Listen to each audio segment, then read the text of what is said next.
Welcome to the East Lansing City Council regular council meeting of March 17th, 2026. Could we have the meeting will come to order. Could we have the roll call, please? Councilmember Whalen. Here. Councilmember Meadows. Councilmember Singh. Here. Mayor Pro Tem Grigsby. Here. Mayor Altman. Here. I will move approval of the agenda with one amendment to correct an error. Item 5.2 should read consideration of ordinance 1565 to amend Chapter 26, Division 2, Section 26-52 of the Code of the City of East Lansing. So that is my motion. Moved by Altman, second by Meadows. Any discussion of that issue? Okay. All in favor say aye. Aye. Motion, aye. Motion carries. Agenda is approved. Is there a motion concerning minutes of previous meetings? I move approval of the minutes of the special meeting from March 10th, the regular council meeting from March 3rd, and the city council discussion only March 10th meeting minutes. Moved by Singh, second by Grigsby. Any corrections to those minutes? Seeing none, the motion is on the minutes as presented. All those in favor say aye. Aye. Any opposed? Those three sets of minutes are approved. Communications. All written communications received by the council are linked to the agenda packet, and a periodic reminder that emails to council@cityofeastlansing.com is a great way to reach us. We get those emails in real time, but then they're compiled and added to the agenda late on the day of the business meeting. So that's how that works. Communications from the audience. I have a number of slips. I have one slip for one of our public hearings concerning parking on Cowley. I will plan to call that slip during that public hearing, but if you would like to speak during public comment instead, please make your way to the podium during public comment.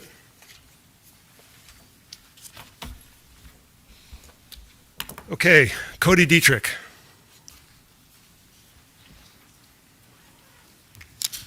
Good evening, Mayor and Councilmembers. Cody Dietrich with Treen Development Partners, applicant of 530 Albert on agenda item 5.6 tonight. I'll keep it brief. I know we have a lot of people up here. I just wanted to stress, we've really worked to bring this project to this point and working with the community and all the different stakeholders throughout the business side, the neighborhood, and additionally staff and you as well. And we're just looking to really push this forward. Some of the community benefits I want to hit in again is we're able to replace almost one-to-one the parking in the, that's from the service parking on the site to what's going to be in the public parking garage. It'll be for public parking use only. We're going to enhance the public realm with public art that will be probably 10 times what the minimum requirement is. We're going to have a public coffee shop or a community coffee shop inside the building as well. And then just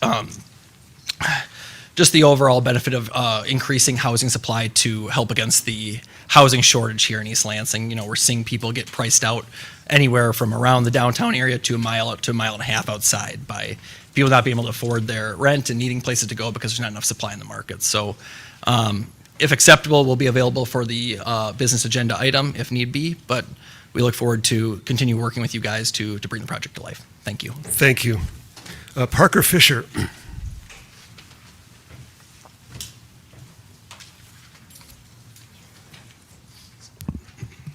Hello, my name is Parker Fisher. I serve as the chair of the East Lansing Housing Commission.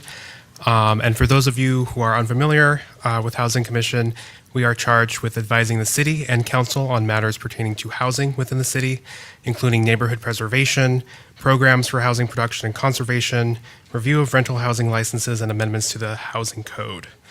I would also like to speak to agenda item 5.6, which is the consideration of a proposed special use for the 530 Albert Avenue project. I would just like to voice my general support of this development and reiterate some of my public comments from the December 17th Planning Commission meeting on this topic. So as the City Council considers the specifics of this development, I thought it would be helpful to share some community insights from what we are seeing at Housing Commission. So my first issue is neighborhood preservation. So over the past 3 years, Housing Commission continues to see an increase in new rental license applications, most often for single-family homes in neighborhoods across the city. This is due in part to the increasing demand for rental housing in the city. Property owners have high economic incentives to retrofit single-family homes into rental housing to capture the unmet market demand. We have heard from countless neighbors in Housing Commission meetings regarding their concerns over new rental properties in their neighborhoods. They cite concerns over noise, traffic, and preserving the character of their neighborhoods.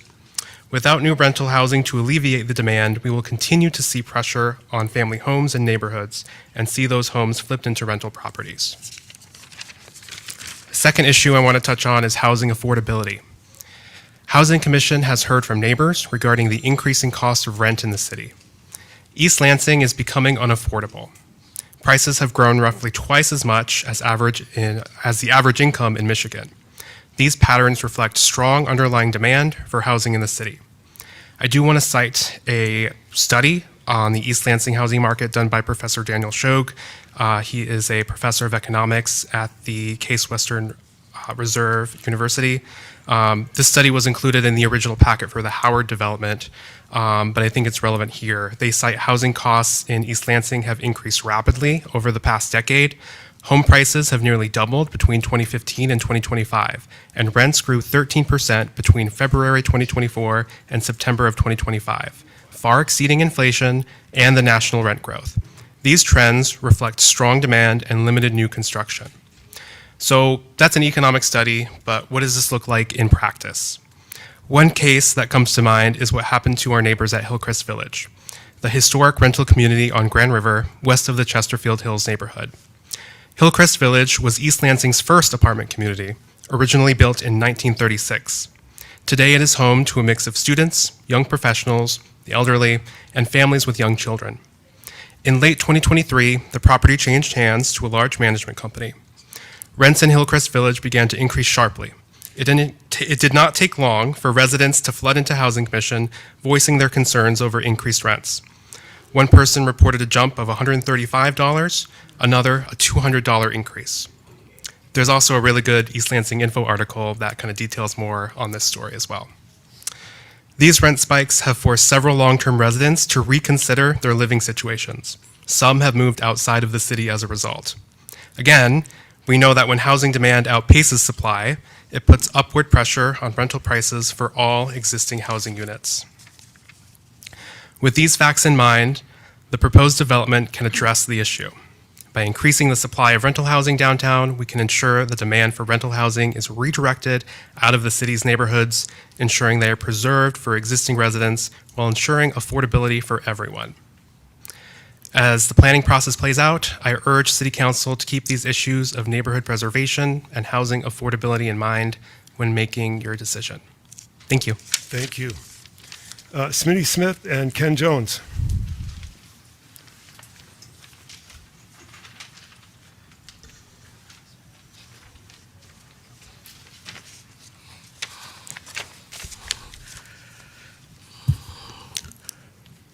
Good evening, Mayor and Council members. My name is Ken Jones. I'm the chair of the East Lansing Summer Solstice Jazz Board, and this is my partner on the board, Smitty Smith. Thank you for the opportunity to speak to you tonight about the East Lansing Summer Solstice Jazz Festival. The 2026 festival will take place on June 26th and 27th of this year and marks a very special milestone, our 30th anniversary. 30 years of music, community, and collaboration is something truly worth celebrating. From its beginning, the festival has represented a strong town and gown partnership between Michigan State University and the city of East Lansing.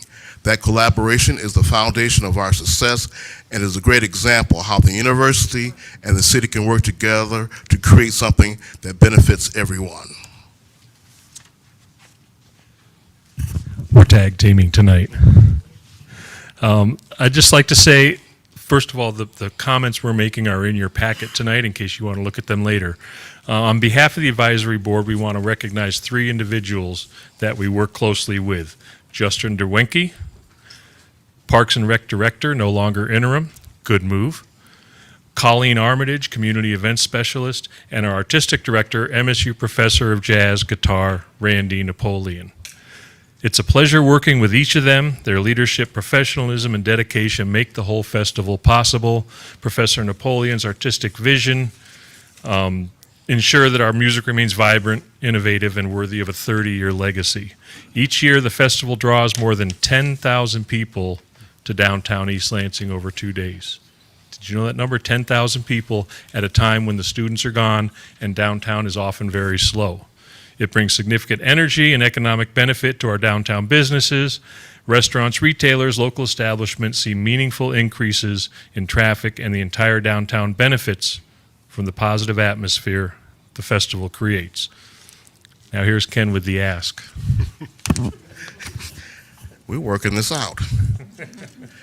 First, as we celebrate the 30th anniversary, we respectfully ask the City Council to take 2 actions. First, to make a formal declaration recognizing and promoting the festival's 30th anniversary. Second, to approve a social district for the 2 evenings of the 2026 festival.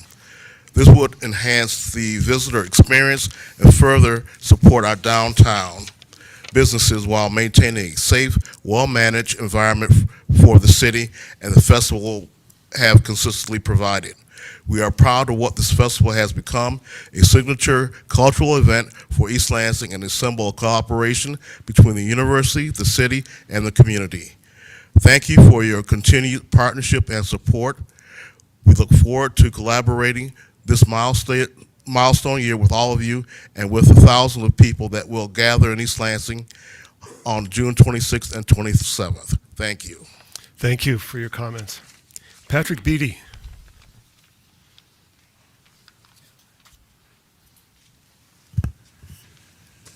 Good evening, Mayor, Council members. I'm here representing the Bailey Community Association, or the BCA. I'm going to read a letter that we've drafted. The BCA is authoring this letter to respectfully request that the East Lansing City Council reject the special use permit request, including any height exemption, for the proposed 13-story rental apartment building at 530 Albert Avenue at the corner of Albert and Bailey.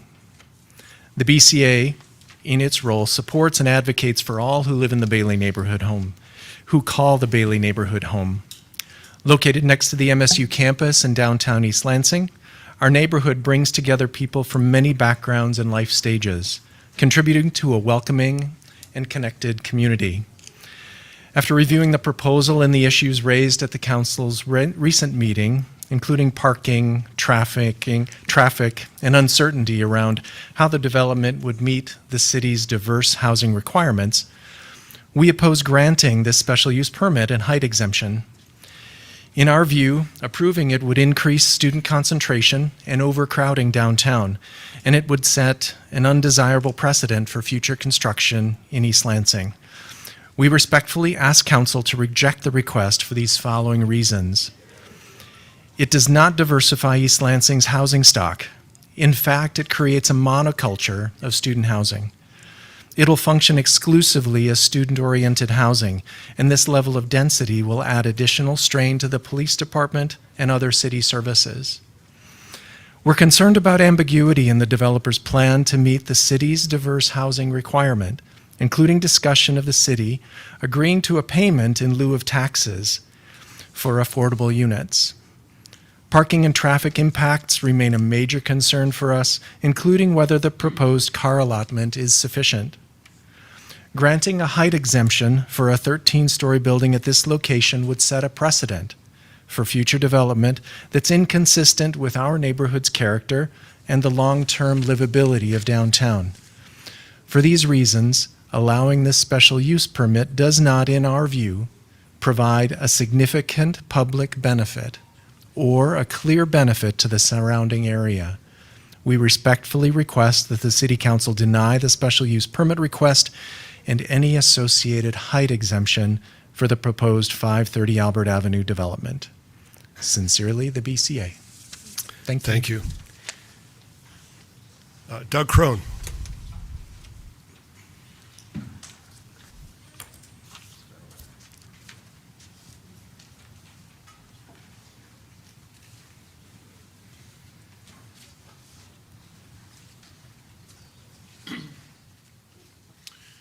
Good evening. I'm going to speak in regard to the 5.6 project for the privately owned land that will be sometime developed. It's privately owned, and it will, privately owned land that close to campus will change change use over time. I'm representing Albert Place Condominiums, Stonehouse Village, which is 5 buildings along the Grand River side of Grand River, in the 600 block, 551 and through 555 East Grand River, which are all right near that property. My concerns are the project is out of scale. It's 13 stories. I don't think any of the other buildings downtown are that high. I built where Hopcat is right now, and I know we had to fight to get 8 stories at that time. And that was 15 years ago, 14 years ago, something like that. The alley I am concerned about. And the reason for that, there's solid buildings down the Grand River side. And if you build a building, whether it's got arches in it or whatever, unless it's wide open and you can see underneath the parking, which I'll get to that in a second, and you can see through to Albert Street, you're creating a tunnel that violations can happen in, or bad things can happen in, because you could have concrete walls on both sides. I don't care how much art you put in it. I don't care how much lighting you put in it. It would be a tube. It would be a tunnel. You need to think about that. Proposed parking being retained is a blessing. I rent to a lot of businesses there, and they need that parking. I knew that was owned by a private entity. The 35% that is owned by the city, I was involved in obtaining that. Long story that I don't need to get into at this point in time. One was a fraternity house, and one was a trapezoid parking lot. There needs to be an issue solved that I don't know about if it's just me, but whenever I go by the hub, 4 or 5 o'clock at night, or in the middle of the afternoon, you've got UPS trucks, you've got FedEx trucks, you've got people dropping off on Grand River at the hub. This is a 2-lane, Albert is a 2-lane street, Bailey is a 2-lane street. There has to be some kind of ability to work that so there's a drop-off lane or somewhere where deliveries can be made, whether they be packages or people dropping people off. Site logistics will be extremely tight on this. Extremely tight. There's no place to put the equipment that you're going to need, the storage of the materials when it comes in. You've got the 2 parcels that the city owns, and those are 35 parking spaces roughly, which that is not enough to build a building like this. If we start closing off streets, which I have done, I had the 565 building or Stonehouse 6, where Plati is and Mocha is, and recently opened Eiffel Waffle. I had to work in a certain time frame. We had some skin problems on the exterior of that building. I had to do it during July and August. I had to have it open by August 1st. And so closing streets off for a period of 1 year to 2 years is not an option. I am not up to speed on the 25% diverse housing. I've been told multiple things on it. That needs to be looked at. That's a concern. I've heard a lot of people talk about it. All I'm saying is that needs to be looked at. Parking. I don't know where the developer where the developer is getting 20 to 30% parking for the You people have that 30 reside in the seconds residence. remaining. I've rented here for over 50 years. There will be more than 20 to 30% people, unless they're finding a different group of people to rent to for students than I am. I've been to the meetings with Cody, who just spoke, and those meetings were worthwhile. He did listen to a lot of what I said, which was nothing much more than what I did here tonight. Thank you for your comments. Thank you. Your time has I expired. have, if you want. That's fine, thank you. Thank you. Next speaker is Carver.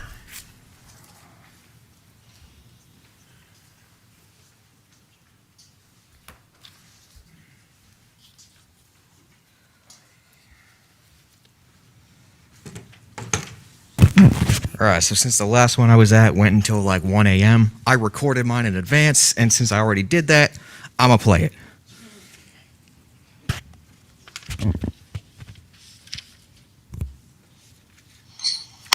Hi, Carver here. I'm still flamboyantly bisexual. I'm still a homeless alcoholic. I still volunteer with punks with lunch in the Renner Studio High. And I pre-recorded my speech because I'm already tired. I'm expecting another late night. I'm probably much angrier than this recording sounds if I'm still awake. And I mostly just want to hang out with my tiny dog right now. She's great. Despite being fuzzy and scraggly, she's still way cuter than any of you, and she's also never needed to be discouraged from criminalizing homelessness. Not once. How will you be enforcing these ordinances? By immediately fining or jailing poor people? Or by wasting taxpayer dollars to take people to court for having the audacity to exist while poor and or black? Because let's face it, housed black people will also be targeted. Further, how will you extract money from people who have none? I've heard it claimed civil infractions aren't jailable offenses, but unpaid fines can still result in jail time in Michigan. And again, if you don't have $11,000 a year to house someone, you cannot afford almost $50,000 to jail them. All you need to do to not waste countless tax dollars is nothing. There is recent legal precedent by U.S. District Judge Dale S. Fisher in the city of Los Angeles. This federal judge stated that sweeping homeless people off the street denies them constitutionally mandatory due process under the 14th Amendment, and confiscating, destroying, or throwing away their possessions is an unconstitutional seizure under the 4th Amendment. You've spent months only changing the language on these ordinances, trying to make them sound nice. But at no point have you considered the full impact. You are legislators and leaders. Why am I, as a person who is just trying to survive, beholden to ridiculously arbitrary laws when you are unwilling to follow basic human decency and possibly the Constitution as you write ordinances for me to follow? The last time I was here, Eric said he was concerned about the language of the ordinances. The language, not the effects. Using softer language does not equal compassionate results. If a police officer were to come and assault me, a homeless person who was just minding my own hammock, do you think it would change the impact on my life if he drew a smiley face on his nightstick first? When the public collectively says a group can't exist here, that means the group cannot exist anywhere. And if there is nowhere for us to exist, but you claim you don't want us to die, what compromise is there? Am I supposed to just die on weekends and alternating holidays? When I'm living outside, I sleep, I make artwork, I go canoeing, I take up odd jobs, I help people out on the street, I mind my own business, and I volunteer my time. I enjoy a few beers in my hammock under a tarp while listening to the rain, and I try to pet every dog I see. Whether the uppity white business owners who asked you to write these ordinances realize it or not, homeless people are active members of the communities we live in. We are part of networks unseen by much of society, but we are valuable and contributing civilians. We are an important part of the economy. Yes, even if you do not understand our situations and lives, we are still valuable. Your unhoused neighbors are still part of your community. We certainly don't need you to use an ordinance to talk to us and give us a civil infraction or misdemeanor charge when we are merely existing in public places where it is free for people to exist. If shelters were an option for us, we'd already be there. These ordinances still clearly target specific demographics. If this isn't to target poor people, tell me which rich people are sleeping in a tent in your city. If the problem is violence, aren't there already laws about that? Or are you also planning to ignore the First Amendment and weaponize these against protesters as well? Michigan is short of nearly 200,000 housing units for low-income renters and a cost burden of rent averaging 75% of a low-income tenant's salary. So where are people supposed to go? East Lansing has been failing at the affordable housing process. We aren't normal. Garfield can't ship us all to Abu Dhabi. Targeting people who are housing insecure will never solve the housing crisis. Predatory landlords and profit-seeking developers should be the focus of your scope. 140 million people in the U.S. live in poverty, including 40% here in Michigan, all on the brink of homelessness, if not homeless already. The system of policing and incarcerating the unhoused is directly connected to punishing people for being poor, during a time where housing and food are expensive and wages are stagnant, and a third of the country cannot pay the rent. The system is failing the majority of us, and it will continue to do so as long as we criminalize poverty. The solution isn't to make our lives harder when they are already unfathomably difficult. The solution is to abolish poverty, to build up the most vulnerable members of the community. Your energy and the community's tax dollars are better spent fixing up housing units, reducing rent costs, You have 30 creating public seconds housing remaining. developments, and making East Lansing more affordable. To do so will immensely improve the economy, livability, and reputation of East Lansing overall. No matter what language you use, no matter how much you want to ignorantly claim that you aren't targeting vulnerable people with these ordinances, they still aren't the solution. Vote no on the loitering and camping bans and start focusing on helping impoverished people. Thank you for your comments. Ted Benka.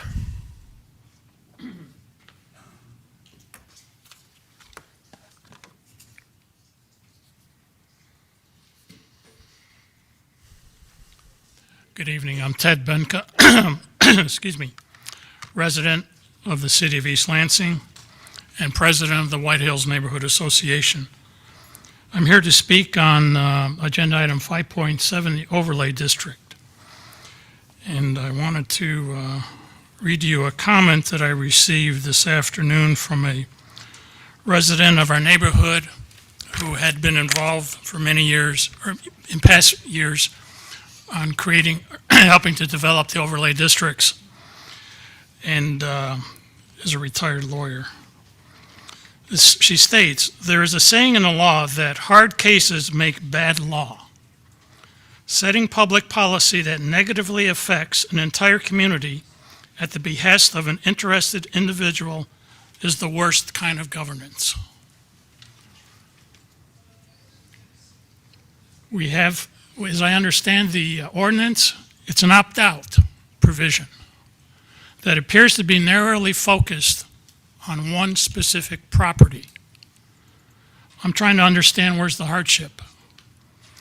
In my neighborhood, we have rental properties, duplexes sitting side by side of family residents. These duplexes are primarily at the entrances of the subdivision. They've been there for a very long time. There is no market impact on people selling their residences in this neighborhood. There have been homes sold right next door to duplexes, rentals, and they have sold for beyond market rate. So I'm here to ask you, what's the purpose of this? If this is for just an individual, then I think this is a mistake and it's not good governance. Thank you. Thank you. Darren.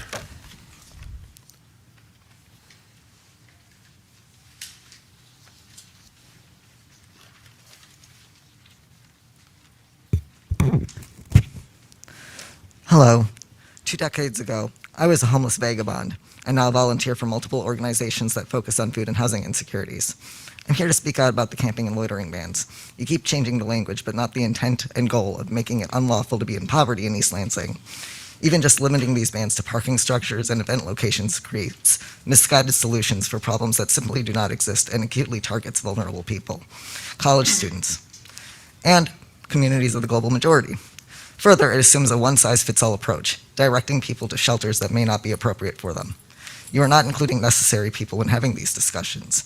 Agencies that work with housing insecure and unhoused individuals should have been the first people you consulted, not an afterthought. You should have housing insecure and unhoused individuals here in East Lansing, providing input about how these ordinances could affect them and what their concerns are. These voices will go further in discussing what is actually needed than listening to business owners disconnected from housing injustice. When doing outreach in distros, we often ask people what more they might need from us. We bring food, hygiene, first aid supplies, harm reduction, and some survival gear. We help them connect with resources, services, and may sit with them at urgent care or ER visits. They often bring up the need to do their laundry, to be able to take showers. They need more blankets and tents, gas and propane, rides for errands. They enjoy books and games.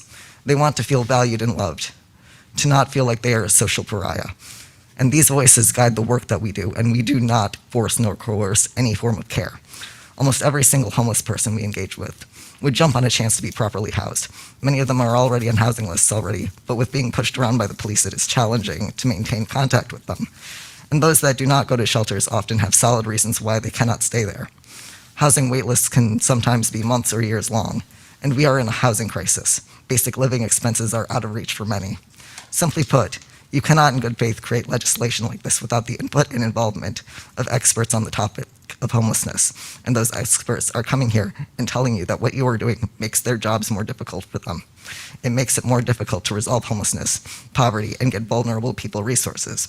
You cannot in good faith create this type of legislation without sitting down with the residents of East Lansing experiencing housing insecurity and asking them what they need from you in order to keep or obtain housing.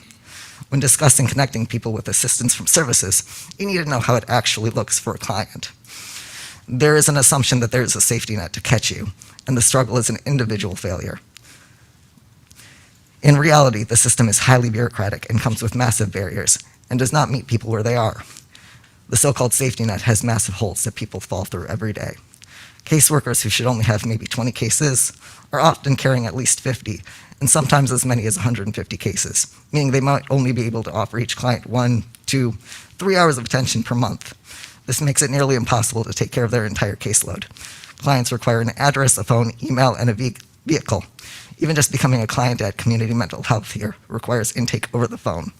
When being assessed for SSI or SSDI, Social Security sends appointment information over the mail, and appointments might be local, but they might be in a Gaylord.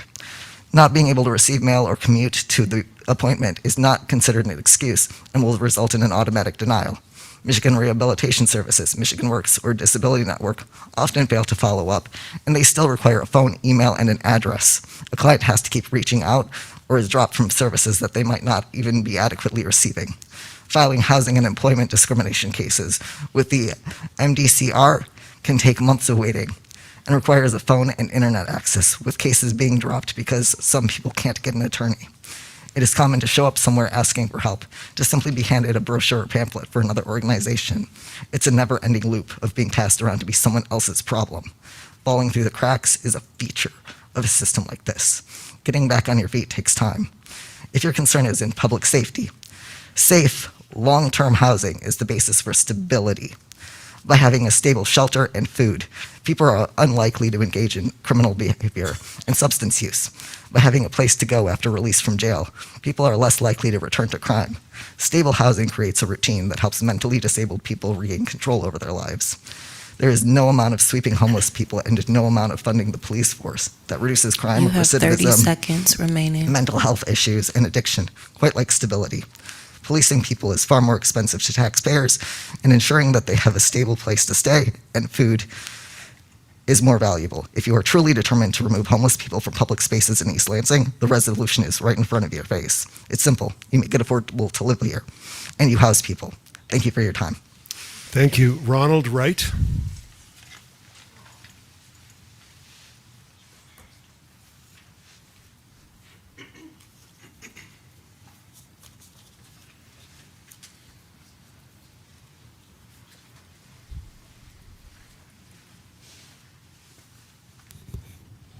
Hello, my name is Ronald Wright. This is the first time I've actually addressed the East Lansing Council. I have addressed the Lansing Council and the County Council in the past. So I'm going to start off by just introducing myself and telling you guys a little bit about who I am. My name is Ronald Wright. About 2 years ago, I ran into a very, very bad spot, and I found myself with eviction on my apartment and a repossession on my car simultaneously. I ended up spiraling down, and I ended up, homeless. I lived in a tent in the woods. And this was a really big eye-opener because I never thought I'd ever be in a tent in the woods. I never wanted to be in a tent in the woods. While I was there, one thing I noticed real quick is, I was getting chased down by the police like I was a criminal just for existing. I went through 4 different campsites in 3 months. I wasn't able to stabilize even close enough to even begin to start trying to rebuild what I had lost. This went on. Finally, I found myself in Dietrich Park, where I was able to get just a little bit of stability thanks to a lawsuit. While I was in Dietrich Park, I ran into several people, like Darren, the one that you just had up here speaking, who is on the board of directors for the company in which I am now employed. Because at the end of that case, the judge ordered the city to put all of us in a hotel. Well, once I got to this hotel, I really quickly was able to acquire a job because I had the ability I had lacked for almost 2 years previous, and that's I could shower, I could shave, I had a bed I could sleep in. With these abilities, I was able to get a job. I now have a job. I make a livable wage. I make good money doing what I do. The problem is now apparently I'm doing too good to where I've been kicked out of the hotel back into the woods. And that not even being that, I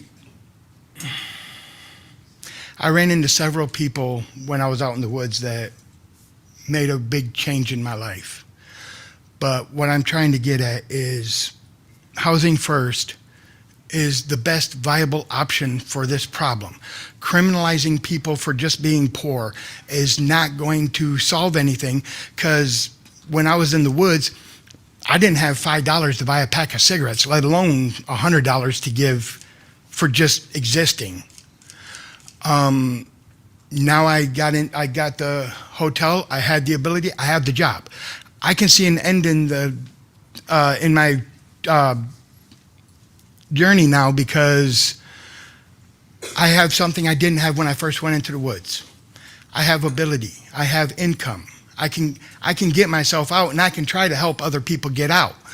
The problem is it needs to start with housing first, because once you stabilize somebody and they can just relax and go to sleep at night, not in fear that the police are going to be there in the morning telling them they have to leave and they have to pack up everything they own and find someplace else to go, just to when they get there be told the exact same thing, and then here and then there. And it just creates so much chaos in somebody's life that they can never stabilize. They can never get a job. They can never better themselves.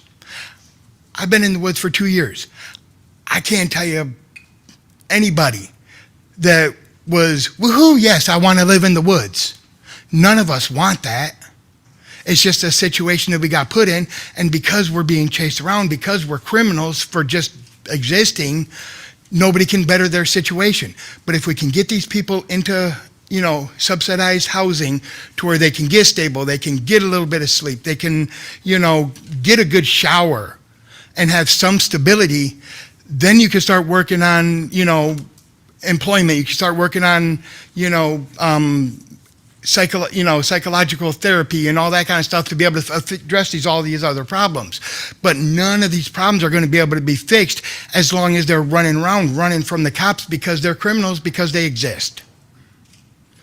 I didn't want to go into the woods. Nobody in the woods wanted to go into the woods. You have 30 Nobody seconds wanted remaining. to live. Thank you. Nobody wants to live in a tent in a park. We just need that little step forward to be able to build off from, instead of being chased around all the time. Thank you. Thank you. Danita Brandt.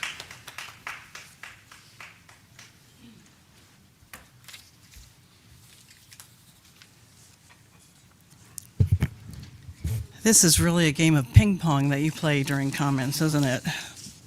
I appreciate the comments of the previous speakers. But I'm here to make good on the offer I made here during the March 4th public comment to deliver community input on the proposed 13-story apartment building.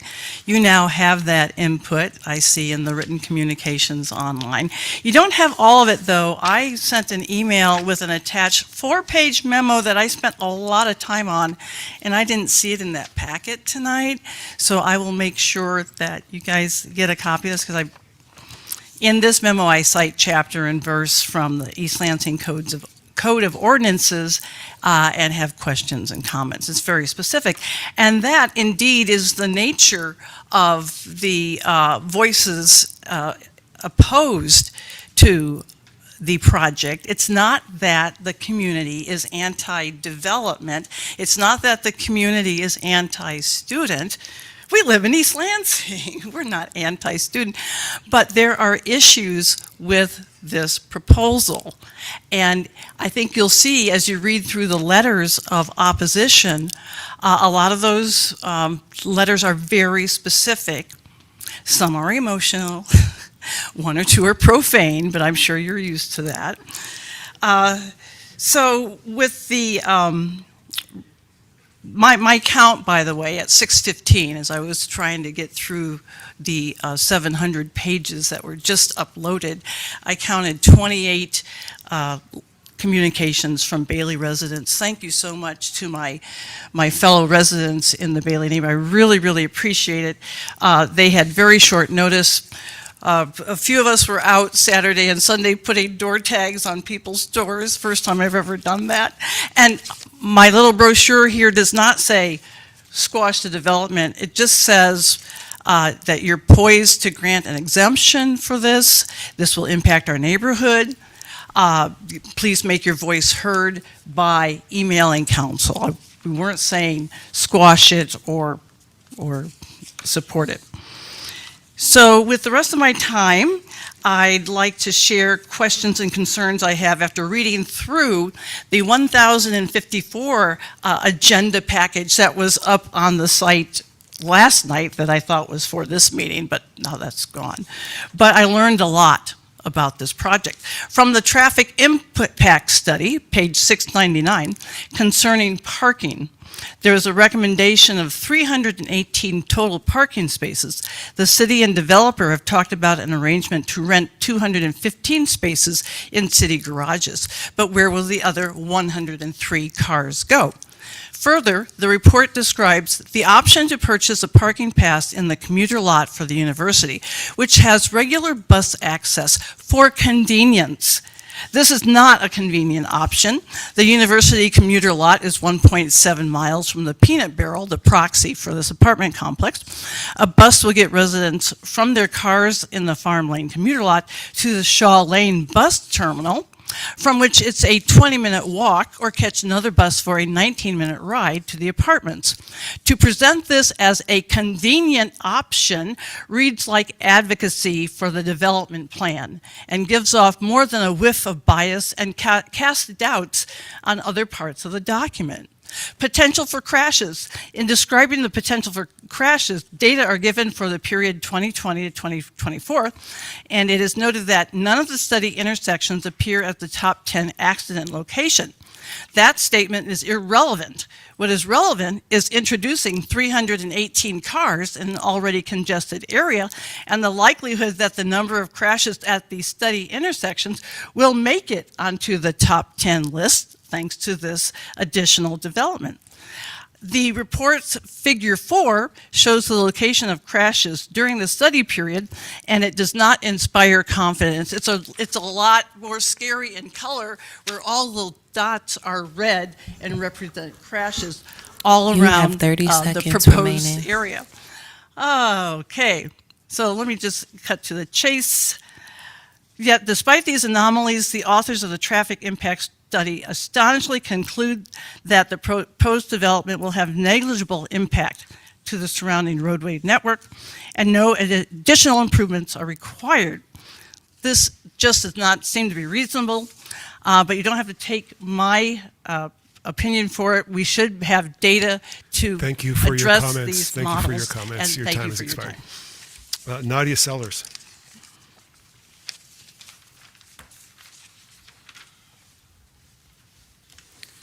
Thank you. You know, it's pretty ironic that you want the black dollar in East Lansing, but you really don't want the black face. And, you know, God is going to judge each and every one of you at the end of the day. I've tried to speak to members of this council, but I feel my words fall on deaf ears. So I'm going to speak to the taxpayers of East Lansing instead, because this is about more than a single case, a single incident, or even a single person. This is about them, their money, their city, and the services that they rely on every single day. When government fails to act responsibly, when law enforcement operates outside the law, and when leadership refuses to correct wrongdoing, the consequences don't stay confined to a courtroom. They come back to the public. To you, taxpayers, in the form of costly lawsuits, settlements, judgments that can reach into the millions. You guys elect these council members to listen. They're failing on listening. They don't listen. They very rarely hear us. They see us, but they don't hear us. Where does that money come from when lawsuits happen? It comes from your tax dollars. Every dollar spent defending misconduct, every dollar paid out because accountability was ignored, is a dollar that does not go to your roads, your schools, your emergency services, your parks, housing the homeless, or your community programs. It's a dollar taken away from the things you both need and have every right to expect from this council. This is not just a legal issue, it's a financial issue. It's a community issue. As taxpayers, you guys should demand better because you deserve a city council that protects not only your right, but also your investment in this community. As taxpayers, you deserve leadership that understands that accountability is not a threat. It's a responsibility. Because ignoring problems does not make them disappear. It just makes them more expensive. Preventable lawsuits are exactly that, preventable. When those entrusted to uphold the law fail to even follow it, something deeper than a single injustice is broken. The very foundation of trust between the community and its institution is what is broken. We are told that justice is blind, that it does not favor power over truth, black over white, or authority over accountability. But what happens when those sworn to protect and serve abandon that oath? What happens when law enforcement acts outside the law? What happens when the chief of police and the city manager turns a blind eye? And when the city council refuses to act in the face of clear harm to our children? In East Lansing, this is not a theoretical question. It's a lived reality for black and brown people who looks like me, who've been falsely accused, falsely arrested, constantly denied due process, and left without recourse. These are not minor errors. These are violations of fundamental rights, rights that are supposed to be guaranteed to every person, not granted at the convenience of those in power. Accountability is not optional in democracy. It is the cornerstone. Without it, authority becomes unchecked. And unchecked authority invites abuse. That's why you need your oversight commission, and that's why they need power.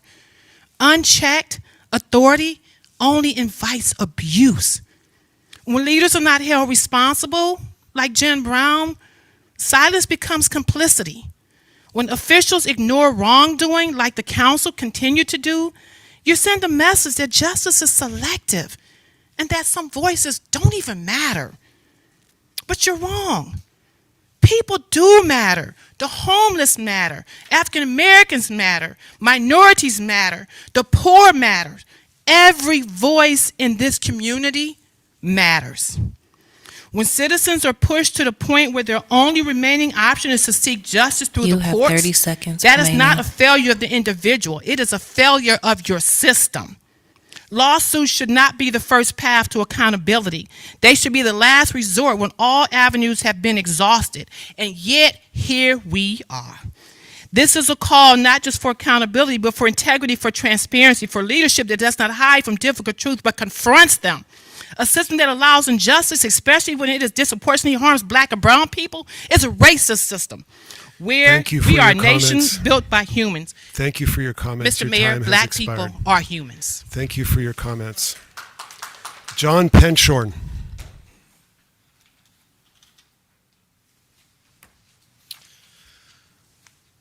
Good evening, Mayor and members of the Council. My name is John Penshorn. I'm a civil engineer with Stantec, representing Cody and Terrain Development Partners in item 5.6 on the agenda. I just wanted to share a few more details from that traffic study. Just to give you a quick synopsis of where we've been. Counts were performed in January, waiting for students to get back on campus to provide a realistic data set to build the study around. That traffic impact study was submitted to the city on February 18th. We received comments back this past week after the first council meeting. And the comments received largely acknowledged. There's a few stylistic differences that they want us to make updates and accommodate, so we'll do that. The review letter actually states that the results presented in the study are not likely to change based on the comments. So in the spirit of that, sharing some of those preliminary results with you tonight. Two main concepts to hit in case you haven't read a traffic study recently. You might have. Number one is level of service. Level of service is basically a grade, a letter grade given to each movement or turn at an intersection. And it's established based on the delay experienced by a given vehicle at that intersection. So the more delay, the worse level of service letter grade assigned. And it runs from A through F. So A is free flow, B is good, C is acceptable, D is tolerable, E and F are poor and very poor. The second is the concept of a peak hour. The peak hour essentially looks at the most robust background traffic over the 24 hours. There's actually 2 peak hours included in the study. So you have a morning peak hour and an afternoon or evening peak hour. And so one way to interpret that data set is that we're providing, the most robust, most conservative study of the intersections. It's also true to say that the other 22 hours out of an average day experience less traffic than what's in the report. So with that, 4 intersections were studied as part of the study. You have Grand River at Division and Bailey, and then Albert at Division and Bailey. In the existing scenario, all movements or turns, meaning left, right, and through, operate with an A, B, or C level of service. And then in the proposed condition, where we've taken out the existing trips generated by the development or by the existing site, added in the trips generated by the development, and applied a background growth factor to show basically more strain on the system over time. All of those movements at each of those intersections still retain their A, B, or C level of service for the peak hour analysis. So the primary bullet point to share is that the study concludes that the infrastructure in place is adequate for the traffic load today, and also adequate for the traffic load at the full build out of this development in the future. Thank you for your time. Thank you. Brad.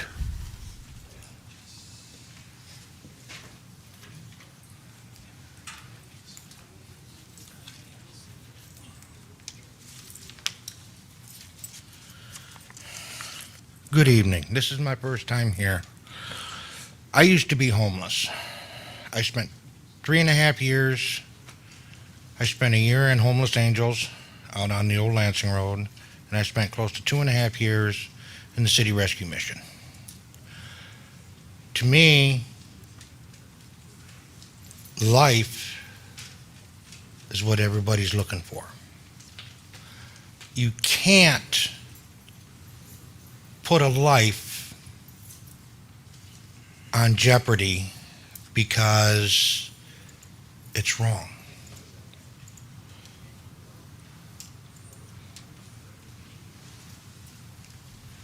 Life is something that is very unique to each and every one of us. I wish I could work. I'm on SSI. Not enough credits to get disability, but I am disabled. I was one of the lucky ones. But times some people aren't lucky to have what I have. Because everybody has a story. And you need to listen to that story to understand them. Once you understand them, they're like me, my friend Sean, my friend Ron, everybody throughout the United States. Even you, City Council, has a story. Nobody knows it. But if you listen to the stories of the homeless, then you would understand. Because without the voice of like me or my friends, it's almost like we're living back in Germany again with Hollengrad, with all the Jews being destroyed because somebody hated them. Hate is a strong word. You can't hate someone because they're homeless. And to me,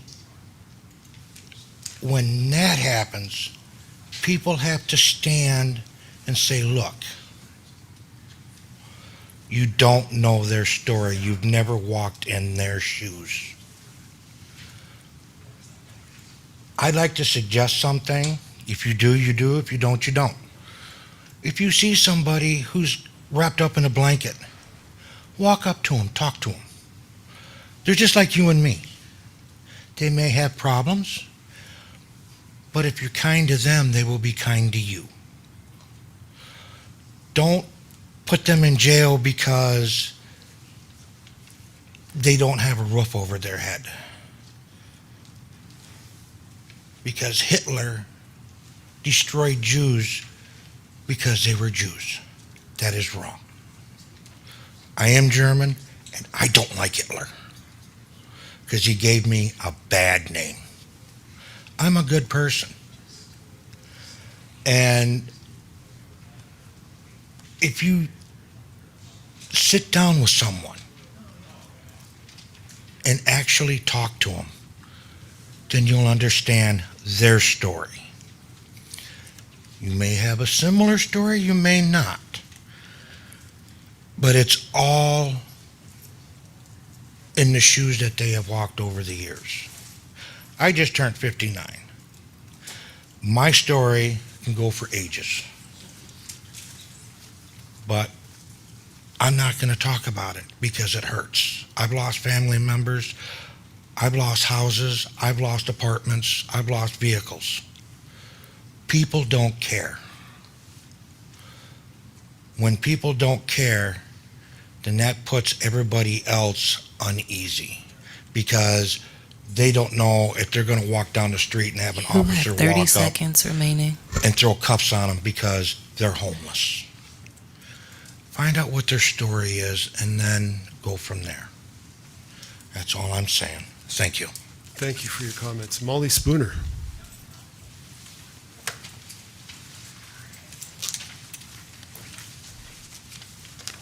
Thank you.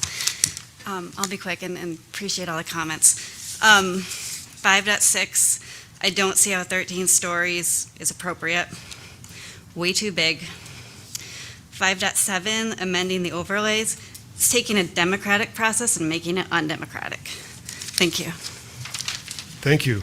Sean Brock.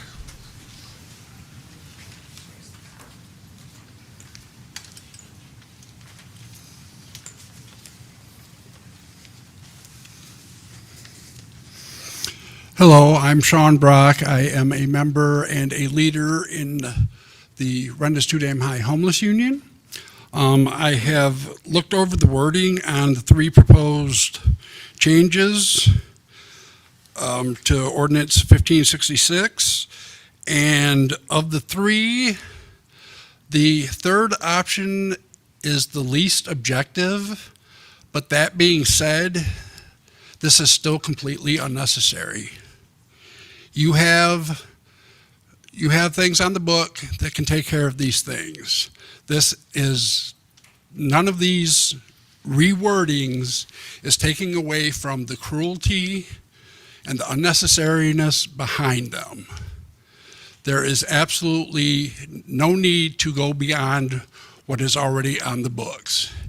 If you're in a public space and you have something going on, there's already laws in place to handle such situations.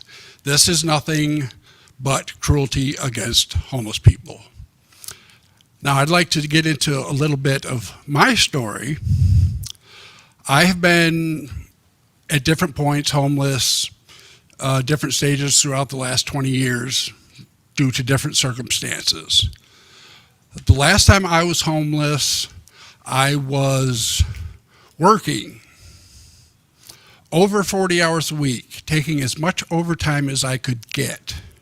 And I was homeless because of the problems that we're facing with rent increasing exponentially for no good reason other than greed. That's all this comes down to, is greed. We are people. Everyone in here is a person that deserves to have a roof over their head, a place to take a shower, a bed to lay in. and just to get themselves together. Do you know how hard it is to be ill while you're homeless? Do you? I can tell you it's not fun. You try to find a place to use the restroom when you really need to. It's not fun. Do you know what it's like to be out and about freezing and having to walk around all night just because that's the only way to keep from freezing to death? I've slept under bridges. I've walked all night to keep from freezing to death. I've wondered where my next meal is coming from. It's not a fun thing. And it was things like this, like I said, while I was working full-time, taking as much overtime as I could and still not being able to afford housing. Luckily, I am in housing now, and I just want you to realize that housing people is the least expensive way to go about things. Housing first works. It takes more it reduces trips to the ER, because when you're homeless, you're not going to go see a doctor because you have no way to make an appointment. You're only going in when it comes to the time where you need to go to the ER because you're going to die if you don't. You have got to meet people where they are. You need to realize that this is a problem that is not caused by homeless people. This problem is not that people are homeless. It's not that they made this decision. Nobody makes the decision to become homeless.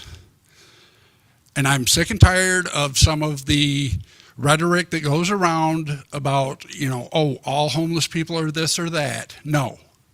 Everybody has their own story. Everybody has a different reason why they run into tough situations. Every single one of you, something goes wrong, you could end up out on the streets. We don't know what it's going to be. I had no idea what was going to happen until it did. As a matter of fact, I was, in the span of less than a week, I went from thinking that my life was turning out pretty good. I was You have working. 30 seconds remaining. I was getting overtime. Things were looking up. 2 days later, I have a roommate on the floor dead, and I end up homeless because of this, because I could not afford to cover all of the rent. Just keep that in mind, that this is unnecessary and cruel. Thank you very much. Thank you. Matthias Steiner.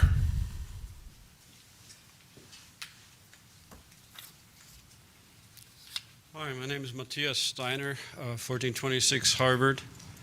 I came to speak on 5.7, the amendment regarding the overlay district.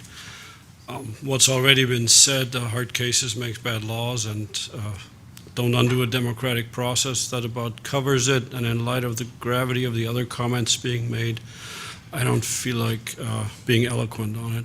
Thank you very much. Thank you. Daniel Bowman.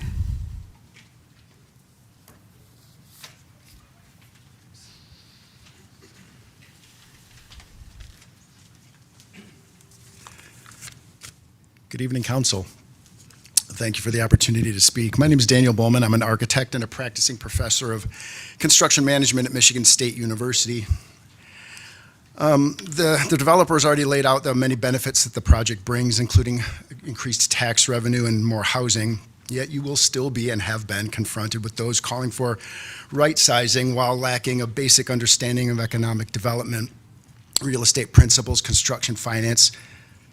New construction is expensive. Zoning and urbanism, and as with so many proposals for developments, it seems the driving factor, and I mean that pun fully intended, is whether or not somebody's going to be inconvenienced by having to walk a few blocks after parking, that or being deprived of the immediate and perpetual visual access to the Wild Goose Inn if the door hanger I found in my house this past weekend is any indication. However, as you are all aware, in the B3 City Center Commercial District, accessory on-premise parking facilities are prohibited, with some limited exceptions, in order to encourage the use of the city parking system. And parking was provided, in this particular case, as I understand it, at the behest of the merchants on Grand River, which seems to me to be a reasonable exception. to the standing rule. And I'm going to diverge for just a second and talk about a sort of a 10,000-foot view, because if nothing else, I think this project highlights yet another example of the self-inflicted nature of our parking problem, which really could be solved with a literal, do a literal overnight solution. And not that the solution could be made in a matter of a day, but the return to on-street, overnight, potentially long-term parking carries numerous benefits, including potentially calming traffic and potential additional revenue for the city in the form of annual parking tags. We hear repeated concerns about flooding and the overtaxing that stormwater brings to our stormwater system. On-street parking reduces the need to add more impervious surfaces that would simply duplicate that which is already in place and paid for, that is our streets.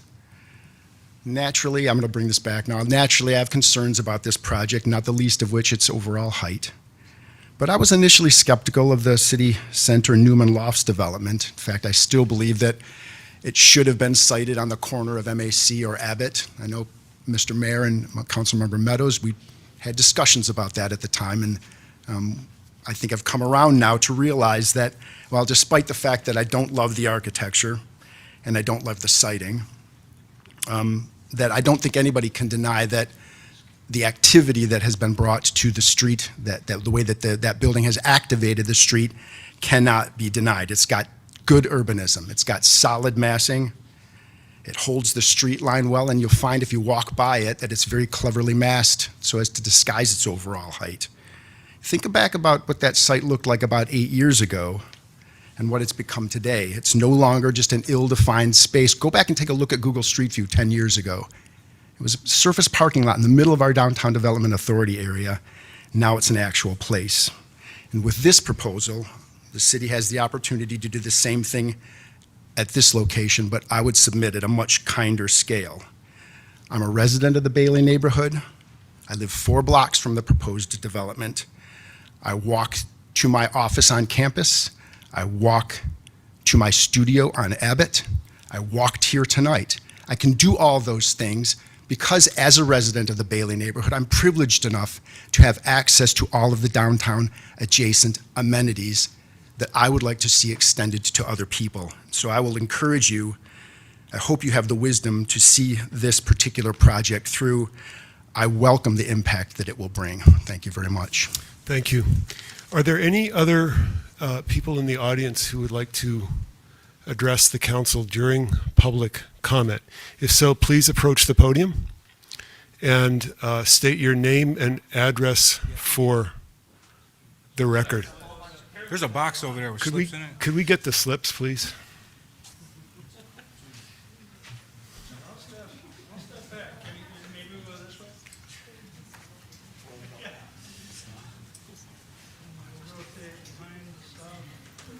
There's too much stuff. There's too much stuff.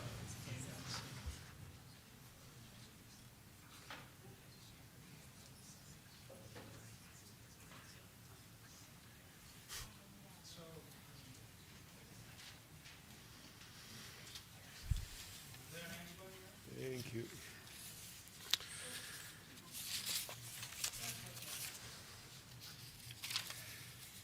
William Lawrence.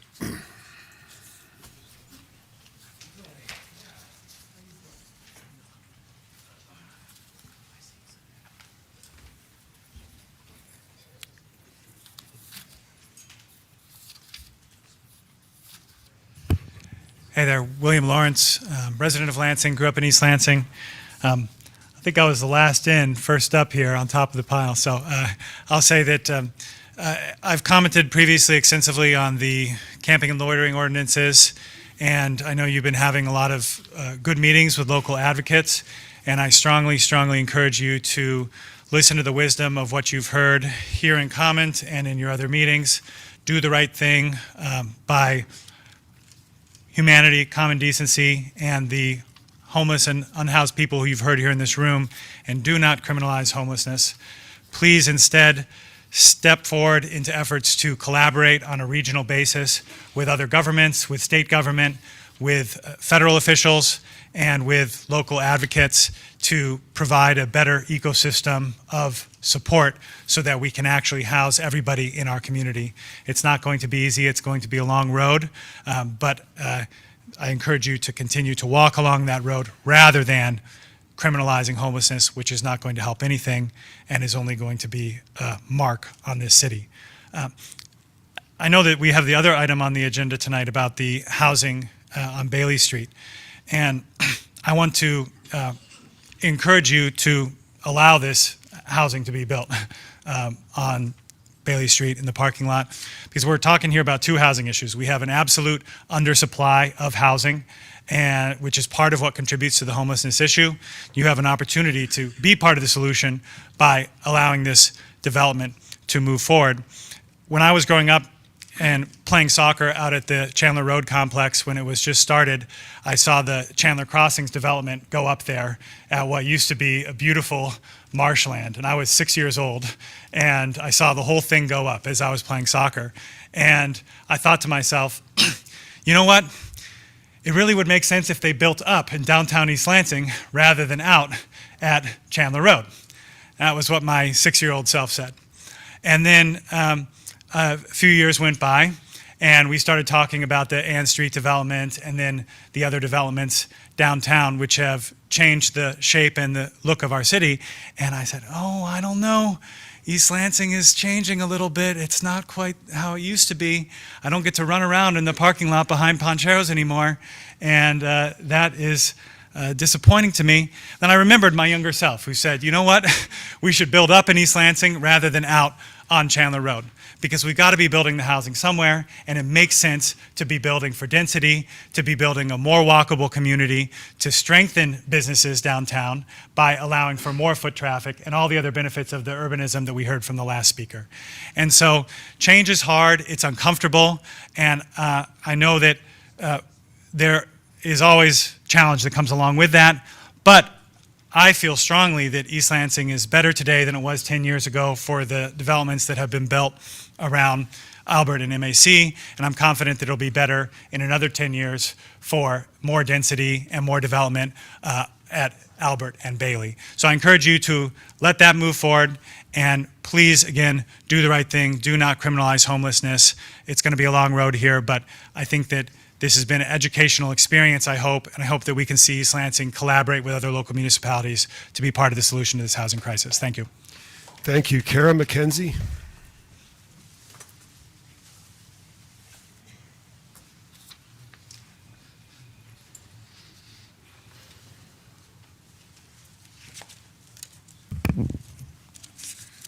Hi, my name is Kara McKenzie, and I've lived, worked, and gone to school in East Lansing since 2020.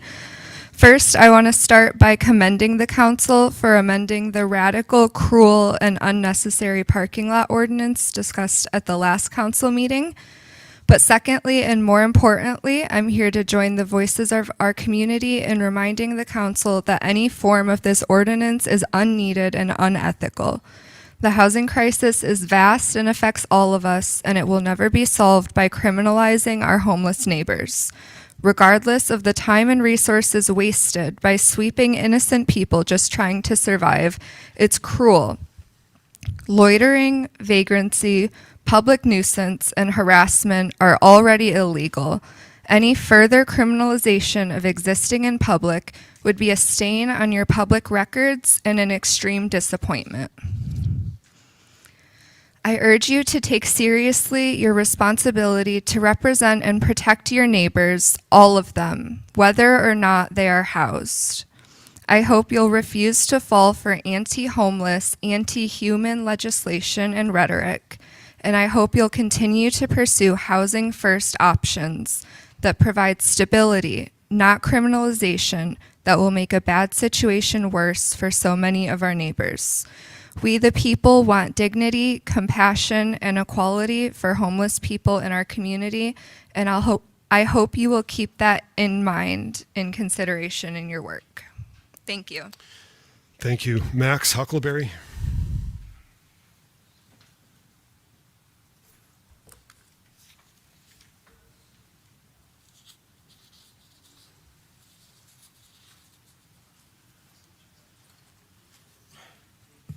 Hello. It's my opinion that the edited version of the Ordinance 1566 preferred by the council will still harm East Lansing's unhoused residents. It states that no one can obstruct or interfere with public spaces or events, with some exceptions for emergencies and unhoused individuals. The violator on the preferred version will first be given a warning, then a misdemeanor if they don't comply. If the offender is homeless, they will be given 3 options by the police: meeting with a social worker immediately if one is available, meeting with a social worker or city official to aid in placing, or relocation to an area not violating 1566. The first and second options could be helpful for signing up for housing assistance, but what I wonder is where exactly are they supposed to wait while their applications process? They'll most likely return to their residence that is in violation. The third option is relocation to an area not in violation, but I'm not really clear on what those areas are supposed to be. A public space is defined in the ordinance as streets, alleys, sidewalks, parks, parking lots, parking structures, public buildings, restrooms, plazas, businesses, or anywhere open to the public view. What spaces exist in East Lansing that don't fit that definition?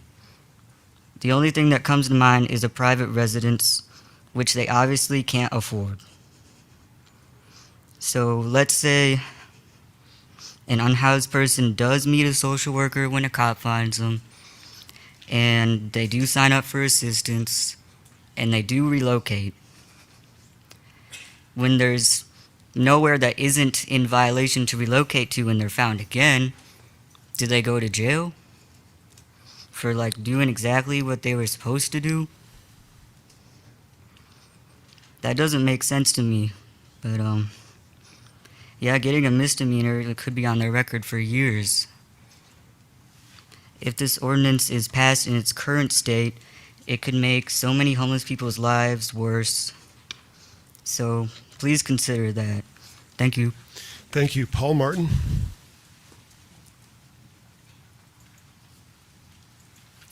Paul Martin. Al Bay.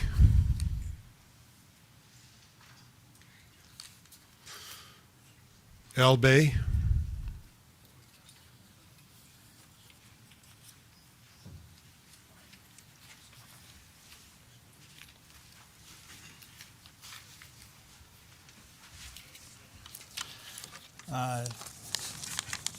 As you said, I'm Al Bay. I own the Wild Goose Inn, which is adjacent. Al, move your mic up.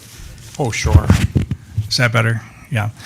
My name's Al Bay. I own the Wild Goose Inn, which is adjacent to the proposed development at 530 Albert Avenue.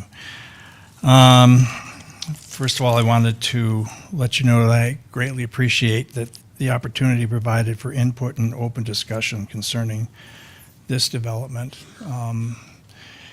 I also appreciate the developer's willingness to include parking for the 500 block business district in the design. But as mentioned earlier, I sent you a letter identifying a number of my concerns. One is that I think that the building is woefully inadequate as far as parking for the residents there. You have 11 stories of persons that won't have parking on premises, and I foresee some real traffic problems with people wanting to drop off groceries and pick things up, and there's no place for them to be able to do that. We have a problem currently without a 13-story building there, and I just foresee some real traffic problems.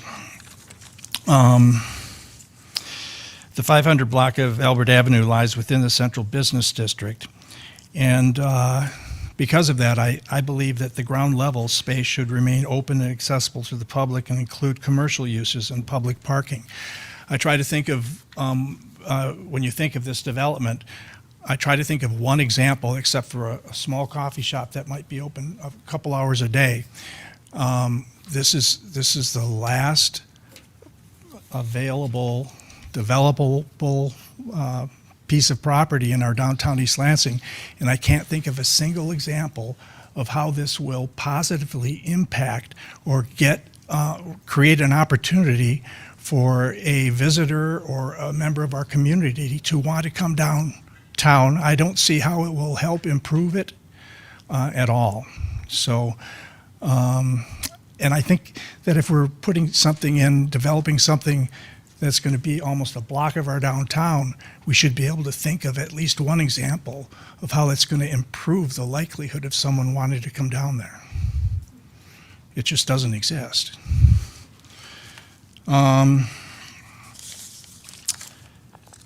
I believe the development as currently configured will work against the continued fostering of a vibrant downtown for residents, visitors, and shoppers. I'm concerned that the project will adversely impact traffic in our downtown and work against providing diverse housing opportunities in our downtown. On balance, I believe the project will reduce the likelihood of people wanting to visit East Lansing. And for those reasons, and I, as I said, I gave you a letter indicating all of the other things that I'm concerned about as far as how it might create some real problems as far as traffic in the downtown. Thanks for your time. Thank you. Kyle Richard. Good evening. This is my first time here at East Lansing City Council, but I'm here tonight first and foremost as your neighbor. I live next door. I live down the street in Lansing, but I've been in the neighborhood basically my entire life. I went to elementary school in Waverly, went to middle and high school in Eaton Rapids, and I'm here tonight because I'm concerned about the ordinances to criminalize homelessness in East Lansing, because I think that as your neighbor, you know, I would advise you that that not only is this going to be bad for you, it's going to be bad for the neighborhood. And tonight, I think, thinking about these ordinances in particular, I'm reminded of the words of a former Lansing resident, Malcolm X, who said that when asked about progress, he said that if you stick a knife in my back 9 inches and pull it out 6, that there's no progress there. If you pull the knife all the way out, that's not progress. Progress is healing the wound. And so as you consider this ordinance tonight, I'd ask you to consider, does this ordinance heal the wound, or is this ordinance a twist of the knife? I think the fact that y'all still have the chief of police that y'all have is a disgrace. I think that y'all should have fired her a long time ago. It's a stain on everybody up here that she still is cutting a paycheck from this city. I really don't understand the justification for that.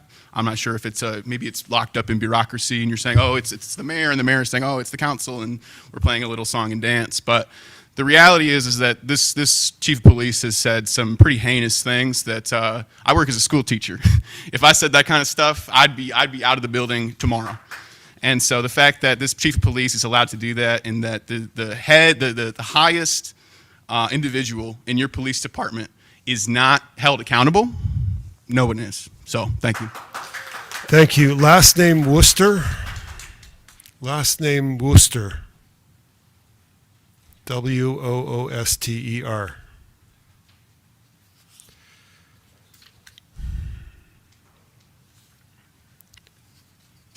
Jim Secor. Jim Secor, please.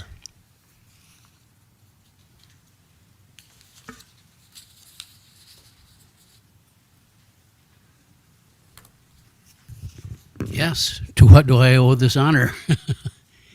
I believe you're on the list to speak. I'm sorry, I did not place myself in the list. Oh. Well, that's very interesting. I'm not sure this has happened before. I appreciate you. If you would like to speak, the podium is yours. Last name Worcester. Okay, we'll come back to them. Dana Watson.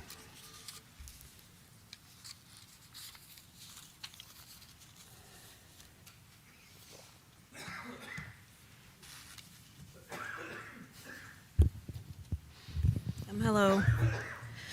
Hello, I'm a resident of East Lansing, MSU alumni. I've served my city, I've served my county, and I'm an activist. I am Black, and I am somebody. I also serve on our Tenant Resource Center, which serves the Mid-Michigan area, as well as a board member in my day job on the Ingham Continuum of Care, which is a group that works with unhoused individuals. But as a Black person that chooses to be here, it also comes with a burden of being over-policed. I honor the council members, past and present, who historically listen, respond, and work to dismantle structures of privilege that allow this profiling to thrive. A big thanks to the commissioners and community members who show up to tell the decision makers that we can do better and that they believe that we can do better. I read a quote in 20,000 from Lansing State Journal on Chuck. It said Chuck had been working on complaints against police officers as part of the East Lansing HRC, but him and fellow volunteers found that many seemed to go nowhere. Working on complaints against police officers, many seem to go nowhere. We are not sure in this moment if you still stand with us, Chuck. So we are at a crossroads. We cannot move forward with members like Eric Altman and Steve Whalen as they use their seats to gaslight the community. Whalen denying that racial discrimination exists in our police department isn't just an opinion anymore. As our elected officials, this ignorance infringes on our legal protections. I am asking this council to stop permitting members to advocate for unchecked and aggressive policing. Again, if you were not elected to facilitate the violation of my civil rights, and allowing this to continue is your consent to the lawsuits that follow and follow and follow. Currently, the city is using demographics to mix up as a crime data and misuse it as a pretext for the loitering ordinance that turns out to further legalize racially biased policing. When you cite group composition to justify increased surveillance and additional ordinances, you aren't providing public safety. You are intentionally subjecting certain communities that look like me to disproportionate stops, searches, and force. Please stop testing the waters in case we have another Grand Rapids situation coming here to our town. Rein in the officers who view our college town as a combat zone. Take responsibility and get rid of the white nationalist sentiments. To add advanced peace data in an agenda item for loitering exhibits an explicit bias with permission to then bother young Black males. Please vote no on both the loitering and camping ordinances. This isn't the way. Right-size your police, train the good ones, dismiss the others. We know they'll find a job anyway because of the record hiding, and tell them to turn on their body cams when they're communicating with us out and about, giving warnings, misdemeanors, using force, etc. Thank you. I yield my time. Thank you. Last name Sidarshan.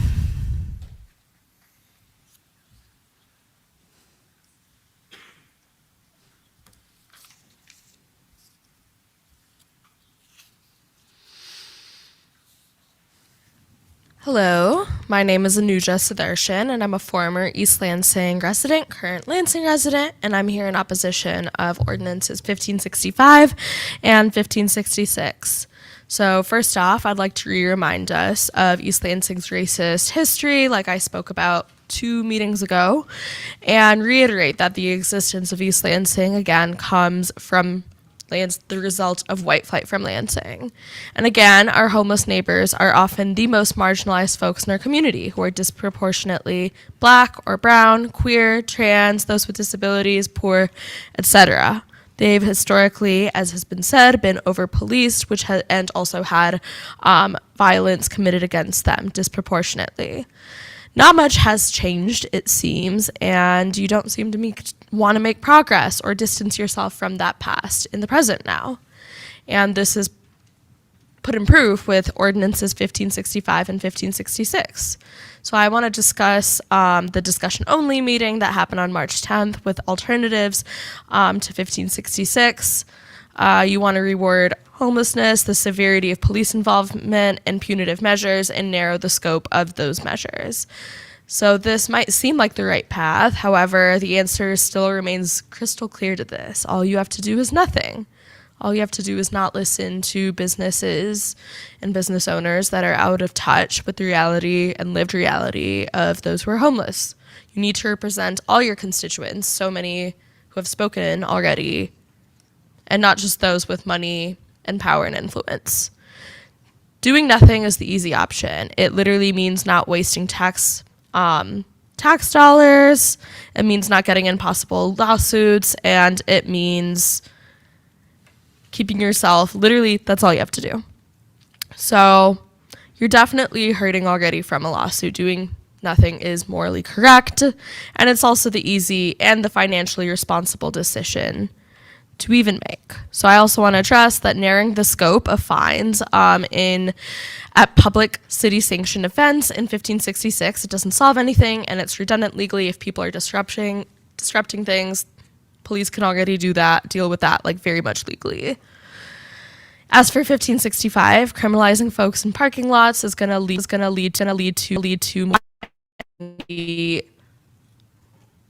just very broad, and it's not going to make any sense, and it's going to make the lives of those working in the city parking department unnecessarily harder, and again, disproportionately affect poor Black and brown folks who are just existing in sheltered spaces.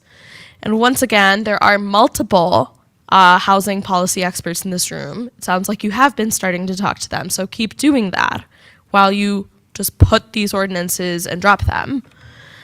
Criminalizing homelessness and apathy are both more expensive than housing people.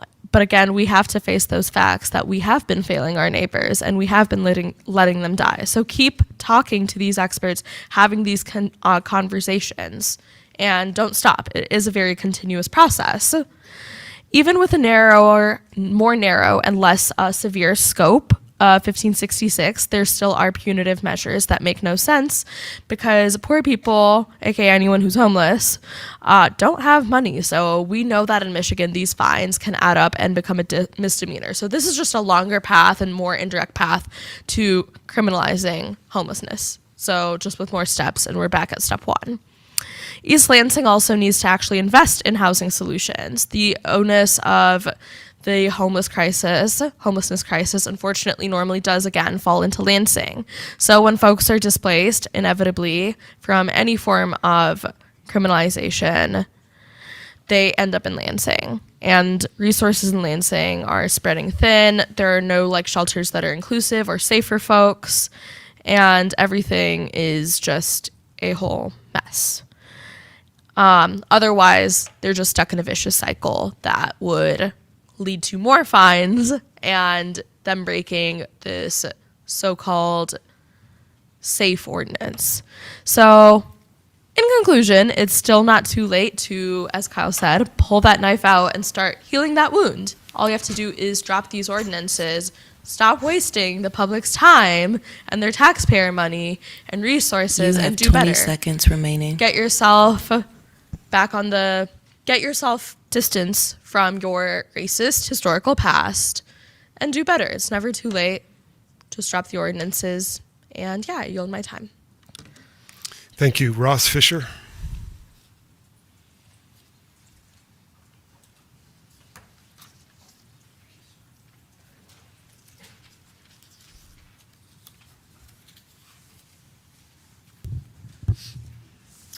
My name is Ross Fisher. I am the co-chair of Lansing Rent is Too Damn High, and I'm here tonight to voice my opposition to the ordinances that are criminalizing homelessness.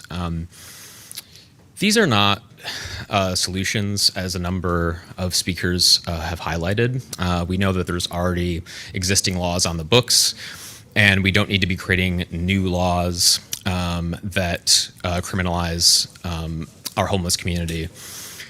When I was looking at the agenda packet for tonight, I saw a letter that referenced some signage from the city of Roseville.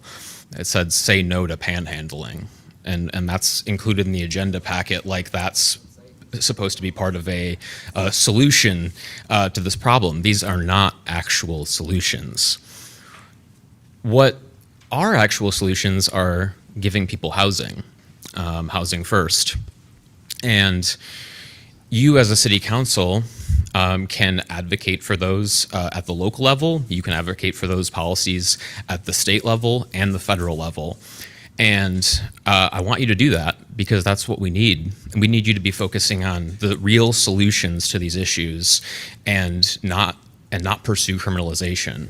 So please take the time and do the hard work that is necessary, and we can actually seriously address these issues and make sure that everyone has housing. So thank you. Thank you. Could I ask the audience members by the window there to please respect the rest of the members in the room and refrain from talking? Thank you. Jeffrey Hank.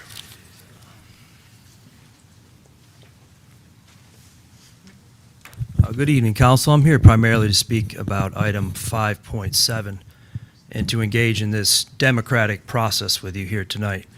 I do want to clarify that someone sent a communication to Council saying that me or an associate of mine would be commenting on item 5.6. That is not the case. I was not engaged to do that, and I think that was an innocent misunderstanding on someone else's part, just in case anyone happened to note that. But the two agenda items do have an interesting juxtaposition for me, as not the only person, but I know several people, including one of my new neighbors who is here tonight, and whose wife submitted public comment to you, that there are multiple people in my neighborhood and in my situation that engaged in the democratic process and asked some of our council members, actually, I think all of our council members were invited to talk about this at one point, to listen to their constituent concerns. And that's how good government works and how it should work. So I'm one of the people in support of Ordinance Agenda Item 5.7 because in the 300 block of division, I'm one of the only non-rental properties on the block. I'm surrounded by rentals. Most people, when they look at the map, say it's obvious that my property, and you heard from Jacqueline Genovese, who wrote you a letter tonight. I hope you got it, because I think she spent it about 4:30. In response to Mr. Whalen, I believe last meeting you asked, has anyone heard from my other neighbor? You heard from my prior neighbor who sold their house and had issues selling their house because of the lack of a rental license and the character of our particular circumstances, not the city as a whole, but our particular circumstances. Mr. Ashton Henderson, I know, submitted a communication to you. I hope you got that.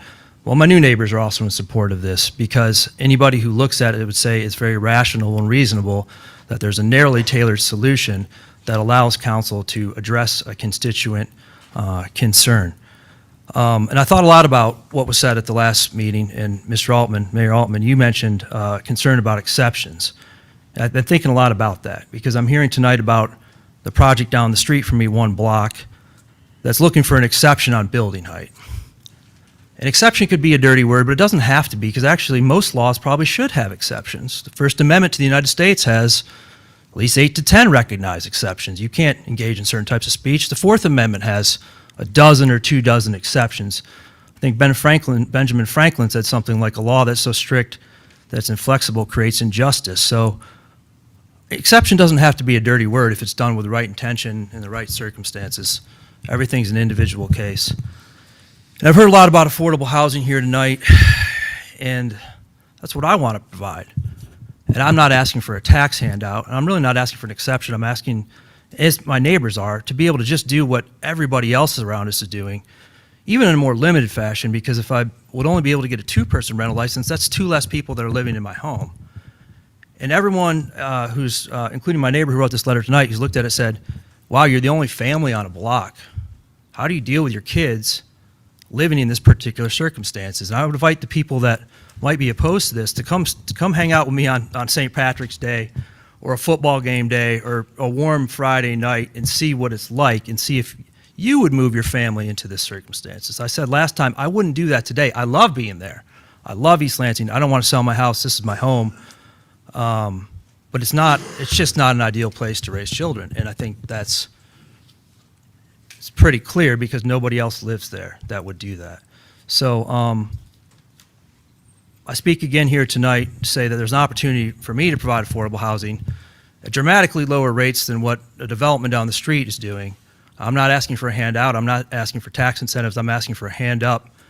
And the other thing that's been going through my mind is this system as a whole, as I'm hearing everybody talk about all these issues, and to me, the American dream can really boil down to what is the opportunity for the normal person such as myself, the average guy, the little guy, to have an opportunity for upward mobility.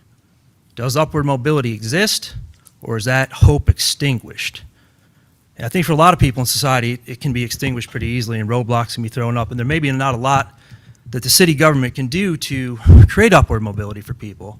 But at times you can. And so when I think, I'm bringing that up because I think not just You for this have 30 situation, but any seconds remaining. situation, you should ask yourself, are you contributing to that for the average person in this community, not just for people with wealth or money or power or privilege or position?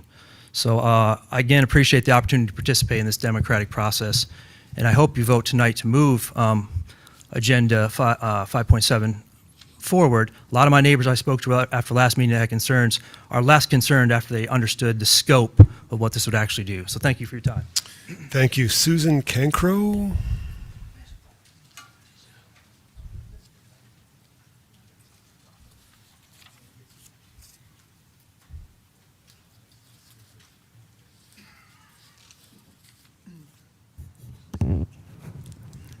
I guess I need to bring this down to my level.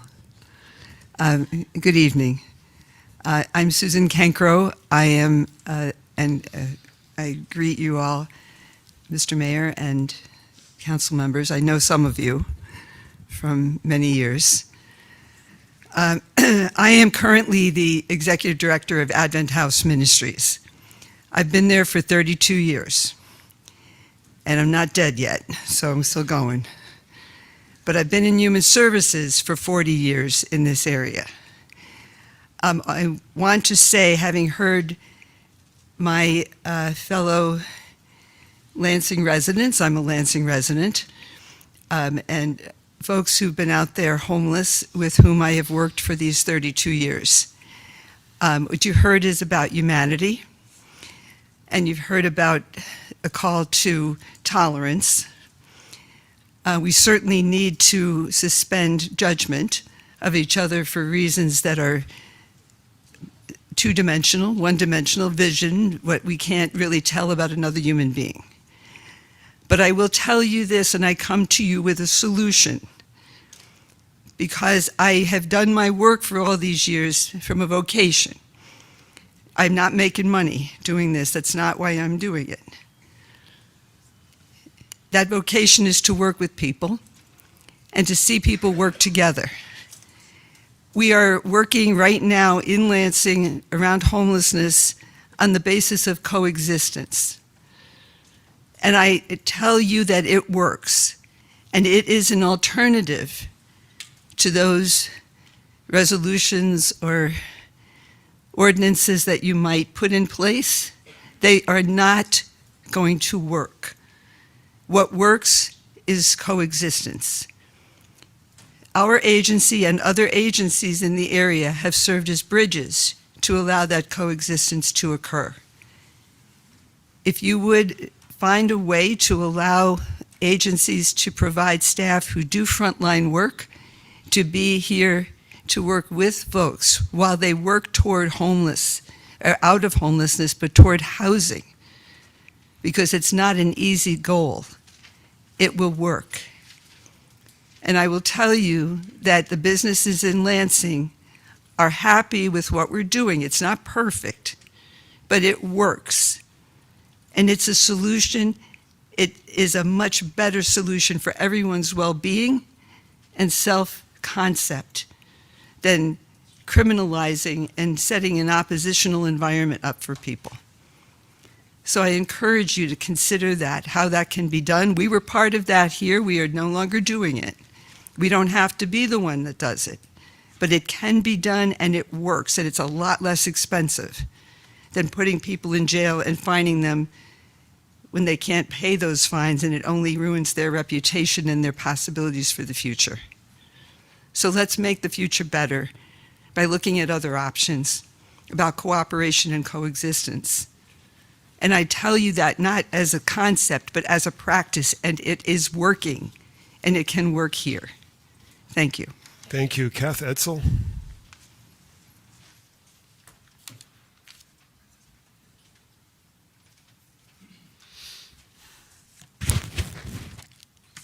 Good evening.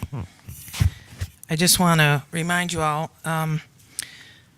we're on about hour, 12, 13, 14 of public comment on these issues regarding ordinances 1565 and 1566 that were brought to you by the police chief, which to me shows how out of touch she is with the people in this community. And I hope you keep that in mind for all other issues. I'm running out of ways to say this, that the police and criminal and justice system are not the solution to social issues like poverty, mental health, homelessness, disabilities, and even solving more serious issues like retaliatory gun violence. There is a document included with the agenda item from Advanced Peace which confirms several things. First, that the ordinance is in fact, the loitering ordinance is in fact being proposed to keep black kids from hanging out downtown because they are all seen as gang affiliates. The second point is that if Advanced Peace is in fact addressing these issues, why do we need an ordinance that increases encounters with police, which we know decreases officer safety as well as the safety of the youth involved? The last point I feel needs to be made is that unless Advanced Peace is funded independently of the city, there is a motivation to stoke white fear to assure future grants. Whether or not this is happening, it must be considered when evaluating the data. I want to say that I appreciate that these issues have been getting more attention and that they weren't pushed through as originally proposed indicates that this council has shown some willingness to listen and maybe do the work necessary to understand police are not the solution. And yet these are only two of so many other issues that need to be addressed. I spent a lot of time thinking about bringing up this next issue because when you talk about the criminal justice system and you bring in specifics, oftentimes you put an individual up for retaliation. Many of us have experienced this being on police oversight. I have had my children followed, tailed, arrested. I've had online stalkers from the police department. And I think there's others in this room who have probably experienced similar things. But I spent time this week with a young man who's facing felony charges for having, excuse me, contraband in his car that he didn't know about and was placed there by someone else. The East Lansing Police Department searched his car because they observed some toy guns in his car. The search revealed an illegal item that with intent can be considered an illegal item, and the contraband. The owner of the contraband has already come forward and on record saying it's his and that his friend had no knowledge. Yet in the police department and the prosecutors' zeal to show they are fighting crime, this young man either has to plead guilty and say he intentionally planned to use the legal item as a weapon, which he didn't, or risk facing 2 felony charges for both items if he went to trial. Where I ask is the justice. Where's the concern for the mental health impact of pleading to a crime he didn't commit? Having seen that played out over and over and over, where young black men and women are just games to this city and this county's prosecutors, I ask you, what are you doing to change this? The city prosecutor works for you. At what point do you demand fairness, compassion, and equity when you hire and evaluate your prosecutor? Just because the prosecutor can force people to make these types of choices does not make it right. Others take plea deals because they can't risk a public trial where they might lose their job or kids, and they can't sit in jail awaiting trial for face losing the same. This arose out of a young black man being profiled by ELPD, whose chief has put a target on the backs of minorities, and now this young college student is forced to lie in a plea deal to avoid the possibility of a racist jury holding the same belief that he's a criminal by virtue of the color of his skin. The officers who arrested him and the police chief and the prosecutor are feeling justified in forcing him to make this to move on with his life. The ordinances 1565 and 1566 need to be voted down entirely. You have 30 seconds No fines, remaining. civil infractions, no police involvement. Loitering, sleeping, and existing in public are not crimes and do not need a police solution. But all of this is only the tip of the iceberg when we are totally talking about reforming the police state and addressing the criminalization of blackness and brownness in our community. If you won't start with the police department, start with the prosecutor's office, where winning is valued over justice every time. Thank you. Khadijah Erickson.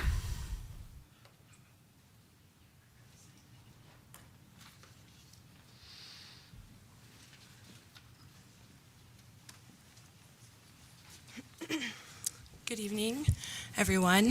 I'm Khadijah Erickson. I'm the Executive Director of the Mid-Michigan Tenant Resource Center. I'm also the Housing Chair for the Lansing Branch NAACP. I'm back again to talk to you about the same thing. Still against all the proposals for the camping ban and the parking structure. You've heard from many of my friends, neighbors, and colleagues why you should also be against these proposals on the books. I've talked to you, some of you at least, most of you, at some length about other opportunities that are available to East Lansing that do not include any form of criminalization, no fines, no civil infractions. That's not a path we have to go down. I've said in the last meeting, and I'll say it again here, there is real opportunity for East Lansing to get a hold on the homeless population, to funnel them into housing that is sustainable and permanent. And it would be cheaper over time to focus time, energy, and finances on that as opposed to anything that would involve police interaction with our unhoused neighbors or causing them to write tickets. That's more paperwork for them. They don't want to be doing that work. They are trained to do other stuff on the job. None of them went to the police academy with the idea in their head that they would be looking out on the street for homeless encampments and moving them along, evicting them from their homes. What they have left after what society had to offer them failed, right? And so, again, I just must implore you to continue having conversations with myself, with my colleagues, with other advocates. All of the unhoused people and formerly unhoused people that spoke to you today are open to meetings with you. They would love to sit down with you and share their own ideas about how you could address the issue here. And in fact, I would encourage you to have those conversations with them. They're much closer to what it's like to be homeless than even I. My last time out on the streets was in 2019, just before COVID hit. Right? And so it's been a long time. I've moved into home ownership since the last time I was on the street, right? I got that hand up that I needed so that I could stabilize, so that I could move forward in life, and look where it got me. There are so many people just like me who just need a hand up. They may not be driving people to city council every week to tell you about an ordinance they don't like, but they will certainly be contributing to your community. They will be sending kids to your schools. They'll be raising the next generation. They'll be taking care of themselves, contributing in the ways that they can. It is so valuable that those people are able to actualize. They become peer recovery coaches. They go back and volunteer at the shelters at organizations like mine so that people who are in a rough spot have someone that they know they can relate to, they can easily build trust with, and walk on a journey that's very difficult with someone who knows every step they're about to take. We can be a part of a real solution, a model that could be followed nationally, a model that other people would pay attention to and maybe feel more encouraged, more emboldened to choose humanity and dignity over criminalization, which on the surface seems like the easier option, right? You just get them off the street, you get them in jail, you don't have to deal with it, right? There are programs in the jail, right? And when they leave jail, suddenly they'll be reformed and ready to do what? Engage in an economy that is crumbling? find housing with a criminal record, which, I mean, I don't know how many people could come up here and tell you that really impacts your ability to access housing. I want to use my last minute to talk about what would happen if you went forward with any version of these proposals that even included the civil infraction, because those do stack up. I have questions about how are you collecting those fines? When you have the fine and it goes unpaid, will you send it to a debt collection agency? And when you send it to that debt collection agency, are they going to report it to the credit bureau? And when they report it to the credit bureau, will they tank their credit score? And then how will they access housing? Even if they find stable employment, even if they get everything together, how can they access housing when a poor credit score is one of the You have number 30 one seconds reasons remaining. that people are unable to access housing? Every step that you are taking that causes you to be in tension and conflict with unhoused people will produce harm. And you don't have to do that at all. We've talked and talked and talked, and I will keep talking because my unhoused neighbors are important. My housed neighbors are important. And when we take care of all of our neighbors, the community is so much stronger and better. So I implore you to vote it down. Thank you. Thank you. Madeline Loomis.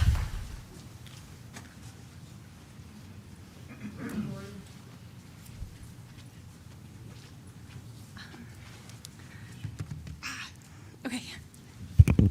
Is this good? Okay. So my name is Madeline, and I wanted to speak about my opposition to ordinances 1565 and 1566. I'm currently a student at MSU, and I have lived in East Lansing for 15 years. I'm against 1565 because, from my experience as someone who skates, an officer asking people to leave parking lots typically results in skaters leaving. There's no reason to find people in this scenario. Generally, people do not want to have negative interactions with the police, and it's enough to politely ask skaters to leave parking lots if they are deemed to be disruptive. Additionally, and far more importantly, the ordinance can be used against the homeless community members who are seeking shelter from the elements and who do not have homes. The criminalization of homelessness also pops up in Ordinance 1566, and I think that the city should be focusing more on providing housing and opportunities for homeless people rather than criminalizing homelessness. In my own experience, I have seen housing prices in East Lansing rise by hundreds of dollars each year due to the lack of housing. My own unit was $600 nearly 5 years ago, and today is $1,100 a month. This is because landlords know that residents do not have anywhere else to go. By providing access to subsidized housing, the city will not only uplift those who are struggling to find affordable housing, but also those who are struggling to pay for the housing that they currently have. Additionally, through the criminalization of using public spaces, the city will impact those who are not homeless. Those who seem to be just hanging out could then have the police called on them, and who are not doing anything harmful to the general community. Like, as other people have mentioned, there is racialized policing that is involved. Not to mention the historic use of laws like banning public loitering or vagrancy. Vagrancy laws similar to this were enacted nationwide, and particularly in the South following the Civil War, to specifically target people of color. These laws only deepen problems faced by marginalized groups and do not help to create a more equal society. These laws hurt both people of color and homeless people. The criminalization speaks to an uncomfortability with homelessness in East Lansing, but if the city is uncomfortable, they need to create an actual support system for homeless people rather than just pushing people out. If people are uncomfortable with homelessness, they should be providing homes. Thank you. Thank you. Edward Allen.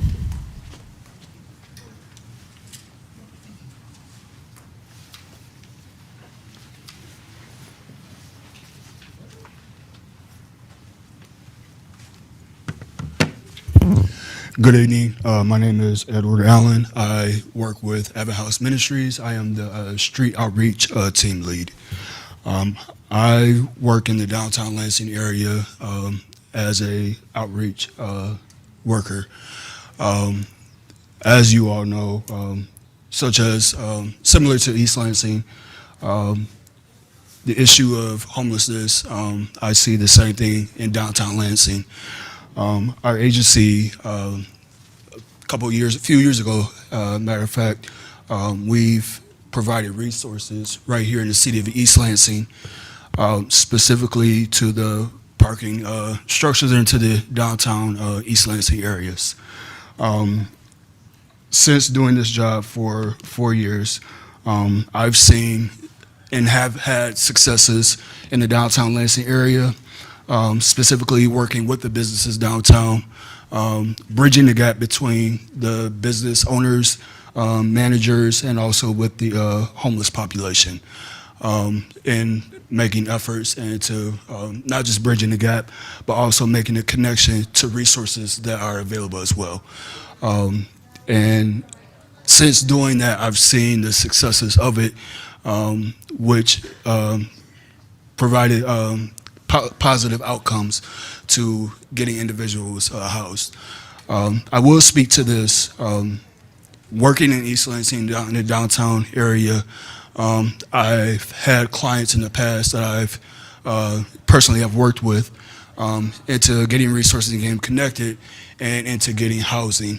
One in particular, I had been in contact with him for about 2 years, and in efforts of trying to make that connection and connect the resources, with the efforts of me continuously showing up and the consistency that I provided, it allowed me to build a rapport for over a span of 2 years for him to be able to eventually want to seek out those resources and actually get him connected with our different housing programs that we have.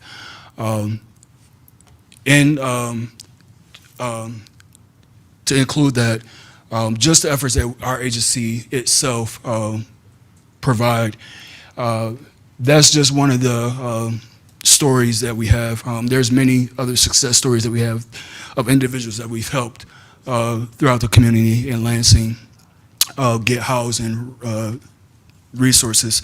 So I would urge this council and the mayor to look at this again.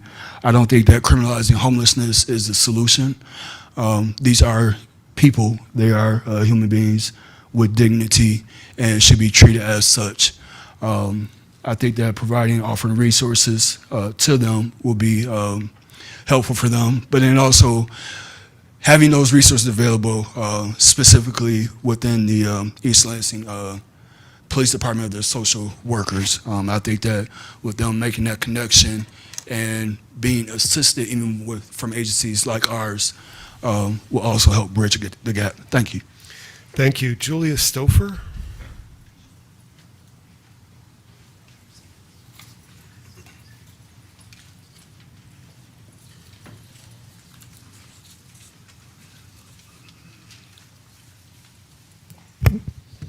Hello.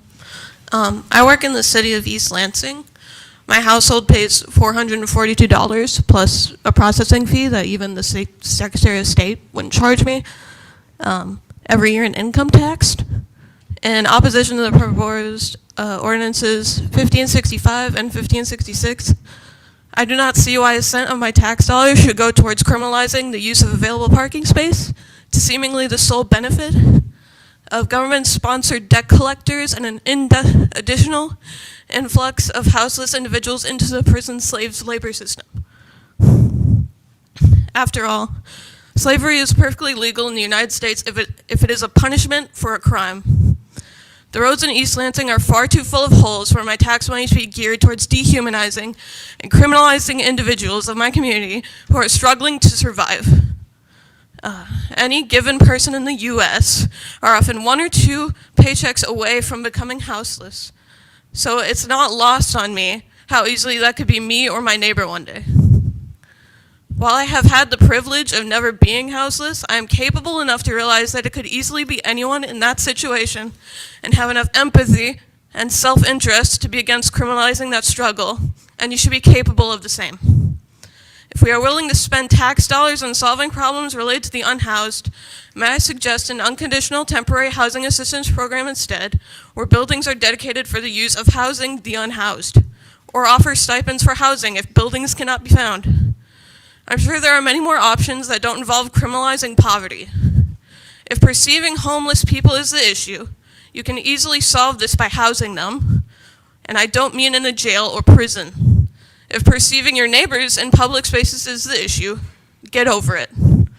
I would like to encourage Council Members Embersol Singh, Grigsby, Whalen, and Meadows to not vote for any pathways of criminalization as they have stated, because everyone in this room are here to hold them to account.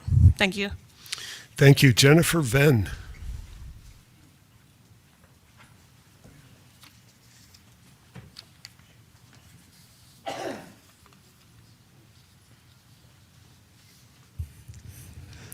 Good evening, Mayor and the member of the City Council. My name is Jennifer, and I'm here because of the violent assault that was inflicted by the East Lansing police, where 2 young men, students, were violently assaulted and illegally detained, while simultaneously inflicting mace to the students surrounding.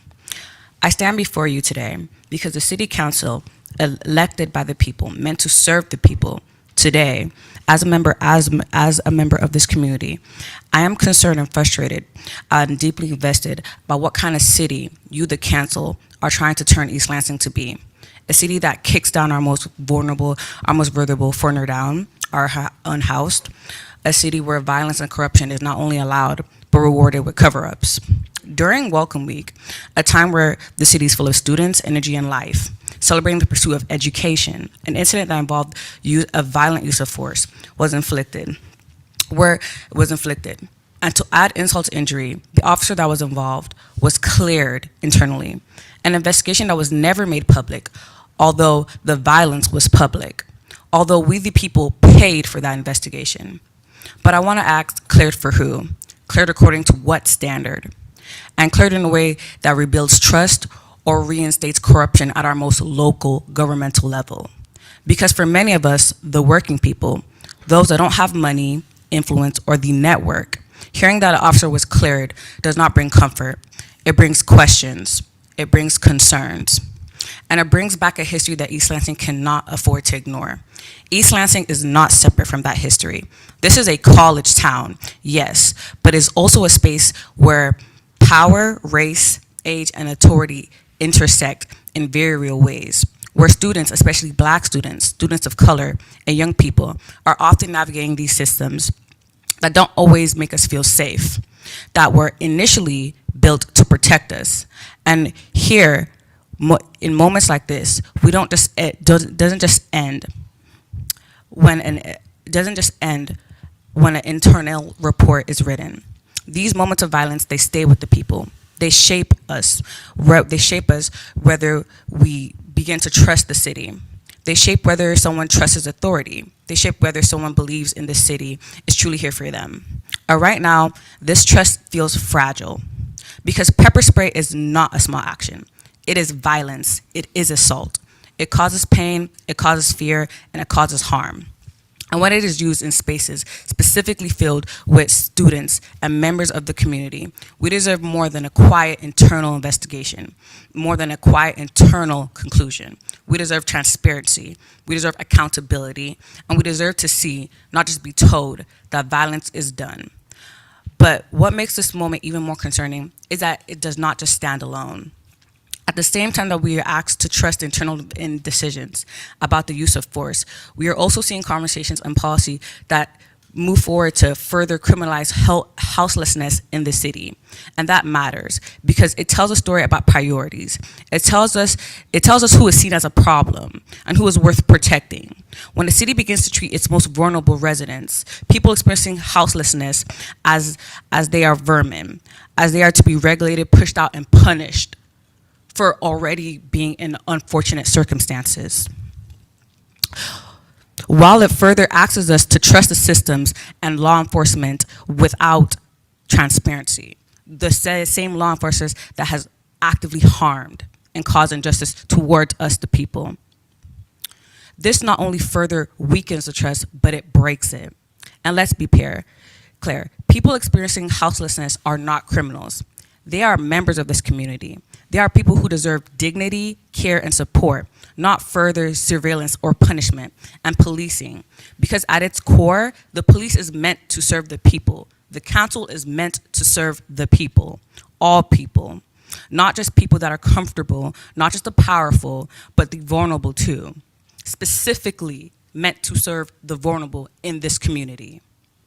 So when we see use of force in not just one situation, but further pushing to encroach on other situations, it creates a pattern where law enforcement where law enforcement expands, but trust does not. A pattern where authority is protected and community is not centered. And for this, this is why this avocation matters the most, because the council has a choice. You can treat these as separate issues, or you can recognize them as being connected by something deeper. The question is, who is the city truly for? Thank you for your comments. Your Thank time has you. expired. Michael Lynn. Hello, thank you. Michael Lynn, Lansing resident, CEO, Lansing Empowerment Network, coordinator for Lansing 360 Gun Violence Collaborative. What's up, Chuck? It's good to see you up there, brother. We've been a long road. I wanted to just touch base real quick on this proposals that are here for you guys' consideration. I'm not surprised at all of the community outcry and all that's being said. And I just am really kind of surprised when people just act as if East Lansing is who they've always been. I'm 44 years old. East Lansing has always been a no-go space. Even when I was in the streets dealing with, all the things that you guys have described in the paperwork, we didn't come out here for that intentionality. Although sometimes fights broke out.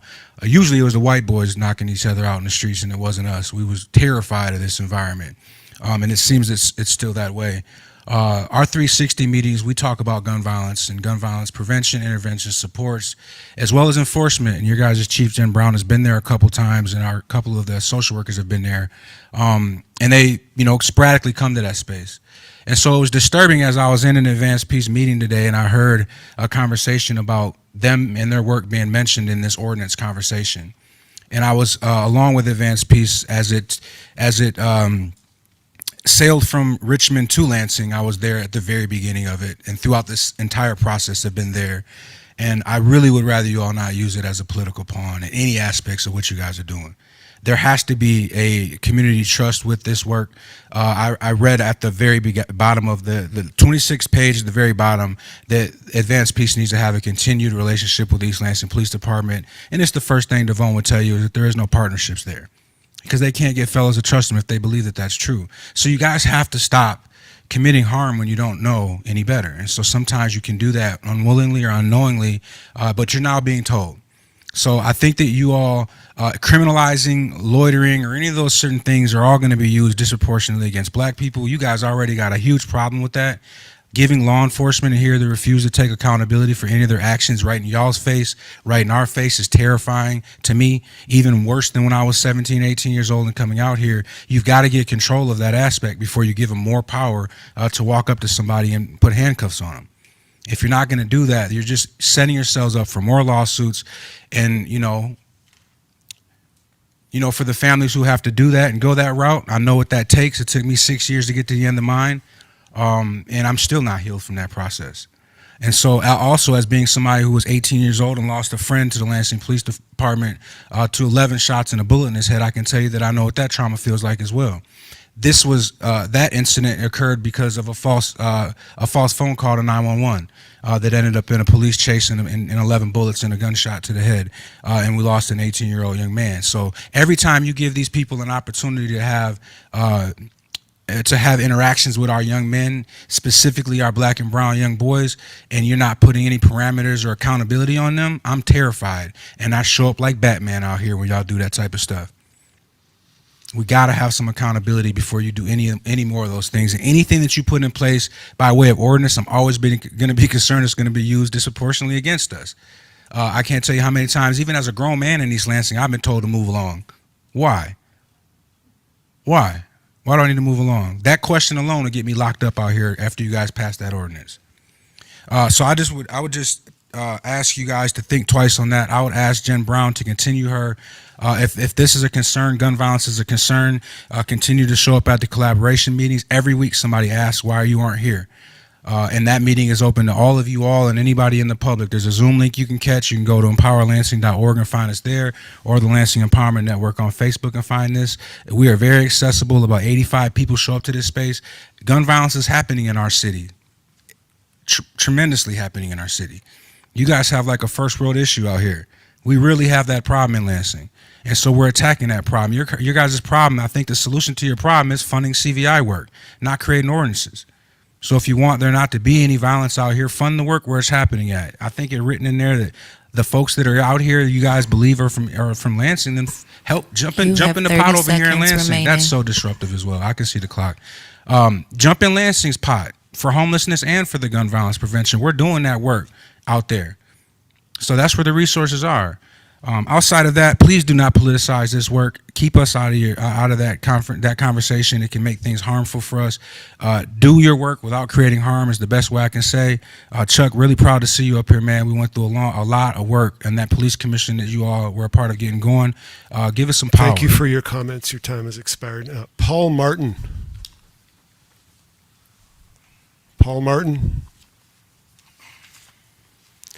Last name Worcester.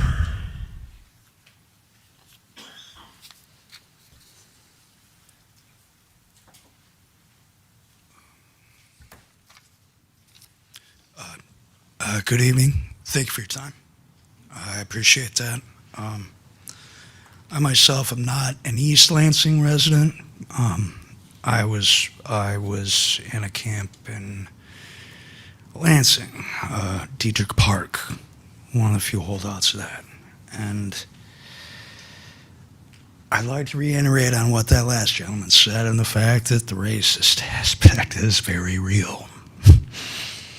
Not that I've experienced it personally, but we've seen it. And we know it's true. You can't have this. You can't do this.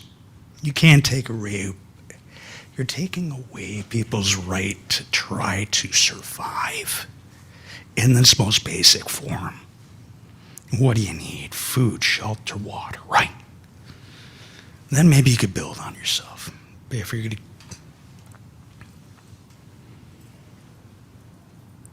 loitering goes a little far, doesn't it? How do you define loitering? You're just hanging out a little too long, aren't you? Yeah. Well, maybe it's because you don't have anywhere else to go. Maybe it's because you can't. Good luck getting a job when you don't have an address, or a place to shower, or a phone to call. Good luck with that. Get yourself together like that, right? Do you really think that's going to click? Probably not. That being said, it's not good. It's not in your best interest to start maybe discounting your less than fortunate citizens. It's not at all. It's not a good idea. It's going to lead to horrible other things and more police eyes. Sorry. If you look at the money that you would save from not doing this, you'd probably be smiling at yourselves right now. The more you police people, the more you isolate people like that, the less you help people like that, the more you spend on medical, police actions, certain things. If you're not on the street all the time, then you're probably not getting the cops called on you every day either, are you? Right? Well, that guy's sleeping here, I don't like that. Sorry, didn't know where else to sleep. Does that seem fair to you? Now you're going to make that a criminal action. You are going to make that a criminal action. You're going to...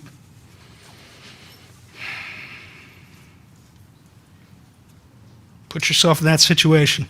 Somebody else had already said this. Any one of us in this room could be 2 weeks away from a bad paycheck.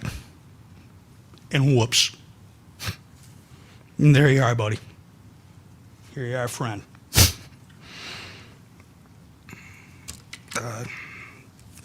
That being said, have a good night, guys. Thank you. Sandra Seaton. Sorry, I'm almost out of the way.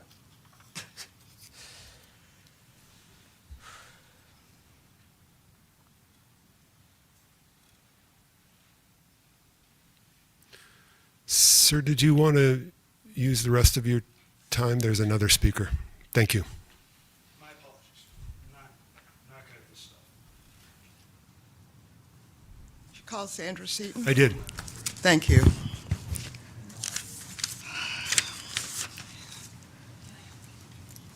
I remember speaking about the proposed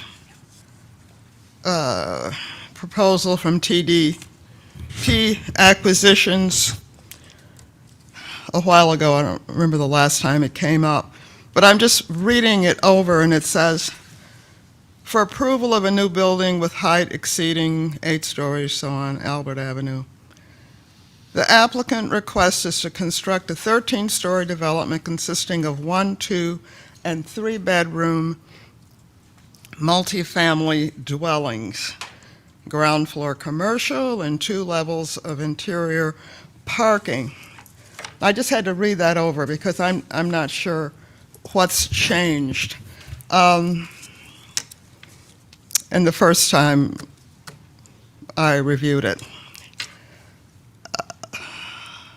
We raised 4 kids in East Lansing. I've lived here since 1971.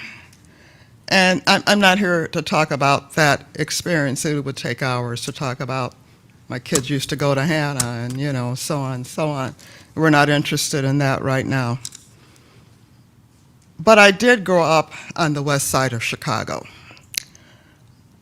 I saw projects where kids had no place to play. So I had to use my imagination to figure out how this would work for families. Multi-families. Anyway, I think about Cabrini Green, the projects in Chicago. And we have this building in downtown East Lansing.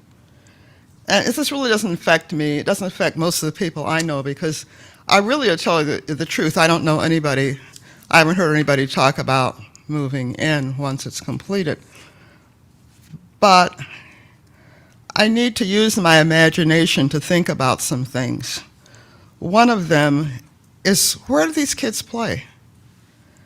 I picture kids playing in the hall. And then I heard the last time there was supposed to be a small community room. And what's that about, you know? Is that where teenagers would go after school? We've got parents working. So are they going to be out in downtown East Lansing? Where are they going to hang out? You know, and of course it's going to be very tantalizing to try to hang out with college kids.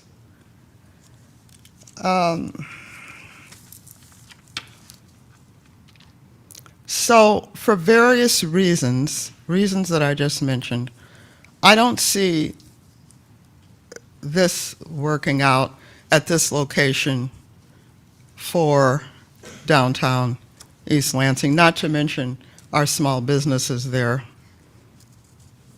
But I just don't see this working out as a place for families. I think there just have to be other locations in East Lansing where you can have a building of this size where kids can actually have a decent life. I just don't see it happening in downtown East Lansing. Where are folks going to shop? We talk about the price of gas now. So where do we envision family shopping? And they'd have to have a car.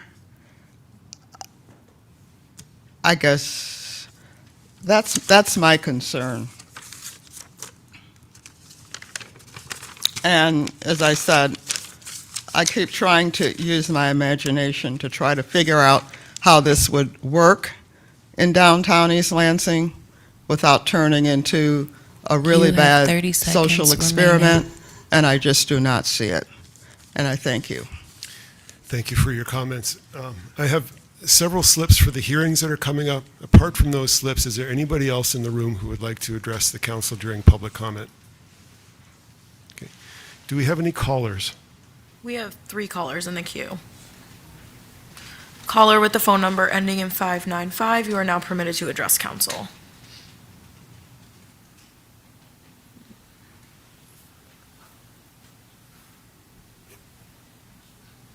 Hello. My name is Erica Lynn, and I live in Lansing, but I also work in community violence prevention, intervention, and support. And I do so using a public health approach. It is something that I very, very deeply believe in. And I just wanted to speak tonight to acknowledge something that I think isn't talked about enough, and that's that Lansing and East Lansing are sister cities. I think our communities are very deeply connected. There are so many people that live in one and work in the other. They may go to school there. They have family between both cities. We all spend money in both places. We have relationships in both places. And so the decisions that you all make in that room don't just affect East Lansing, they affect us too. And I decided to speak tonight because the 2 ordinances that you're considering tonight, I mean, you've heard the public comment. They're obviously extremely problematic, but it's not just that they're problematic, they're inhumane. You know, I would classify them as one being criminalizing poverty, and the other one is a green light to racially discriminate, to over-police, to racially profile. And I think presenting those as solutions to public safety is so disingenuous. The camping ordinance, I mean, we're literally talking about it making it illegal for humans, for people to exist outside when they don't have stable housing. If someone is sleeping outside because they have nowhere else to go, they clearly do not have the money to pay a fine, to be cited.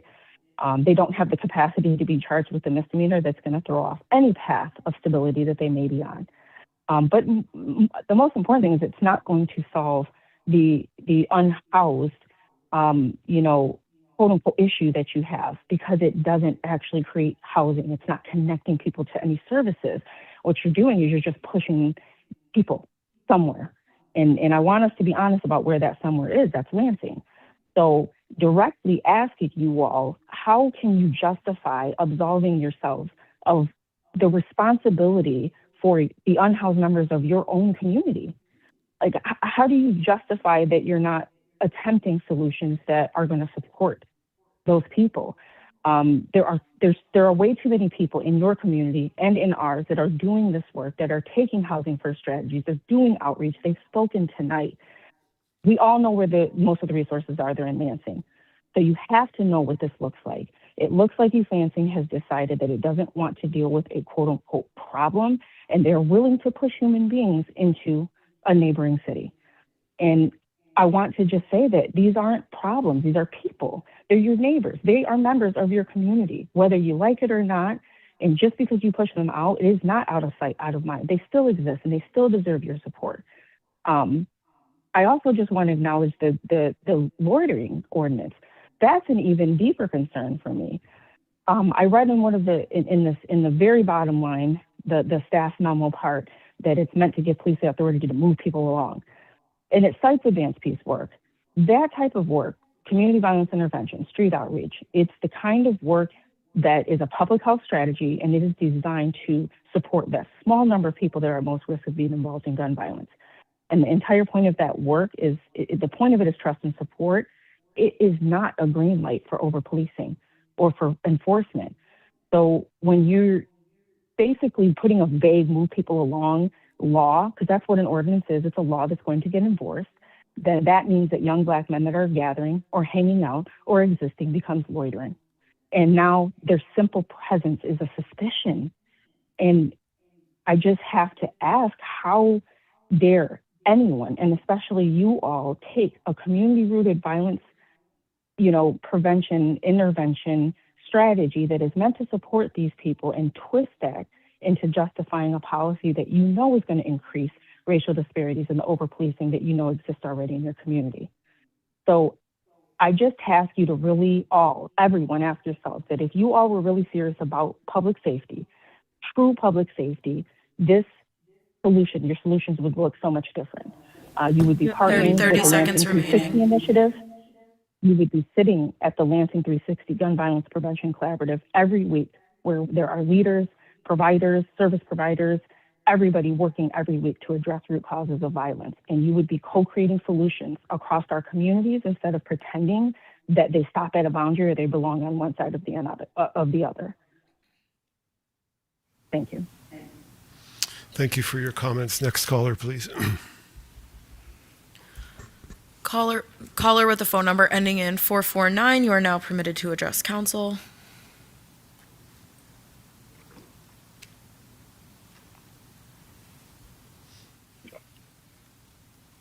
Hello, I'm Chantel Spears. I'm here to oppose your efforts to penalize homelessness, whether it be through civil infractions or criminalization. Penalizing people for being unhoused is as nonsensical and ineffective as using a Band-Aid to fix a broken femur that requires surgery and a body cast. It is as ridiculous as treating cancer with chicken noodle soup instead of scientifically supported interventions such as chemotherapy. Indeed, fining and penalizing homelessness has garnered no scientific support whatsoever.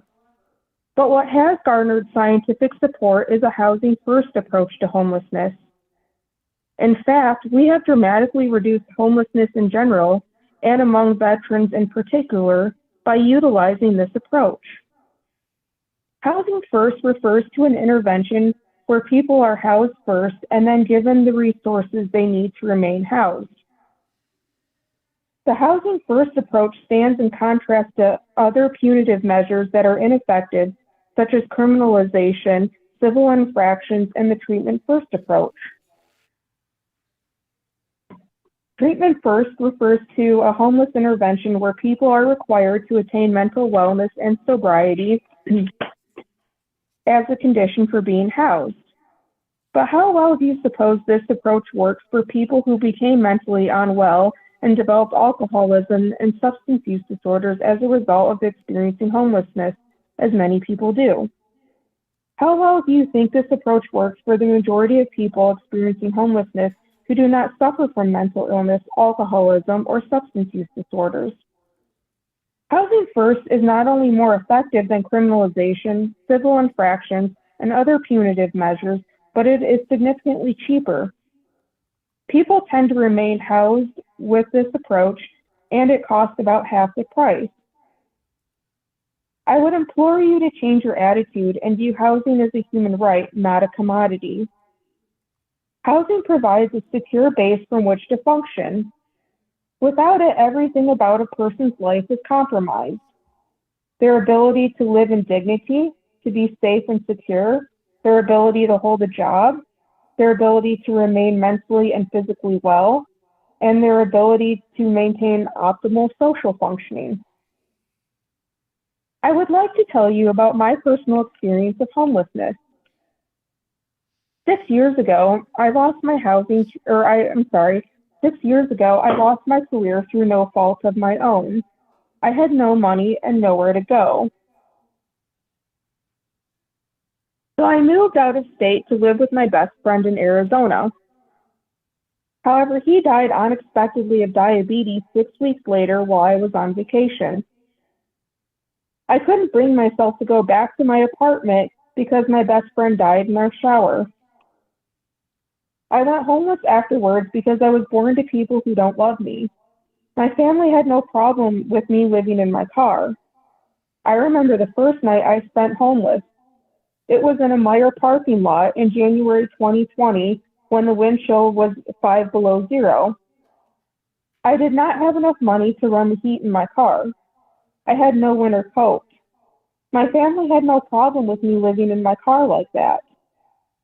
They also had no problem with the fact that I was stalked for a full year and almost abducted by a sexual predator because I was living in my car.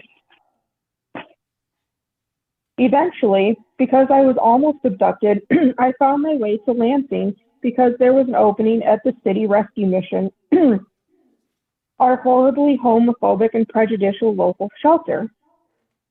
However, to my dismay, I had to leave the shelter because they refused to accommodate my medical disorder, as they do with most people with medical disabilities. For the next few years, I found myself living outside in my car again, waiting for my housing voucher. If I was in East Lansing and your ordinances 30 were seconds in place, remaining. I would be in jeopardy of facing civil infractions and other punitive measures because I went homeless because my housemate died and I was born to an abusive, hateful family who refused to offer any support. I would be penalized for having to live outside because people in our shelter system hate people with disabilities and refuse to accommodate them. But I was fortunate enough to live in a city where there were not punitive, nonsensical ordinances against homelessness like the ones you're proposing. Thank you for your comments. Could we In have the next fact, caller, please?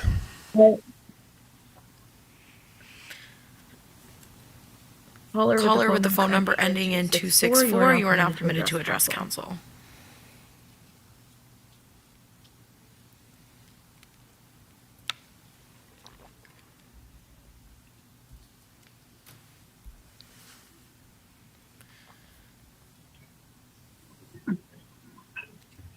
So my name is Audrey Willette. Can you hear me? Yes, we can hear you. I'm speaking because I'm homeless. I have lived on the streets for 8 years. I live in my car. I've lived in a tent in the woods. I have witnessed a community of people who are trying to survive, and criminalizing people just trying to survive is not the solution to the homeless issue. These people, we're just trying to survive. We're trying to get through one day at a time. And we don't need the pressure of being afraid to sleep in our cars in the Walmart parking lot or to sleep in a tent. We don't have any options.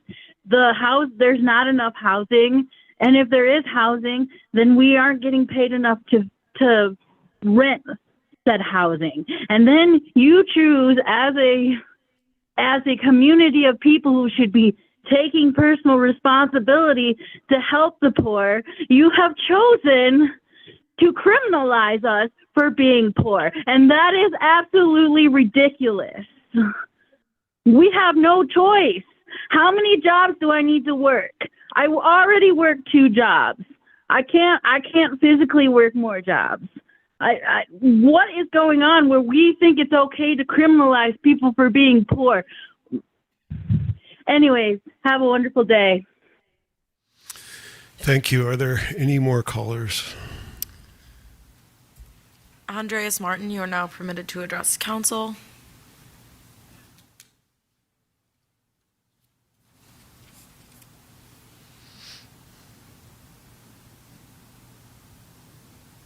What do you think Patrick's Day, East Lansing? Can you hear me? Yes, we can hear you. Nice. Okay. Yeah, bear with me. It's 3 in the morning. I'm calling from France at the moment. And yeah, Mayor Elkman and Honorable Council, I'm addressing the item 5.6 on your agenda, and I'm representing the Wagner Group. Yeah, it's almost 3 in the morning, as I said, and I care too much about East Lansing to sleep through this important vote that you are planning today. We all want a thriving downtown, no question about that. But as we can hear from maybe the celebrations tonight on the streets of East Lansing, as I know, are pretty packed on those days, game days, all celebrations. Cars and people are blocking the streets of East Lansing already, and it's at capacity.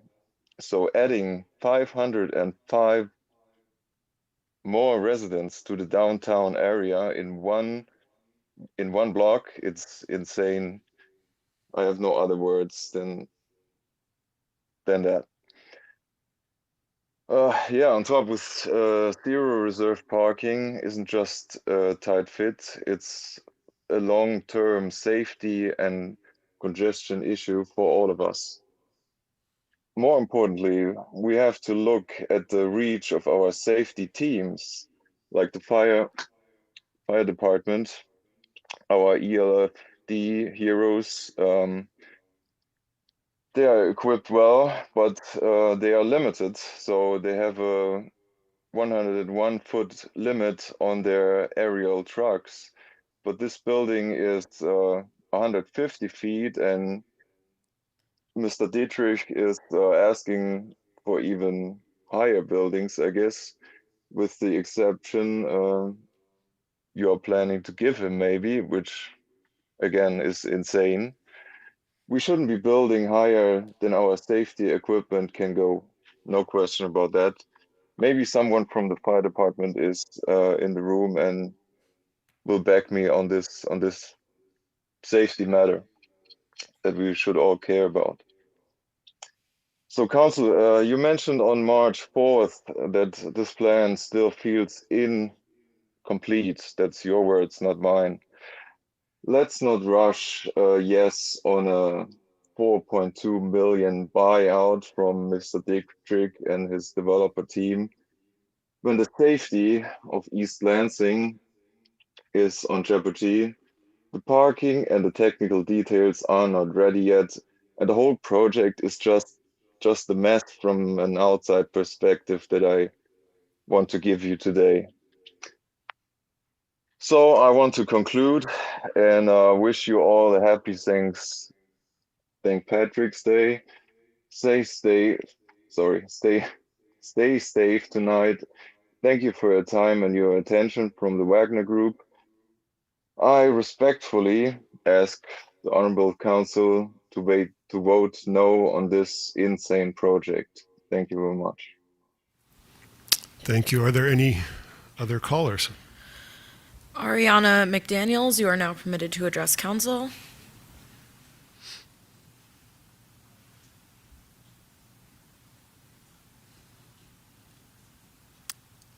It looks like they have left, so those are all the callers in the queue. Those are all our callers. All right, thank you. Kathy DeChambeau.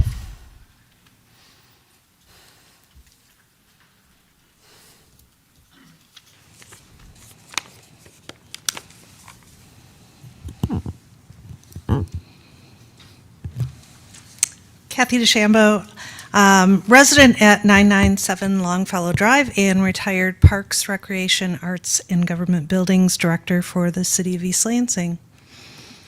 Good evening, Mayor Altman, Mayor Pro Tem Grigsby, council members. Every community is fortunate when it has a public servant who dedicates not just years, but heart, wisdom, and integrity to its success. And for East Lansing, that person has been Planning, Building, and Housing Director and current Acting City Manager, Annette Irwin. As Director Irwin prepares to retire after more than 3 decades of service to the City of East Lansing, it is hard to fully capture the depth of her impact on this community.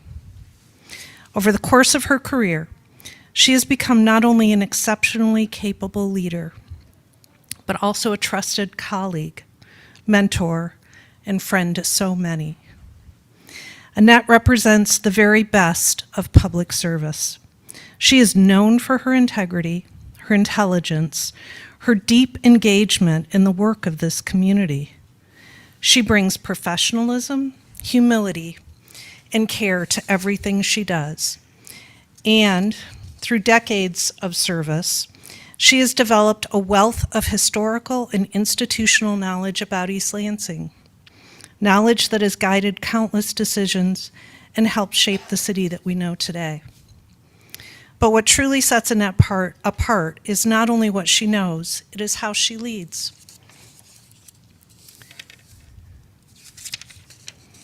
Her leadership has always been humble, thoughtful, and grounded in a genuine commitment to the residents of this community. Always centering what is best for East Lansing, she empowers others, she listens carefully, communicates clearly, and holds herself to the highest ethical and professional standards. Director Irwin's tremendous communication skills, her thoughtful approach to problem solving, and her steady presence have made her one of the most trusted public servants this city has known.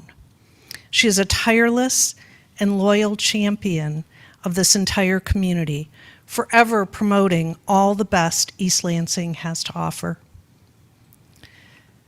Director Irwin has a superpower. If you have had the privilege of collaborating with Annette or of being in a meeting with Annette, you likely have experienced Annette's superpower. She raises her hand and she asks questions without fear or hesitation, and she asks the right questions. So often, she is asking the one question in the room that makes everyone pause and realize we should probably think about this a little more carefully. Time and again, Annette has been able to see around corners, raising thoughtful, insightful questions that help identify challenges before they become problems. Whether by drawing on her deep understanding of the city's history or by encouraging careful consideration of decisions, she has helped avert countless potential issues. She never hesitates to raise her hand or engage in the difficult conversations when necessary, and because of that willingness, many problems have been solved or prevented entirely for the benefit of this community. Annette's superpower has served this community well. It is my hope that those who remain to do the work follow Annette's lead. Raise your hand, ask the questions with confidence and without fear. Consistently stepping forward to take on the tough work has evidenced in her position yet again this week as acting city manager in what is her last week with the city. Director Irwin, so often taking on the difficult and definitely the thankless, but undeniably needed tasks. And she has always done so with professionalism, positivity, and much appreciated humor.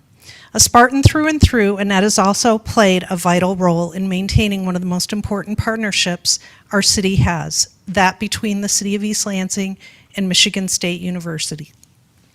I'm going to run out of time, so I'm going to run to the end to say, Annette, thank you for your extraordinary service to the City of East Lansing. Congratulations on a retirement that is so richly deserved, and may the journeys ahead be every bit as rewarding as the one you have shared with this community.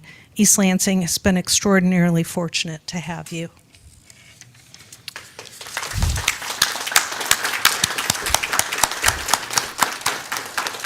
Thank you for your comments. Heather Pope.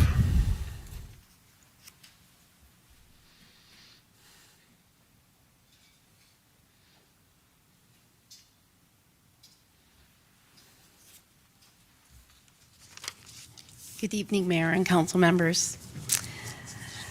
For more than 30 years, I've had the privilege of working alongside Annette Irwin, a remarkable colleague and an even more extraordinary friend. Her dedication to public service has been remarkable.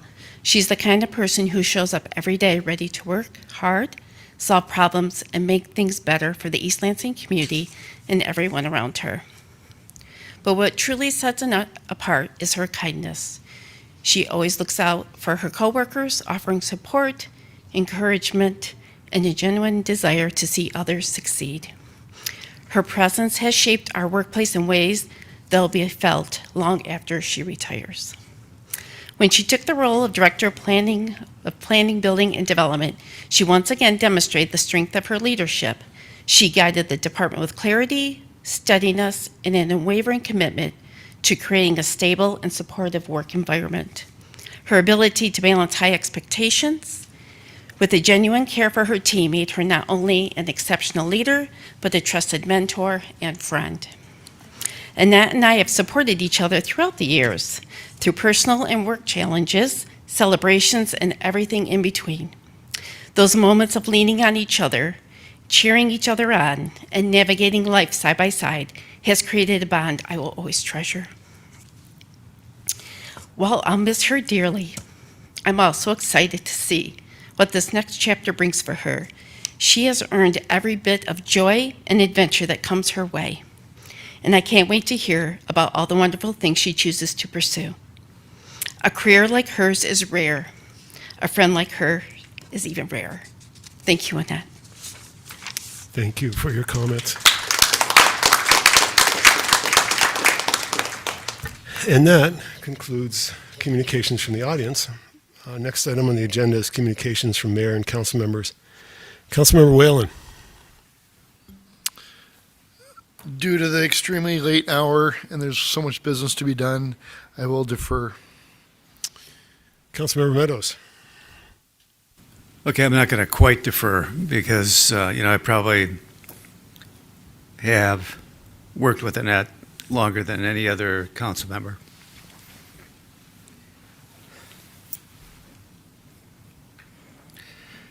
So I'm a little emotional about her leaving. And I told her I wish she'd stay at least as long as I'm going to be here, but she's ready to go. But I want to just say how much of a pleasure it has been to work with you all these years. What a fantastic person you are. And what a resource, probably for every member of the staff in this city, because of the way that you operate and the knowledge that you bring to the table on just about everything. So thank you for your service. I hope your retirement is short and you'll be back here really quickly. But I know that you've got great plans going forward. So I love you. I'm sorry that you're leaving. So. Thank you. Councilmember, or Mayor Pro Tem Grigsby. It's kind of hard to follow that up, Mark. But I just wanted to speak to some of the comments that we had tonight. And then obviously some of the discussion will be with some of our agenda items we have later that I'll address. But I wanted to thank the audience members for coming in and really talking to us about their truth and about what's important to them. I think the word or phrase has been coming up, democratic process, is kind of really what's been sticking out in my mind when it comes to some of the things that I heard tonight. And not to get too long-winded, but I came to East Lansing in 2016 with my family, young family at the time, and we really loved it. My wife grew up here, and we just call it home. We're in the home that she grew up in, and we're just blessed to be here. But as soon as I got here, I wanted to get involved with something that was important in the community.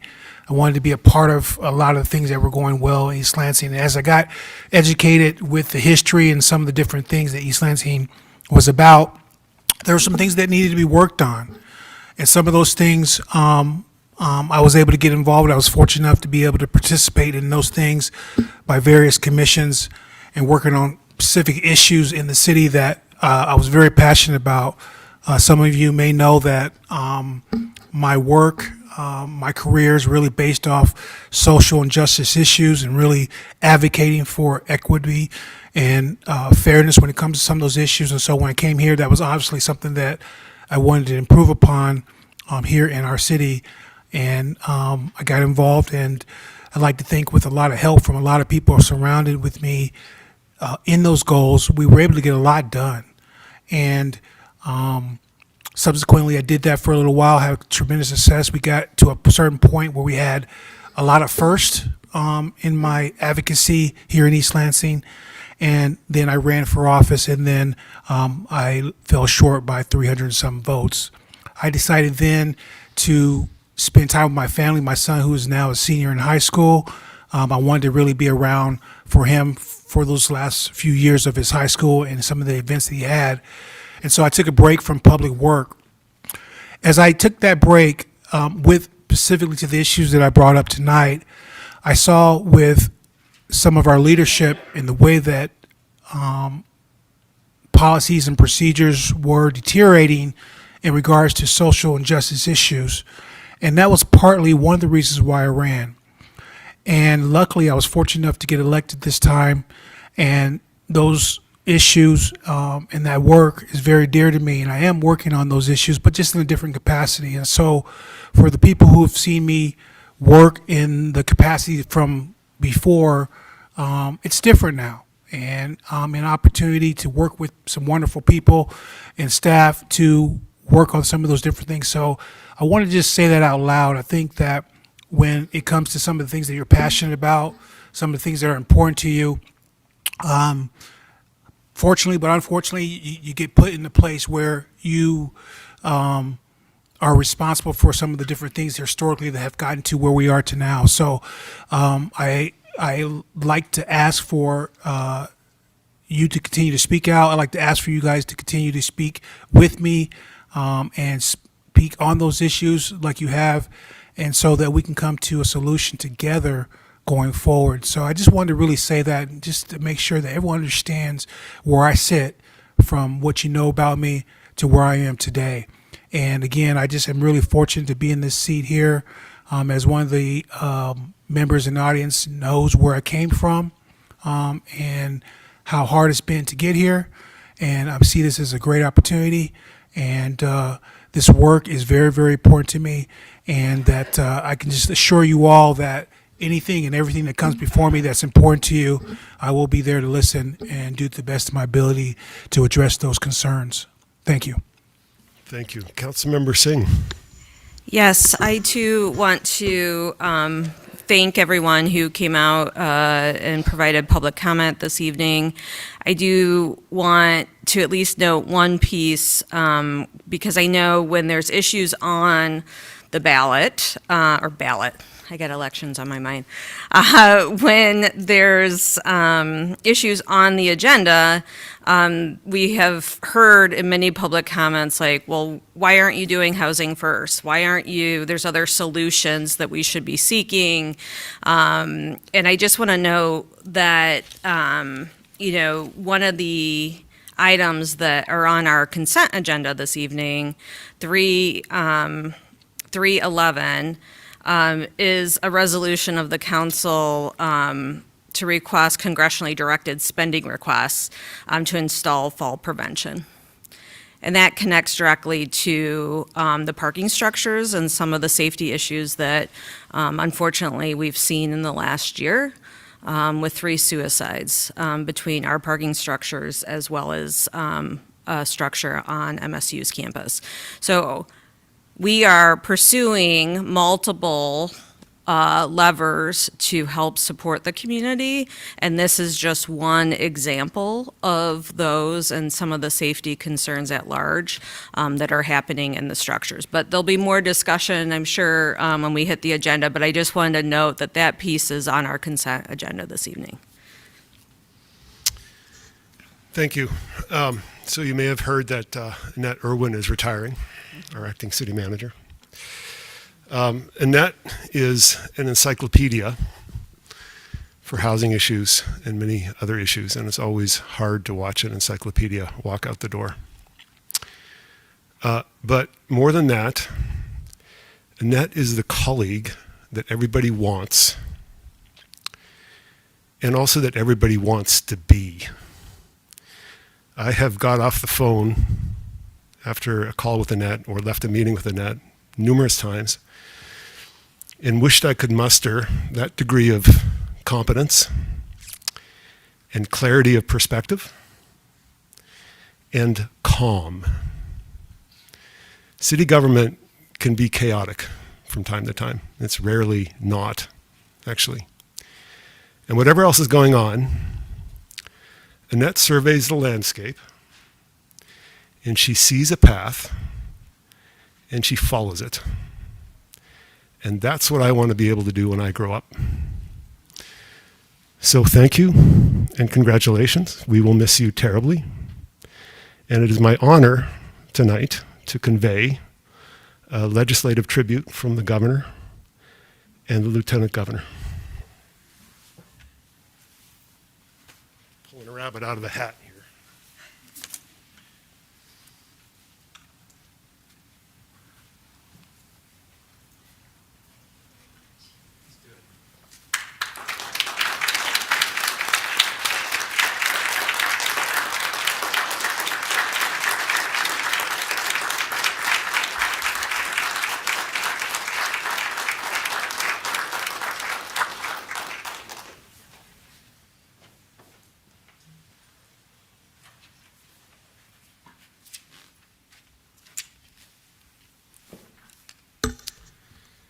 And with that, the city manager's report.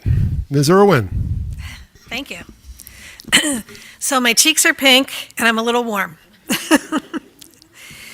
Thank you to everyone who said such kind words this evening. I really, really don't feel worthy of the accolades that were given. I really do just try to do the best I can when I come to serve this community.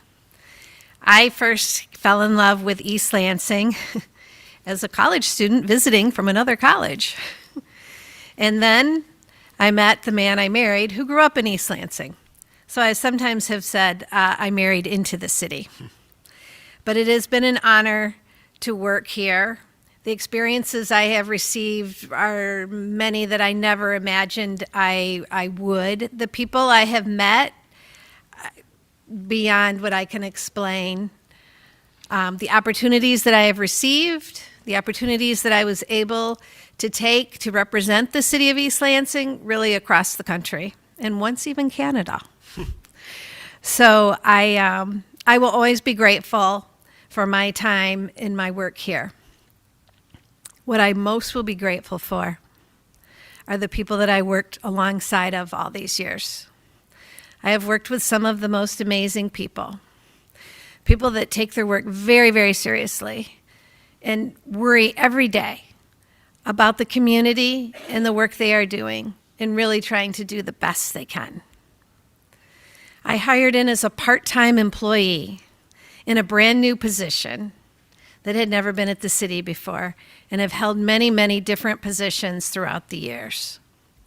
I was fortunate to work for some great people and some great managers.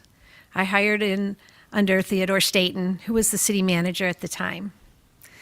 I've had an awesome opportunity to work with many of our elected officials who have also done all they can do to try and represent this community and make things better for those of us who live, work, and play here. It's a great city to raise your family, to work, to play. I've always said that living in a college town or working in a college town is amazing. Your family gets opportunities that you can't imagine, and especially in a city like East Lansing. You know, this isn't a big college town, we're a small college town. So gee whiz, in 15 minutes, I can see world-class theater. In 15 minutes, my girls got to see world-class athletes. They went to writing classes in the summertime. They looked at astrology. They also would go to eat breakfast and see the guy that won the national championship and think of him as just another guy in town, and if he can do it, they could certainly do great things too. And I used to tell the students when I would speak, or to their parents at orientation, that it is one of the great things of living in the city is having those students who interact with our families every year and are an example of what we can all accomplish. So I thank you all.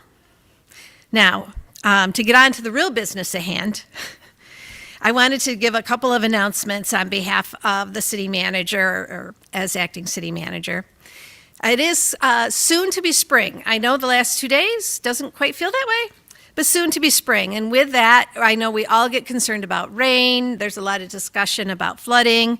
And I just wanted to give a reminder to folks to go to eastlansingfloodstudy.com. Visit the site to get many answers to some of your questions. Also, you can share feedback, and the deadline is Sunday, April 5th. So that's coming up fast. So please visit that website and give your feedback. I also want to share that the dialogue has gone out in the mail. Many of you probably have gotten it. If you haven't, you'll get it in the next day or so, I'm sure. Please take a look at the dialogue. Lots of great information in it. Crystal Award nominations are open. The deadline is Friday. So this Friday. So please take an opportunity to go on the website, look for Crystal Award nominations, and fill out that form. Also, I wanted to bring to your attention tomorrow at 12:59, no panic, but there will be a cell phone test alert for Severe Weather Awareness Week. So we'll all get an alert on our cell phones, and there also will be the countywide outdoor warning sirens activated. So this all a test. Let's hope it's all a test now that I say that. Our plan is it's all in a test and there won't be severe weather tomorrow. I also want to thank the fire department for their dedication to assisting residents, especially on some of the days recently where they've had a very high run call in making calls back to back without a lot of breaks. And it is the season of spring where more of that kind of work, I know, comes along. And so on behalf also of Mr. Bellarmine, I wanted to be sure the fire department heard our thank you. And we understand their dedication to assisting all of our residents. Lastly, I want to recognize that this is Women's History Month. On our consent agenda, there will be a notation of that. And that also, if you take the time to read it, which I encourage you to, there's been 16 women that have served as on our city council or as mayor or mayor pro tem. 16 total since the first city council in 1907. They've played large roles for such a small group of women, and we appreciate their time and effort that they have also given to our community. And they will serve as leaders for the next generation of women who want to take up this activism in the city and volunteer their time. So I thank them. And that is, sorry. One more thing. Today is National Social Workers Day. If you go on our our Facebook page, you will see a notation to the social workers. We in the city of East Lansing are proud to have 3 social workers that work with the city, and we cannot forget Silas, our comfort canine. This year's theme is social work, uplift, defend, transform, to honor the prime mission of the profession. Social workers are committed to enhancing human well-being, meeting the basic human needs of all people, and putting special attention on the needs and empowerment of people who are vulnerable, oppressed, and living in poverty. Please help us in thanking Hannah, Taylor, and our intern Kylie today, as well as our favorite dog Silas in the city of East Lansing. Many in our organization and our departments go to them and seek help in trying to serve our residents here as we do our work throughout the day. Now I am done. Thank you. City Attorney's report, Mr. Jopik. Yes, thank you, Mr. Mayor. I have no report this evening other than to say congratulations to Annette and express my appreciation for only worked with her for 8 months. That's the extent of the pleasure I've had to work with her, but she played a large role in orienting myself and many of the attorneys that are working with the city when we were brought in. So thank you and congratulations. Thank you. That brings us to item number 3, the consent agenda. Ms. Irwin. Yes, thank you. Item 3.1, approve the following appointments or reappointments to boards or commissions. Jamie Kruger to the Commission on the Environment for a full term ending December 31st, 2028. Cullen O'Brien to the Commission on the Environment for a partial term ending December 31st, 2027. Robert, and I apologize, Cooker to the Commission on the Environment for a partial term ending December 31st, 2026. Michael David Holt to the Commission on the Environment for a partial term ending December 31st, 2026. Item 3.2, approve an updated City of East Lansing lease addendum form to align with Ordinance 1538. Item 3.3, approve a conditional Class 3 rental license for an occupancy of up to 2 unrelated persons or a family at 338 West Saginaw Street, Unit 49. The owner of record is Derek Lampart. The legal representative is also Derek Lamport of Bath, Michigan. Approve the Ingham County Child Abuse Protocol and authorize East Lansing Police Department Chief to sign. Approve a resolution of support for the submittal of a grant application from the City of East Lansing for the Michigan Department of Transportation Local Bridge Program. Approve an amended version of Option 2 for downtown seating and events with scaled back, minimal seasonal outdoor seating options, primarily installed to accommodate downtown event attendees. Item 3.7, approve a traffic control order 505 for the installation of multi-way stop at Forest Road and Harrison Road. 3.8, approve a resolution celebrating Women's History Month and honoring women trailblazers in the city of East Lansing. Item 3.9, approve a contract with Restore Consulting LLC for engineering services for parking facilities repair, project design, bidding, and construction administration in the amount of $172,385, which includes a 15% contingency, and authorize the city manager to sign.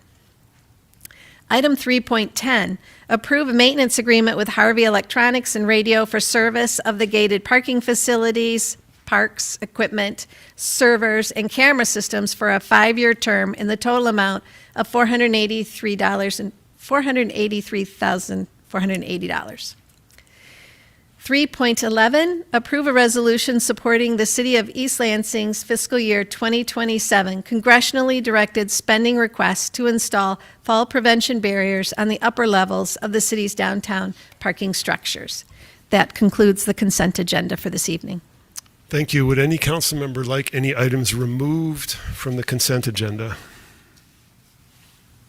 Seeing none, is there a motion to approve the consent agenda as presented? So moved. Moved by Meadows, Second. second by Grigsby. Any discussion of the consent agenda? Just a comment with regard to the resolution celebrating Women's History Month. I just want to, while it mentions many of the women who have served on the council, it doesn't identify, except for one, Joan Hinault, as mayor. And I just want to mention that Liz Schweitzer, Diane Godaris, Ruth Beyer, and Jesse Gregg have also served as mayor in this city. So, Thank you. Any further discussion? I got one out of nowhere. I just want to know if it's true or not that we do not have any of our parks named after any women. Is that true? I think that it is true singular, but I think a park on the corner of Grand River and Hagedorn is named after a husband and wife who were large-scale realtors within the community. So there is a park named after a woman, but along with her husband. So I'll just put it out in the universe, not enough. Thank you. Thank you. I'll also note that Sally Silver, a major player in neighborhood activities within this community, was nominated to be named for a park, and frankly, I don't know whatever happened with that. So, Any further discussion of the consent agenda? Okay, the motion is on the consent agenda as presented. All those in favor say aye. Aye. Aye. Any opposed? That motion carries. The consent agenda is approved. That brings us to the first of two public hearings. Item 4.1 is a public hearing in accordance with ordinance number 1206 for property owners in the fiscal year 2026 hazardous sidewalk project area to contest the need for sidewalk repairs. Staff, please. Good evening, Council. I'm Stephen with the Engineering Department of Public Works. With me, I have Joseph Callahan, also with Engineering Department. We have a public hearing for the sidewalks, the fiscal year 26. This is kind of a yearly project, so many of you are familiar with it. It's in accordance with the municipal code and with ordinance 1206, which says that the residents are responsible for the repair and maintenance of the sidewalks. There's a process that's outlined in that ordinance that staff has followed, including sending out mailers in November and then having administrative reviews February, and also including that list of people who have reserved the right to contest either through that administrative review or through written correspondence. And so for your consideration is the resolution to order the repair of the sidewalks at the locations, as well as I can answer any questions about the public hearing. Questions right now for staff? Okay, this is a public hearing. I will open the public hearing. There's one card. Kevin Hagan. How you doing? Kevin Hagan, Hagan Realty, 927 East Grand River. Annette, in our last meeting, I made a comment that you would not be here forever. I did not know it was going to be this quick. I am sad to see you go. 20 years ago, you let me hang out in the office when I was trying to avoid Matt at all costs. Seriously, all the times we've worked together, you've been great to work with. So thank you very much for your service. I appreciate it. So 4.1, I just wanted to, I think we did submit a written letter against, first of all, let me state that we have 7 properties that are looking to be assessed. We agree that there definitely needs to be some work on some of them. It looked like there's pictures submitted that you could see every section of sidewalk was X'd off in the 500 block of Lexington. That is where we do not agree. Hopefully, we have a great working relationship with Public Works. Ultimately, what we're hoping to do is just get that time with them out there to go over the sidewalks, given the snow.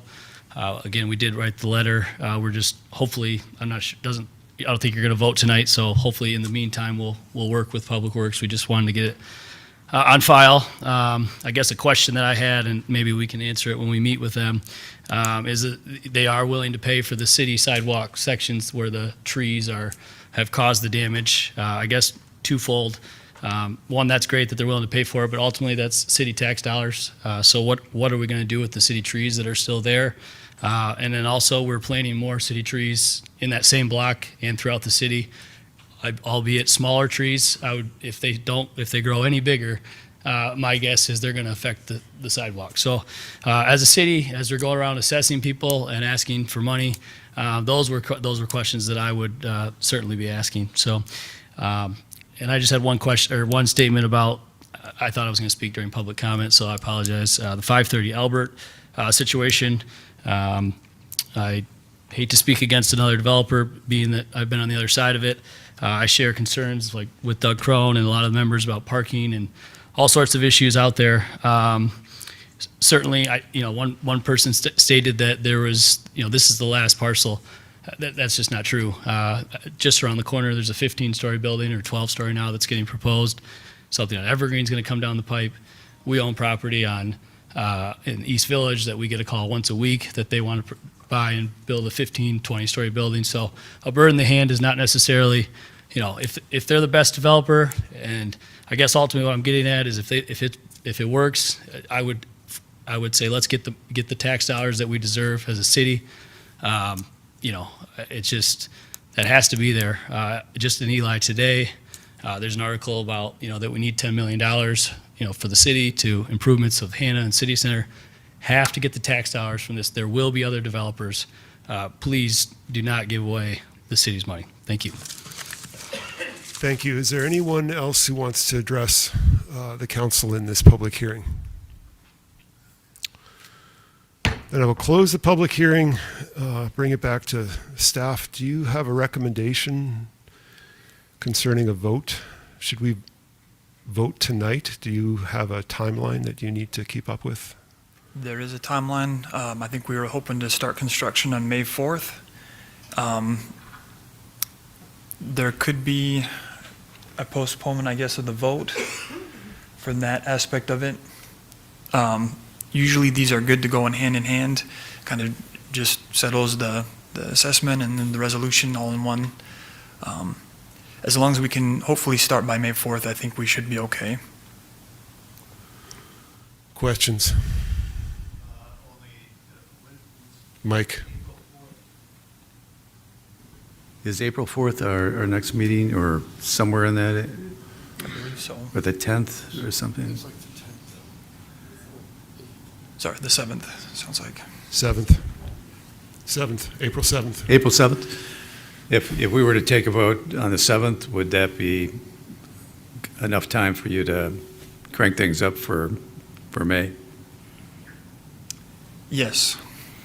Okay, well, that gives you a little bit of time then to meet and make another recommendation for us. And if it's the same recommendation, then we take action that night. So, okay. Is that all right?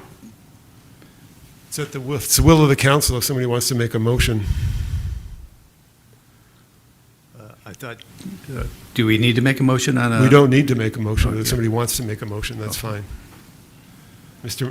Jopik? Yes, and looking at the ordinance, it just says that council may adopt the proposed resolution ordering the work and apportioning the cost thereof with or without amendment following the public hearing. So it could be at this meeting, it could be at the next meeting. It leaves it open to your discretion. Mr. Whalen? My thought is we were just asked tonight to have some negotiation or discussion. I don't think, as long as there's April 7th, there's still time. I don't see any reason why we couldn't wait till then. Any other discussion on this issue? It just seems like there's some pretty high costs here for Okay. the homeowners. So if there's no motion, then that concludes this item. And we'll expect to see this on our agenda on April 7th. Next item on the agenda is item 4.2, a public hearing to consider residential permit parking on Cowley Avenue from Michigan Avenue to Oak Ridge Avenue. Good evening Mr. again. Clayton. Stephen again with engineering, and again with me, Joseph Callahan from engineering.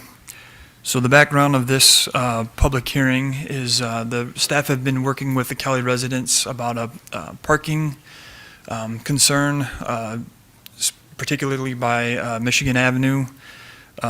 Staff have kind of noticed it on the operations side as well, from a leaf removal and snowplow perspective. So we're supportive of that effort from that perspective. So the public hearing is in accordance with Section 44-336. It's to expand the existing Chesterfield Hills residential permit parking program. The residents have filed a petition in accordance with that, the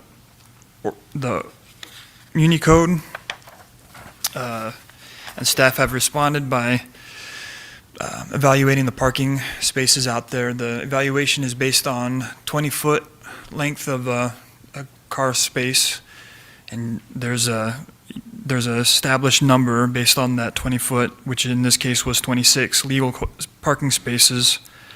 And then the ordinance outlines the threshold as 75% of the parking spaces being occupied 75% of the time.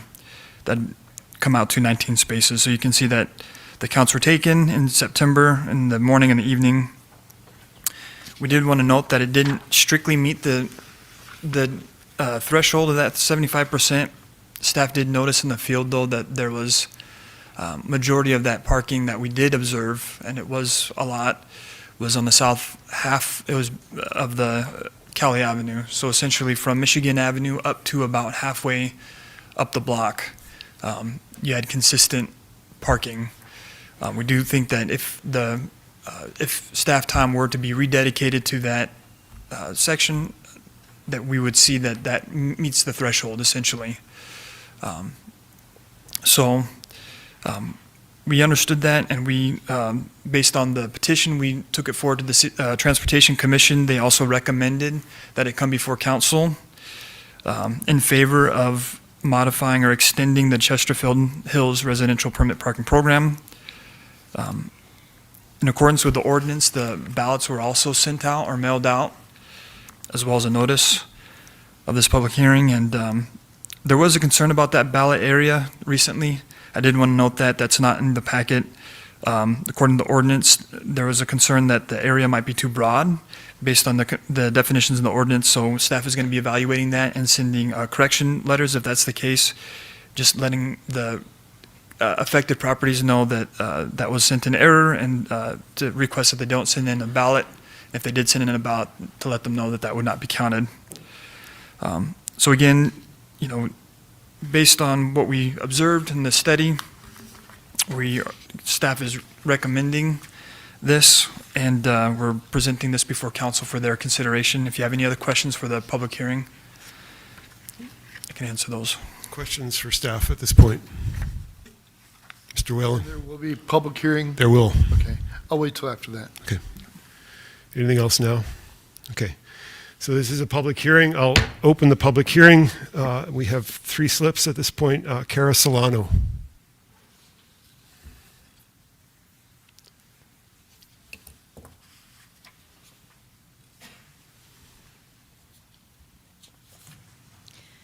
Good evening. Can you hear me? Yes. Is that good? Okay. I'm Cara Solano. I'm a Cowley Avenue resident, here to speak in favor of the extension of the permit parking program in the Chesterfield Hills neighborhood. As Stephen and Joe, who've both been really very professional and conscientious in this work that we've undertaken for about 18 months now, as they've pointed out, we have a cumulative and recurring issue on the south end of Cowley. What they did not mention, and perhaps it's in your paperwork, the south end of Cowley is actually downhill. And so the accumulation of leaves, of ice, of all of these things, which cannot be cleared by services because of parking, non-resident parking, when the melts happen, when storms blow through, we have lots of stormwater drainage issues simply because it's downhill. So we've got a very serious issue just with that in our basements. In addition, the Chesterfield Hills neighborhood had the permit parking program approved, I think, close to a dozen years ago for most of the streets except for Cowley. And so this obviously made Cowley the destination for non-resident parking. It becomes a place for students and university employees to park and walk or grab the bus. So it's very much a park and ride kind of scenario that's happening. Finally, I want to say that the university is really a poor neighbor in this regard. They place a lot of expectations on the neighborhoods to absorb their expansion and all of their activities, and it's making of our neighborhoods into parking lots. These are not just streets on maps. They're neighborhoods, they're communities, and we really need to be thinking of them in those lived experiences. Thank you. Thank you. Liesl Carlson.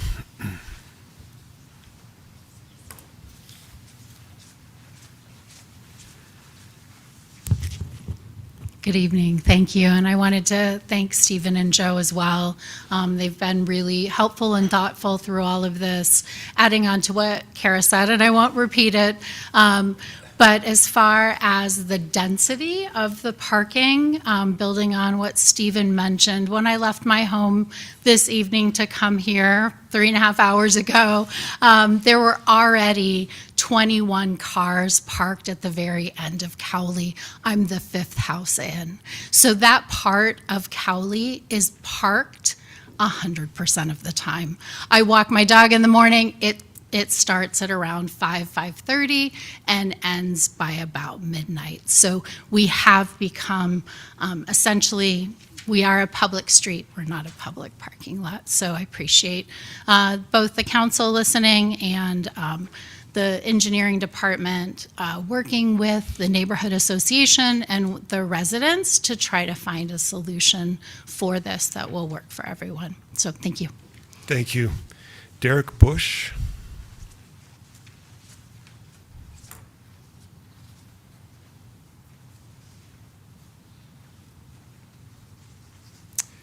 Hello, everybody. My name is Derek Bush. I'm a resident on Cowley Avenue, right in the area of concern on the south end towards Michigan Avenue, right near Cara and Liesl, who just spoke.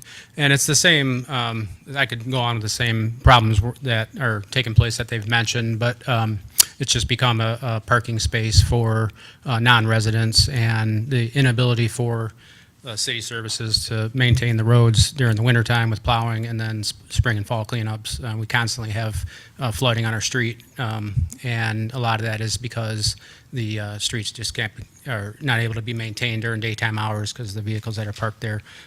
It's always continuous. There's cars parked there all day long. A lot of times cars left overnight and parked in certain areas where they're allowed to park during the daytime, but also there are certain areas where it's no parking period at all, and there's cars parked there too. So it's become a problem that's gotten worse and worse over the years. We've been, my wife and I have been in our house for over 15 years, and we've just seen the progression of the problems increase. And so we're hoping that we can work on a resolution to resolve this, similar to what's happened or how they've handled it on Kensington and other streets in Chesterfield.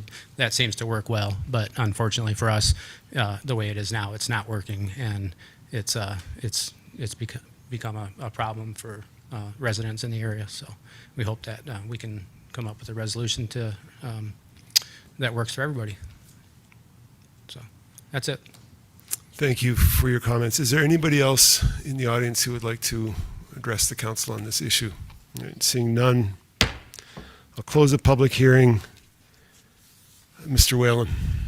So first of all, I'm absolutely in support of this. I've experienced personally over the last 25 years a huge congregation of cars, and that's been a huge issue. My question, I'm sorry, I do have a question for the staff. The letter that was sent out, was there a date that was told what time to have those back by? Yeah, April 11th is the date of the ballot.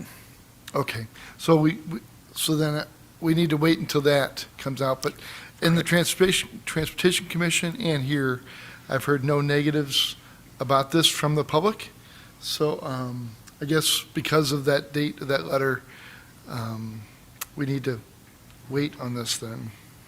But I wish we could do this before spring, because that means neighbors have to continue to deal with this through the end of the semester, which is unfortunate. Other comments on this issue? So we have to wait because the ballots are still outstanding, so we can't do a motion tonight. When it comes back, if you can provide us a sample motion, would be appreciated. Yeah, with the policy resolution number, and also for the previous one with the sidewalks. Be helpful to have the policy resolution in the motion. Yeah, I'm kind of wondering, how did we miss Cowley when we were doing all the permit parking in 2015 through 2019? Because everybody else was yelling at us? I guess so, yes. Because that was a contentious one. Okay, any other questions for staff on this issue? All right, thank you. That concludes item 4.2. So that brings us to item 5.1, consideration of policy resolution 2026-8, a 6-month moratorium on new data centers in the city of East Lansing. Mr. Bartley. Thank you. Landon Bartley, your principal planner. I'm just doing our city attorney a favor since it's his birthday, so happy birthday, Steve.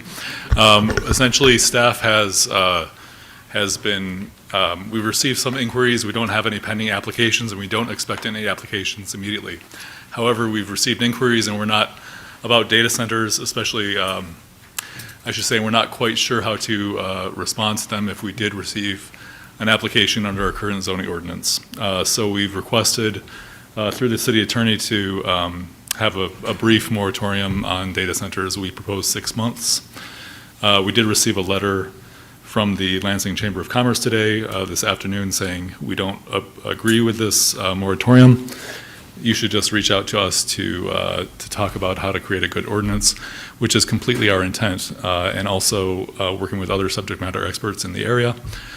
We just want to do more research and have more time. So we're requesting a 6-month moratorium just to give us a buffer in case there are applications that come in. It doesn't have to take 6 months. It could be sooner if we finish. But in the sample motion that we provided tonight, it does have a deadline or an end date of September 17th, 2026, which is 6 months from tonight. Can I answer any questions? Questions for Mr. Bartley? Or for you? Okay. No questions? No questions. I'm curious what experts in the area, like who's on your list that you're going to be engaging? I'm aware of a couple folks at MSU. And then the Lansing Chamber certainly reached out and said that they can help connect me with some experts in the area. So I'm interested to see who they have as resources as well. And then if we know there's no current projects in the pipeline, although you've received some requests. I'm just curious, like, knowing that, it seems, what's the service of the moratorium? The moratorium is intended to give us more time to research and make sure that we can craft I guess, but we don't have any projects in. So like, you could work on it today without us taking action on a moratorium. We could, and we have been. We just simply don't have the capacity right now to devote as much time as we'd like to, given other ordinances that are on the table. So it'll be very difficult for us to come up with an ordinance soon, I would say, maybe within the next month.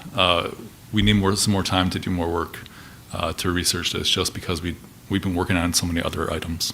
Has there been any inquiry that has said we plan to apply for your community? No, there's not been. There has not been. Correct. So this is just, okay. I'm just like, I'm not sure even the work that you put on into this already, like if that would have been better spent in another location. So I'm not sure if it was requested by a council member or if it's just something that the uncertainty in terms of capacity is driving it. Sure. Well, and that we just have difficulty, I guess, with the way our zoning ordinance is currently written. It would be hard for us to respond to an application if we got one, and that's my concern. Also, I guess reiterate that 6 months doesn't have to be the amount. I think a brief moratorium would be good. If 6 months seems too long, I would say maybe 3 or 4 months. But I also would like to say, what if we do 6 months, and then if we can complete the work sooner? It certainly doesn't have to be that long. I just fear putting a sooner deadline on the work. Further questions? Steve, did you draft this? Yes, I did. So it seems quite detailed to me, maybe more than I thought we would find necessary, but I just want to confirm that this last, it is further resolved, you feel is absolutely necessary in here. Yes, and I'm glad you pointed it out.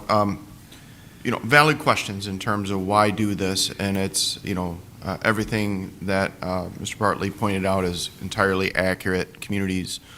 Other communities across the state and elsewhere in the country are receiving applications.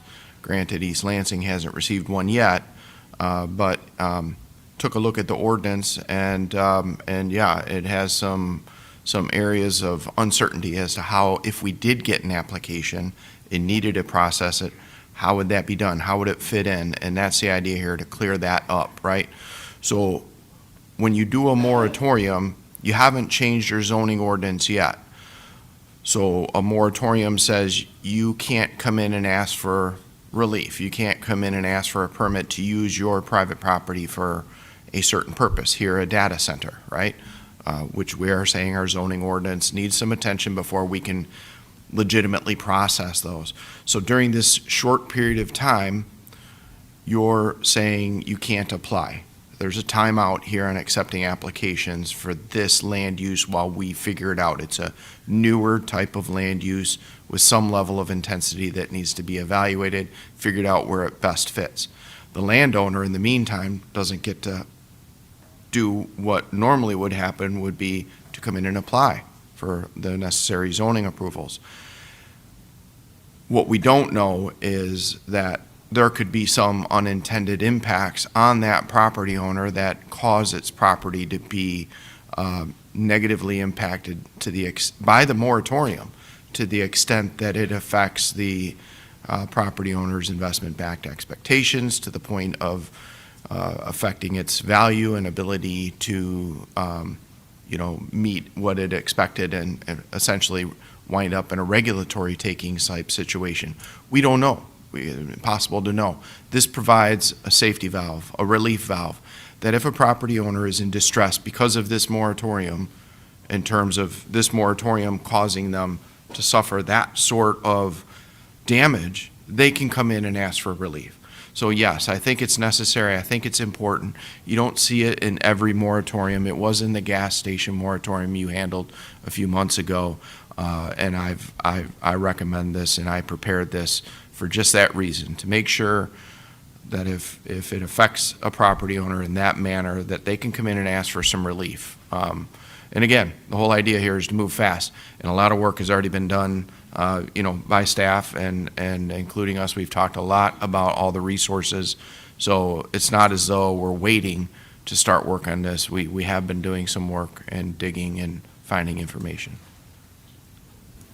There's, on this page 3, there's 2 paragraphs above that, which have blank spaces that are not referenced in the proposed motion. So do we have the figures that are supposed to go in those blank spaces?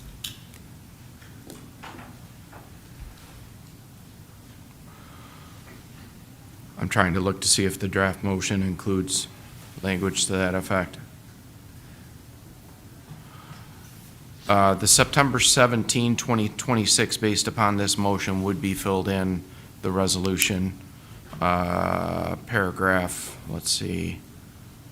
The first now therefore paragraph would have that September date filled in if you adopt that motion.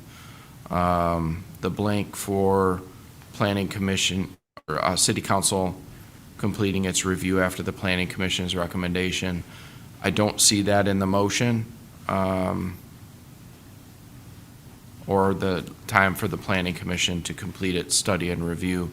I would suggest including in the draft motion, and Landing being closer to the Planning Commission than I am, I would think 120 days for the Planning Commission and 30 days for City Council might be valid numbers to fill in at the end of that motion. Okay. Thank you. Councilmember Singh. Yeah, so during this moratorium, we cannot accept applications. That's correct. So there's no catch-all, and we could be foregoing an opportunity as well. Is there any other option to that? If someone were interested, I mean, when we talk about tax dollars, it could be meaningful as we're going to be turning to budget season here soon. Or community benefits, some of these data centers are willing to do some pretty significant community benefit packages. If I can, just suggest that, ask Mr. Bartley if there is an interval in which you can, or a better idea might be for City Council to direct staff if there are inquiries and desire, an expressed desire to submit an application, that Council be informed of that, so that you're aware of it, and if you desire to take any action at whatever time that occurs during the moratorium, that you could lift the moratorium, you could speed it up, so on and so forth. Actions like that could be taken if there is an inquiry. So I don't know if that's feasible for some sort of communication to City Council if you do receive an application. I don't want to put that on you without knowing, or the director weighing in on that. Yes, I mean, if we were to receive an application, we can certainly report that to council. Okay. Absolutely. Any further discussion or questions? Does this need to be amended then? To include that? Yeah. If you'd like, you could, or we have it on the record here as part of the discussion if it is included in the minutes. Either way, however you would like. Mr. Grigsby, would you like to make a motion? I can. Is it as read right here in the second motion? Well, it's a little... We had 120 days edit on there. Do you want to take the motion? So I think Mr. Meadows has those numbers written down. Okay. Fill in those blanks. Sounds good. Mr. Meadows, Okay, would you like to make a motion? I'll plug in the missing spots too. I move to adopt policy resolution 2026-8 for the reasons and based on the findings set forth in the resolution. The City Council's review and adoption of amendments to the zoning ordinance to address the issue of data center land uses should precede any development, zoning, planning, or other action or decision in the city pertaining to such land uses, and accordingly, the City Council hereby defers until September 17th, 2026, a date that shall be placed in the first now therefore on page 3 of the resolution. Any consideration or action taken by a city entity, body, official, and/or agent regarding rezoning, special land use, site plan, change of use, permit, certificate of occupancy, and other proposals and submissions pertaining to data center land uses, and in addition, that on page 3 of the resolution in paragraph 2, the Planning Commission's action shall take place within 120 days, and on that same page in paragraph 3, the City Council action shall be designated as 30 days. Motion by Meadows, Second. second by Grigsby. Any discussion of the motion? Seeing none, all those in favor say aye. Aye. Any opposed? None opposed. That motion carries, and 2026-8 is approved. Which brings us to item 5.2, consideration of ordinance 1565 to amend Chapter 26, Division 2, Section 26-52 of the Code of the City of East Lansing. Chief Brown. Good evening. Good evening, Mayor Altman, Mayor Pro Tem Grigsby, and council members. For the past few months, we have come before council to move forward 2 ordinances proposed by the Downtown Solutions Committee.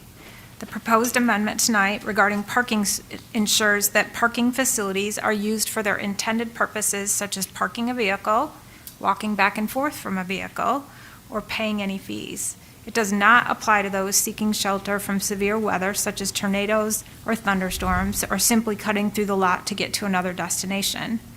The focal point of this change is to increase community safety by preventing large gatherings from occurring inside of the ramps and giving our officers the ability to move people along. This ordinance is preventative in nature. From the fall season of 2024 to the fall season of 2025, crime more than doubled in the parking structures downtown. This included assaults and a stabbing that made the local news. Officers reported larcenies, damage to property, and disorderly conduct.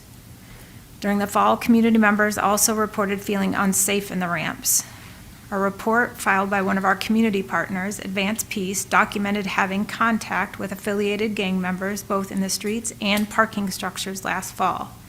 Their work has been mentioned because Advance Peace often had difficulties getting people to disperse from the parking ramps and had to request police assistance on several occasions. This fall, Advance Peace provided assistance to the city through their presence, de-escalation, and communication. This proposed ordinance simply adds language to ensure parking facilities are used for their intended purpose and will allow safe usage for all. Enforcement of this ordinance first calls for the subject to be warned by an officer, and if the person refuses to comply, a non-criminal civil infraction citation would be issued. This allows officers to proactively prevent crime before it happens. On behalf of the Downtown Solutions Committee, I ask that regarding Ordinance 1565, you move to not adopt previously proposed Ordinance 1560 and to instead adopt alternative either A or B of Ordinance 1565 to amend Chapter 26, Article 2, Division 2, Section 26 to 52 of the Code of the City of East Lansing as presented. I'll take any questions you may have. Questions for the chief? Mr. Grigsby.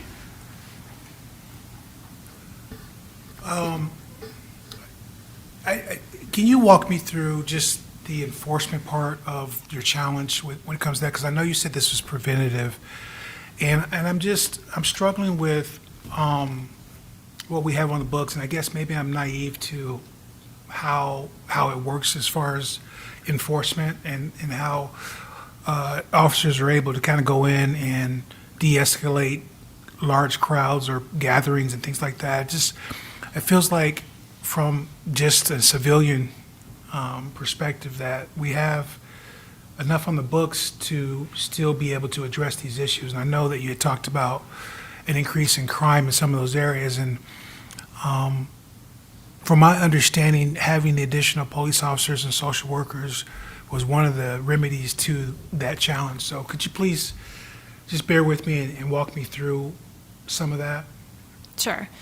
Officer presence down there certainly helps, but when an officer doesn't have the authority to make people move along, then there is no enforcement. So if there's a large gathering in one of the ramps, we see things starting to escalate, which we believe would lead to a fight. As it stands today, we can tell people to move, and they don't have to. So again, we're trying to prevent situations from occurring by forcing them to move along. And we saw it time after time again this past fall. Thank you. Further questions? Mr. Whalen? Does this also address possibly like a group of young people standing on the top of the ramp, not using the ramp for the intended purpose?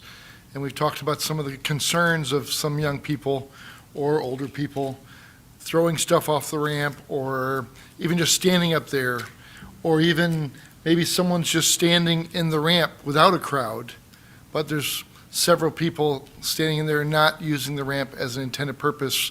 When someone's walking through the ramp trying to get to their car, maybe they might be concerned. So this isn't just dealing with a large crowd, but maybe someone that is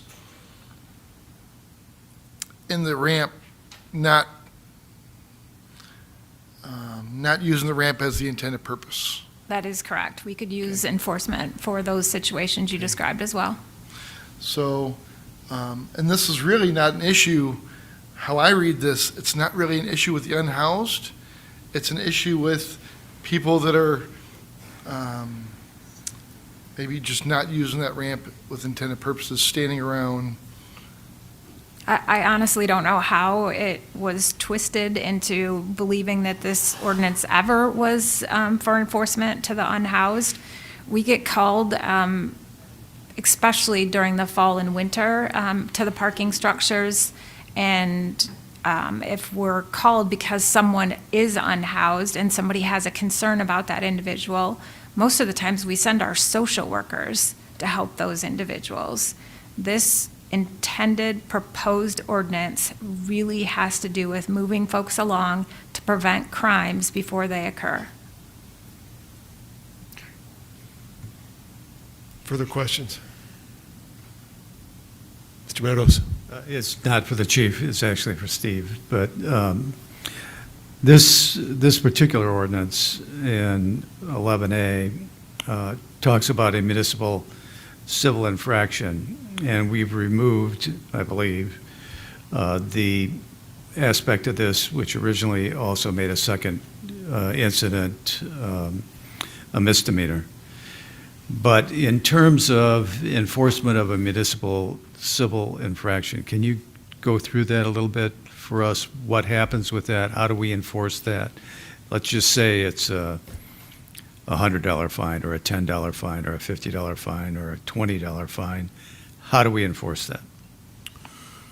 Yes, well, part of it is, you know, how an officer would approach and address the situation. Of course, the first requirement, it's an enforcement requirement in here, is for the officer to advise the individual or individuals, and it's stated right in here. Let them know that what they're doing is in violation of this ordinance, and it states to ask them to leave. To ask them to leave. So it enables them to engage the individuals, not writing tickets right away, but instead trying to de-escalate or not allow it to escalate by simply indicating, look, what you're doing is in violation of these ordinances. You may not know that, and to inform them that you can leave and no ticket will be written. And ask them to leave. That's the first part of enforcement, I think, that would happen here. Well, it has to happen here. only if the person fails or refuses to leave the parking structure or parking lot would the officer be able to, after being provided that information and that request, only if there's a refusal to leave, would the officer then be able to move to the next step of writing a ticket to the individual or individuals, which of course would involve asking them for their information to be able to fill out the citation and provide them the citation. At that point, it becomes a court matter, of course. They would be provided a court hearing and an ability to contest the ticket in court, challenge it or not, or pay the ticket just like any other civil infraction that you receive.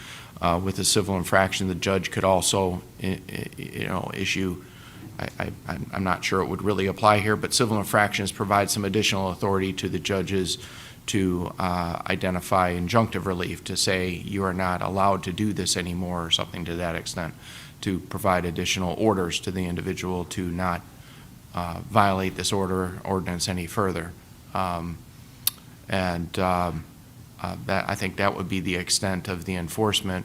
It's perhaps part of the non-escalation portion of the engagement to inform and advise the individual. That is probably the most important part of this ordinance in terms of enforcement. It enables them to simply move forward. Not a lot of ordinances allow that. For example, speeding is a civil infraction. The ordinances and code and motor vehicle code don't provide an opportunity for the officer to say, you got to stop doing it and I won't write you a ticket. That's not there. This is an added part of this to help provide for the engagement and avoiding escalation, keeping order, and not unnecessarily bringing it to the next level. And if the individual, then realizes, oh gosh, I'm going to get a ticket, that would be an added opportunity for them to remove themselves from that area. They could also inform the officer, look, my car's over there, I'm walking to my car. Then that's going to be a situation where the officer says, okay, you go, won't be able to write the ticket in that situation, but otherwise, that's how it would proceed. Okay, so let me get this straight. So I'm an officer and I encounter, a group of people, and I want to move them along out of the parking structure, and they refuse to do so. I write a ticket. I am not at that moment in time. I've handed them what essentially is an appearance ticket.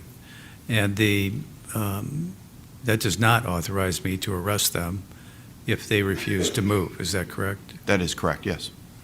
So we rely entirely on them showing up on a stated date to either challenge the ticket or pay the ticket.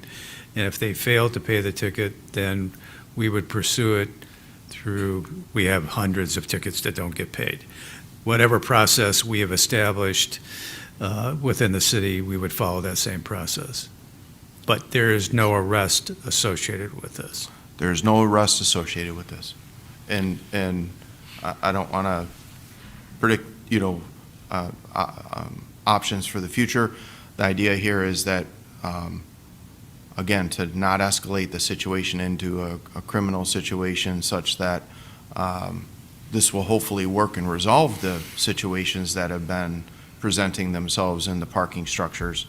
But if it does not, if people don't move on, even when they get a ticket, they could theoretically get additional tickets for remaining there. But if it's not working, this is actually under a section of ordinance that most of the violations are misdemeanors. This is specifically called out as a civil infraction as a first step to try and resolve the situation without making it criminal. If that doesn't work, it could come back to council. You could consider to take it to that next level, but it's believed that this would be effective. Okay. Those are my questions. Further questions, Mr. Whalen? So if someone notices someone standing around and either someone calls or an officer notices themselves and that person is overly intoxicated or they're under the influence of some kind of narcotics, or if they have other mental health needs, possibly forbid some kind of suicidal thoughts.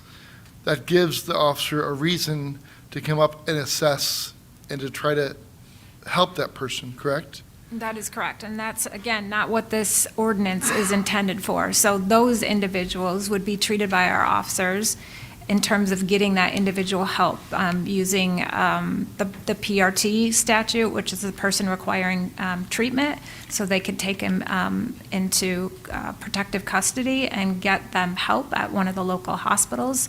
Again, in that type of scenario, that's another call where we would likely have a social worker also go to that call.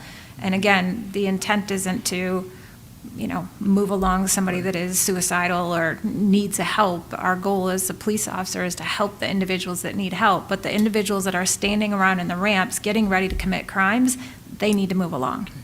So you could also possibly call on the fire department to assist with the transportation or issue, or to assess their well-being also. Yes, that is correct. Often when we have patients that are either intoxicated or under the influence, and sometimes when they are suicidal, we will call medics for their opinion and assistance, because sometimes transport is needed by the medics.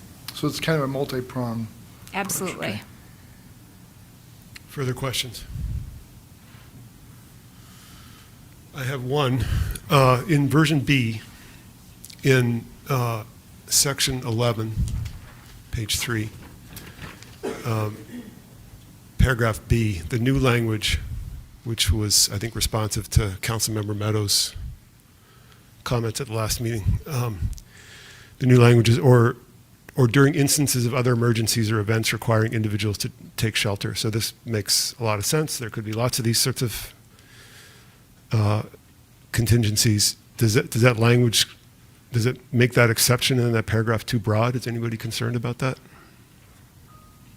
I don't have any concerns. Okay. Mr. Mayor? Yes. Just one thing I'd like to add, another aspect to this that we've talked about is the fact that obviously, it goes without saying, but it hasn't been part of the or emphasized as much.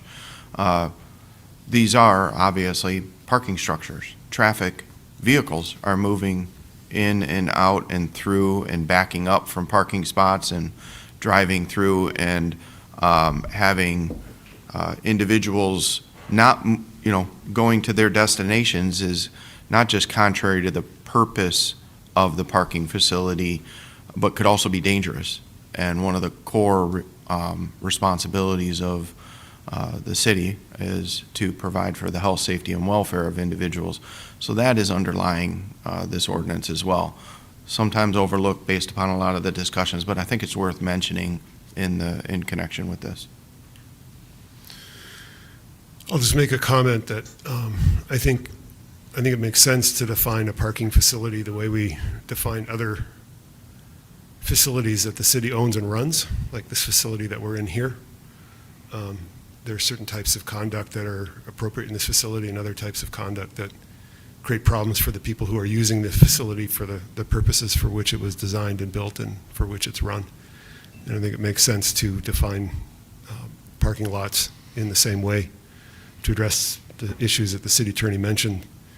Other people want to use parking ramps to park, and they pay for that privilege, and they should be able to do so without interference. So I think this ordinance is a very measured response to a problem that I think is quite real. I've seen it myself firsthand during a couple of my trips downtown in the wee hours.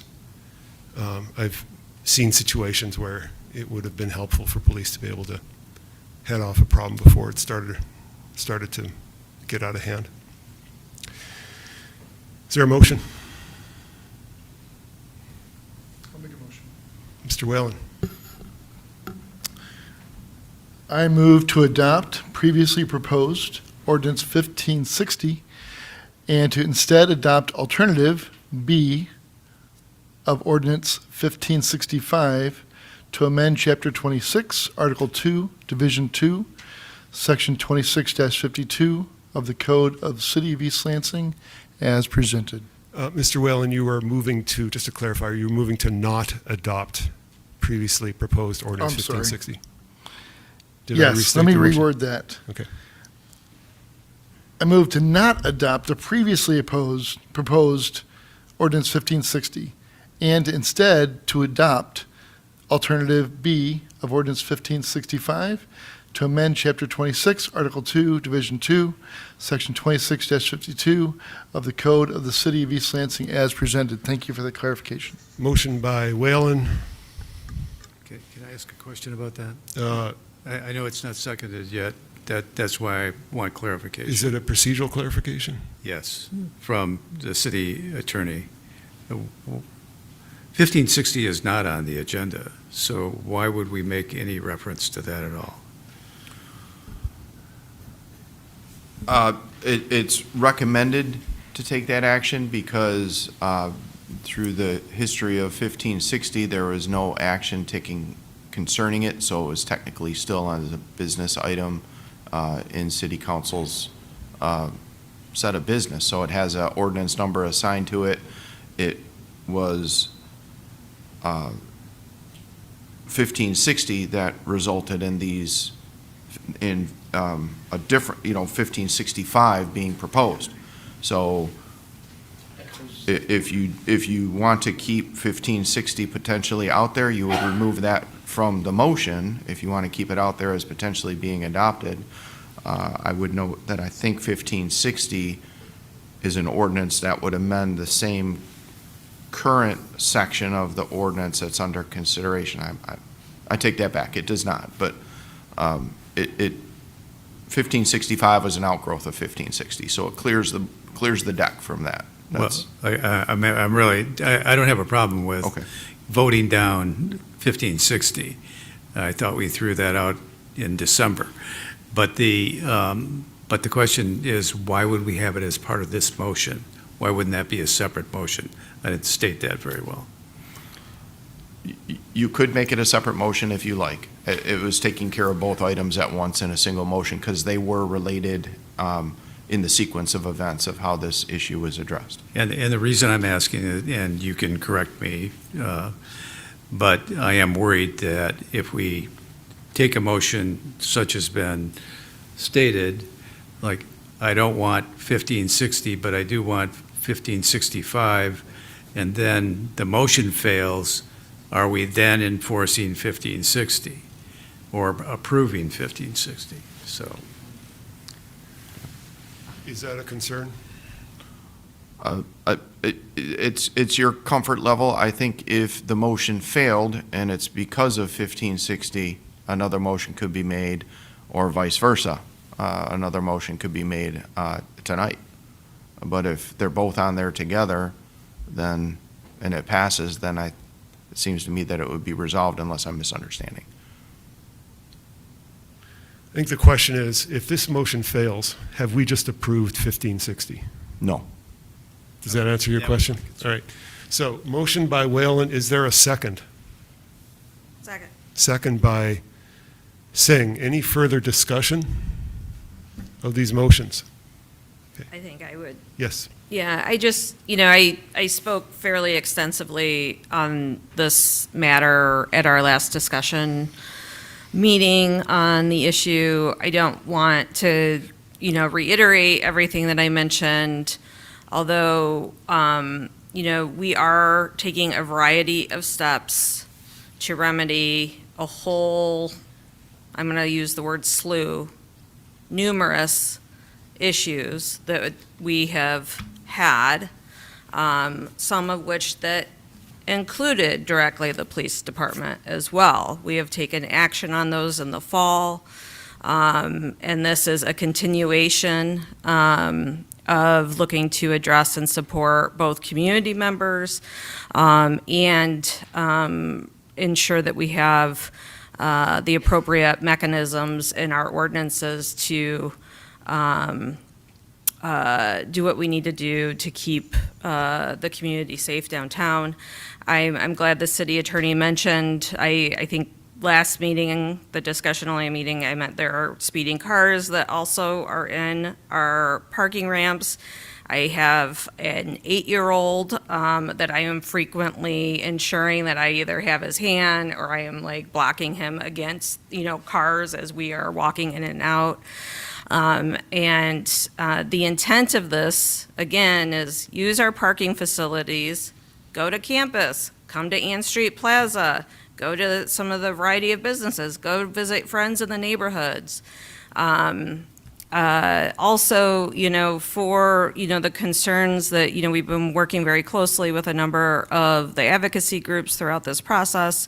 If there is extreme cold, we'd rather you select being housed in a hotel room for that evening than staying in a prospective stairwell or the like. We want to, again, provide many mechanisms to be supportive and to ensure folks are safe downtown. So that's my comments. Further comments? Okay, seeing none, roll call vote, please. Councilmember Whalen? Yes. Councilmember Meadows? No. Councilmember Singh? Yes. Mayor Pro Tem Grigsby? No. Mayor Altman? Yes. Motion carries 3-2. Ordinance 1565, version B, is approved.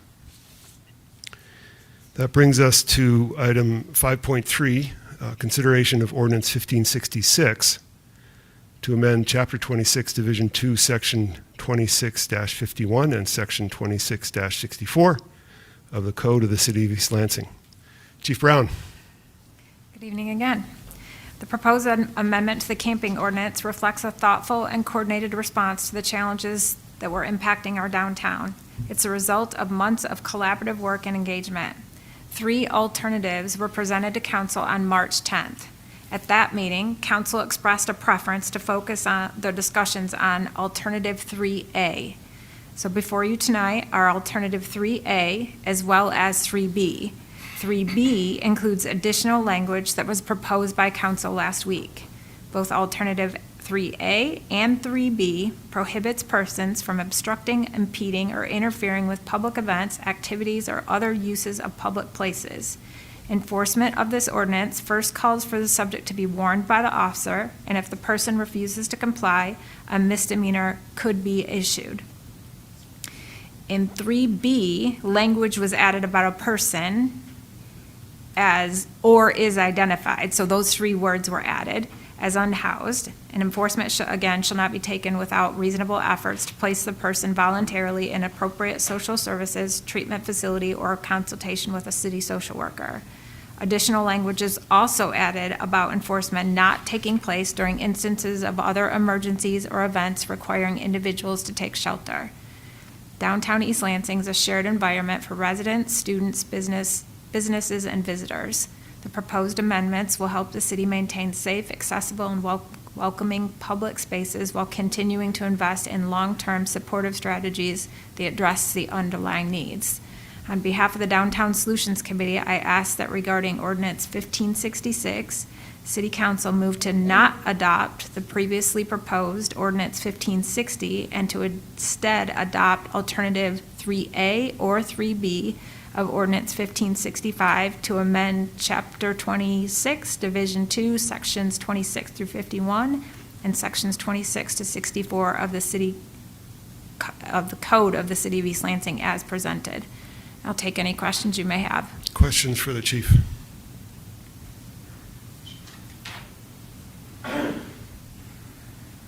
Mr. Meadows? I don't have any. I've got a question for the city attorney again, if that's okay.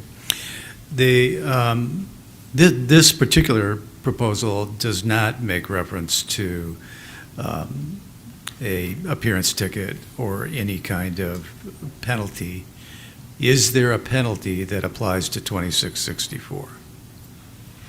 Yes, the current 2664 is a misdemeanor, and this is amending that section and not changing that. So this would still be a misdemeanor? Would still be a misdemeanor, yes. So this would add to the disorderly code. Sorry. This is basically adding one more to the disorderly code. Yes. That part of the ordinance, yes. Right. Yes, part of the code, I apologize, yes. So I have a question. Did you have? I'm done. I have a question. In version B, page 2, in section 2664, subsection D, the new words "or is identified," right? That's a passive construction. So who's doing the identifying? I'd be happy to try and address that anyway. Perhaps intentionally left it a little open-ended so that anybody could identify. You know, perhaps the individual is unable to communicate at the particular time, but has a friend there and indicates that the individual is unhoused, or the officer knows the individual is unhoused and can therefore proceed with this provision. So it is a little open-ended, somewhat intentionally to enable various ways to identify the individual as unhoused so it's not missed. Is there a concern that an officer finds themselves in a situation like this and a passerby, random passerby, observes the interaction and identifies that person as unhoused without knowledge? Is that a concern? I don't have any concerns about that happening. Okay. Any, one final procedural question. In terms of the motion,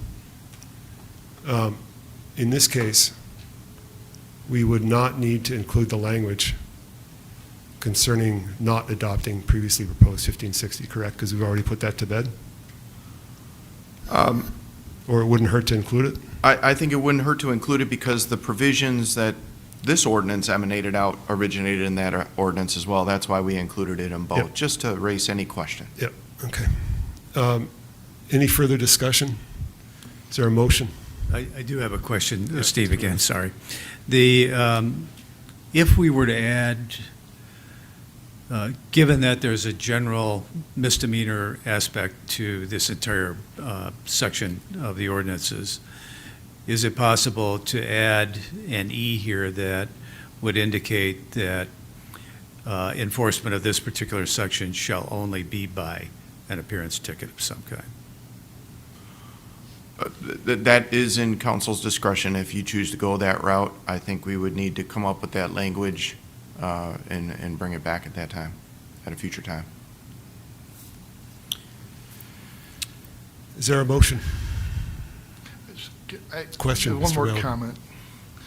And this is a really difficult one because I think there are a lot of concerns. I think there's a lot of people that have been affected downtown by different people, and also we've heard incredible comments.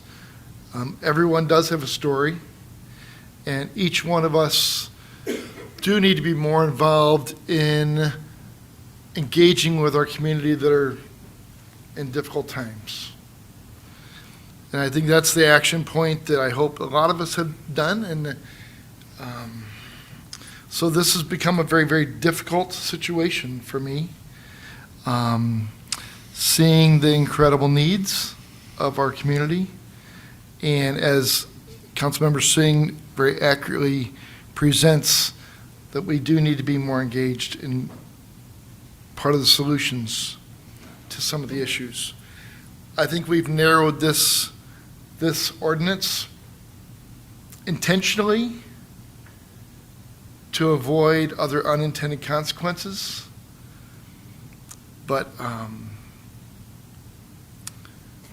I guess now that we've been talking about this for 3 months, I'm not sure that we've gotten to the place where we need to be with it, even though I'm concerned about some of the concerns downtown. So I guess I'm in process right now, and I'm trying to see what is the best between my opinions and the law and the voice of the people.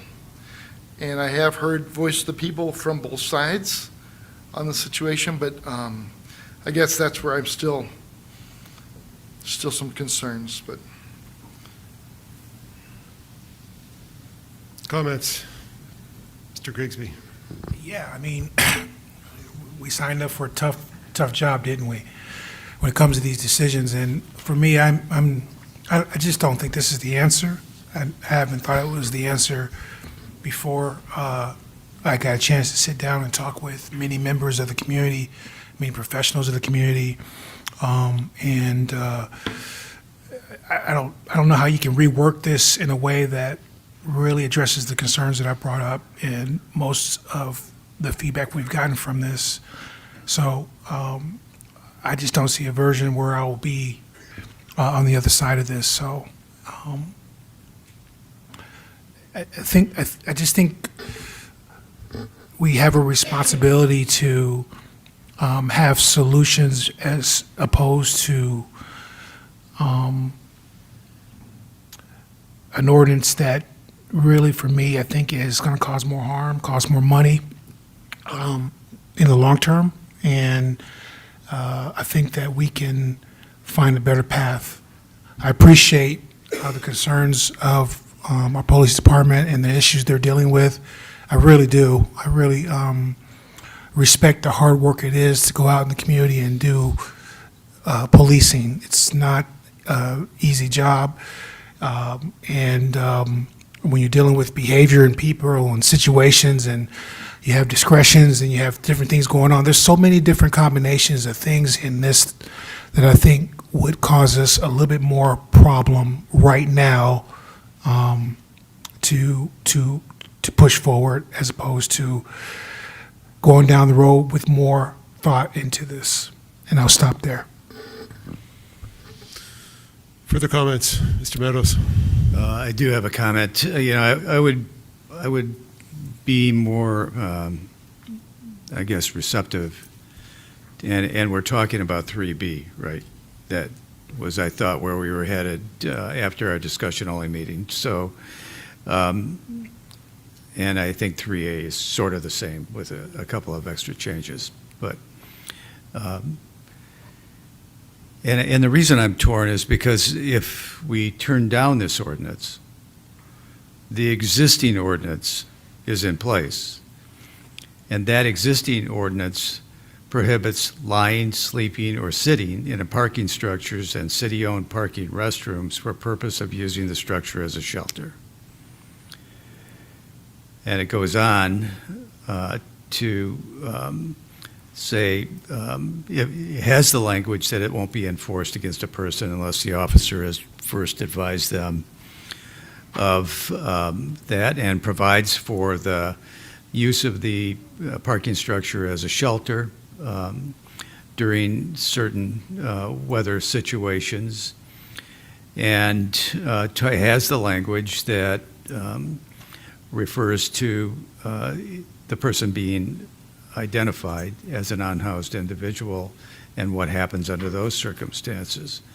But it still turns it into a misdemeanor and applies to what would be the use of one of our parking structures as a place to sleep.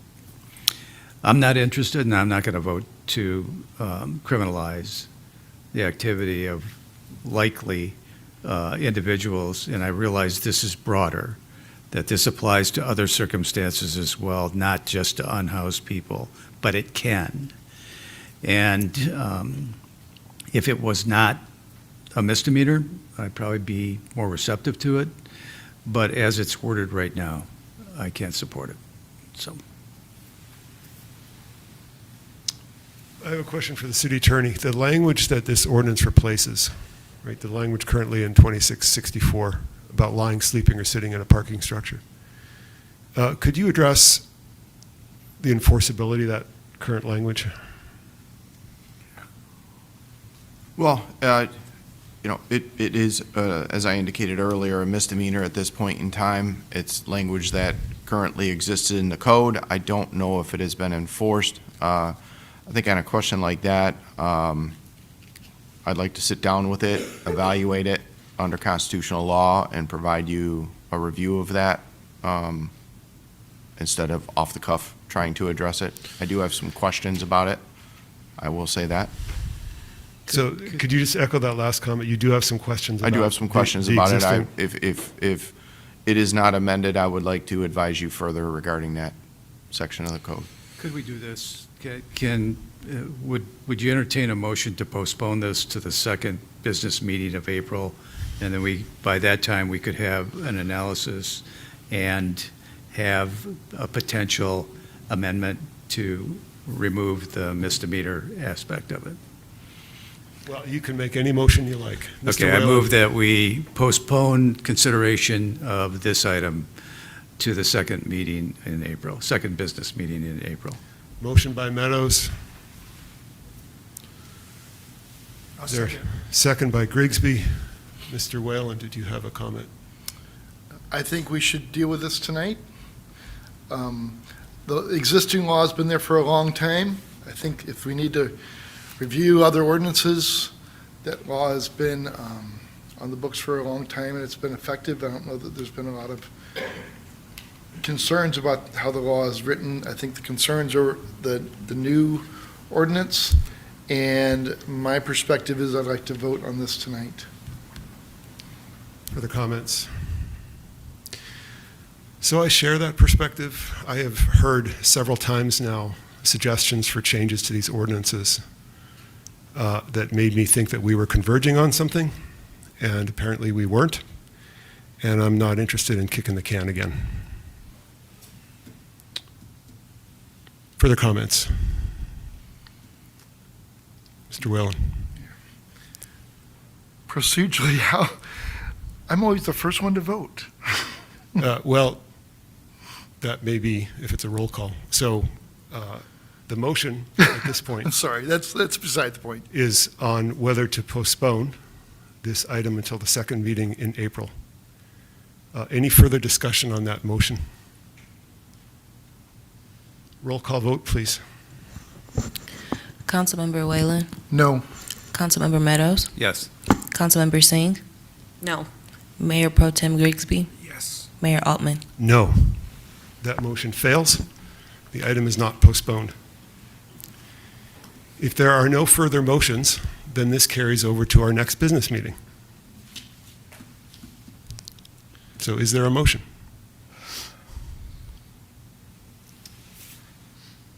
I can't find it.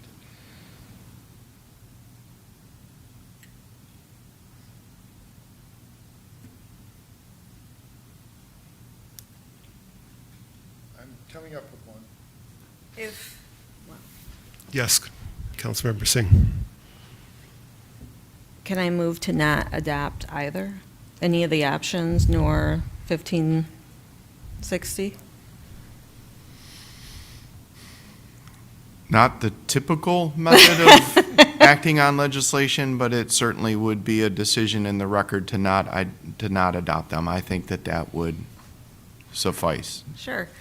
I move to not adopt the previously proposed ordinance 1560, nor to adopt alternatives proposed of ordinance 1565. Both 3A and 3B, to amend Chapter 26, Division 2, Section 26-51, and Section 26-64 of the Code of the City of East Lansing as presented. Motion by Singh. Any concerns about that motion? I think it was mentioning 1565. I think this is actually 1566. In the motion, it referred to 1565. This is 66. Councilmember Singh, could I ask you to restate your motion? Yeah. And if I can, I perhaps simplified it if it's going to be restated. I think you can just refer to 1566. That would take care of all versions that are in the packet or that have been presented. So just 1566? Yes. Oh, it's the same motion on both our papers and the memos that I keep clicking on. Okay, I move not to adopt the previously proposed ordinance of 1560 and not to adopt options of ordinance 1566 to amend Chapter 26, Division 2, Section 26-51, and Section 26-64 of the Code of the City of East Lansing as presented. Motion by Singh. Is there a second? I'll second, because I just want to make sure I understand everything, so if we're opening up a discussion. Second by Grigsby. What are you doing here? What? Just because I'm just took a flavor of the comment of the council this evening, and I said, let's bury it. Like, vote against it. If we think we still have stuff on the books that, lends some enforcement mechanisms, so this would, essentially clear this off our docket. Okay, yeah, I definitely second that. Okay, motion to not adopt 1560 and not adopt 1565. Motion by Singh, second by Grigsby. 66. It is wrong in the packet. I You're know. right. I'm sorry about that. Okay. Motion to not adopt 1560 and not adopt 1566. Motion by Singh, second by Grigsby. Any further discussion of that motion? Okay. Roll call vote, please. So just to be clear, a yes vote is to not adopt these ordinances. Okay? So we're clear. Roll call vote, please. Councilmember Whalen, Yes. Councilmember Meadows, Yes. Councilmember Singh, Yes. Mayor Pro Tem Grigsby, Yes. Mayor Altman. No, that motion passes, and those ordinances, 1560 and 1566, are not adopted. Next item on the agenda is item 5.4, which is consideration of a resolution to provide notice of termination to Ogletree Deacons Nash Smoke and Stewart, P. LLC, for labor and employment legal matters. Ms. Irwin, could you give us a brief overview? Yes, I'd be happy to. Just let me get to my spot. Yes, this is consideration of a resolution to provide notice to terminate, as you said, Ogletree Deacons Nash Smoke and Stewart for labor and employment legal matters only. And that resolution is attached. The terms of engagement for this particular service goes from September 2nd, 2025 to June 30th, 2026, with the right to terminate services and representation. And so that would be acting on that right to terminate the services and representation. Gori Sashetal, the city's current labor and employment law attorney, will be leaving Ogletree Deacons Nash Smoke and Stewart effective March 30th of this year. The city issued a RFP on January 26th and did receive 2 responses, an RFP for this work. Interviews were held by the City Council on Monday, March 16. Council is also being asked to select one of the firms. As such, the city will no longer need the services of Ogletree. And that is basically a synopsis of what you have before you this evening. Thank you. Questions for the acting city manager or anything else concerning this item?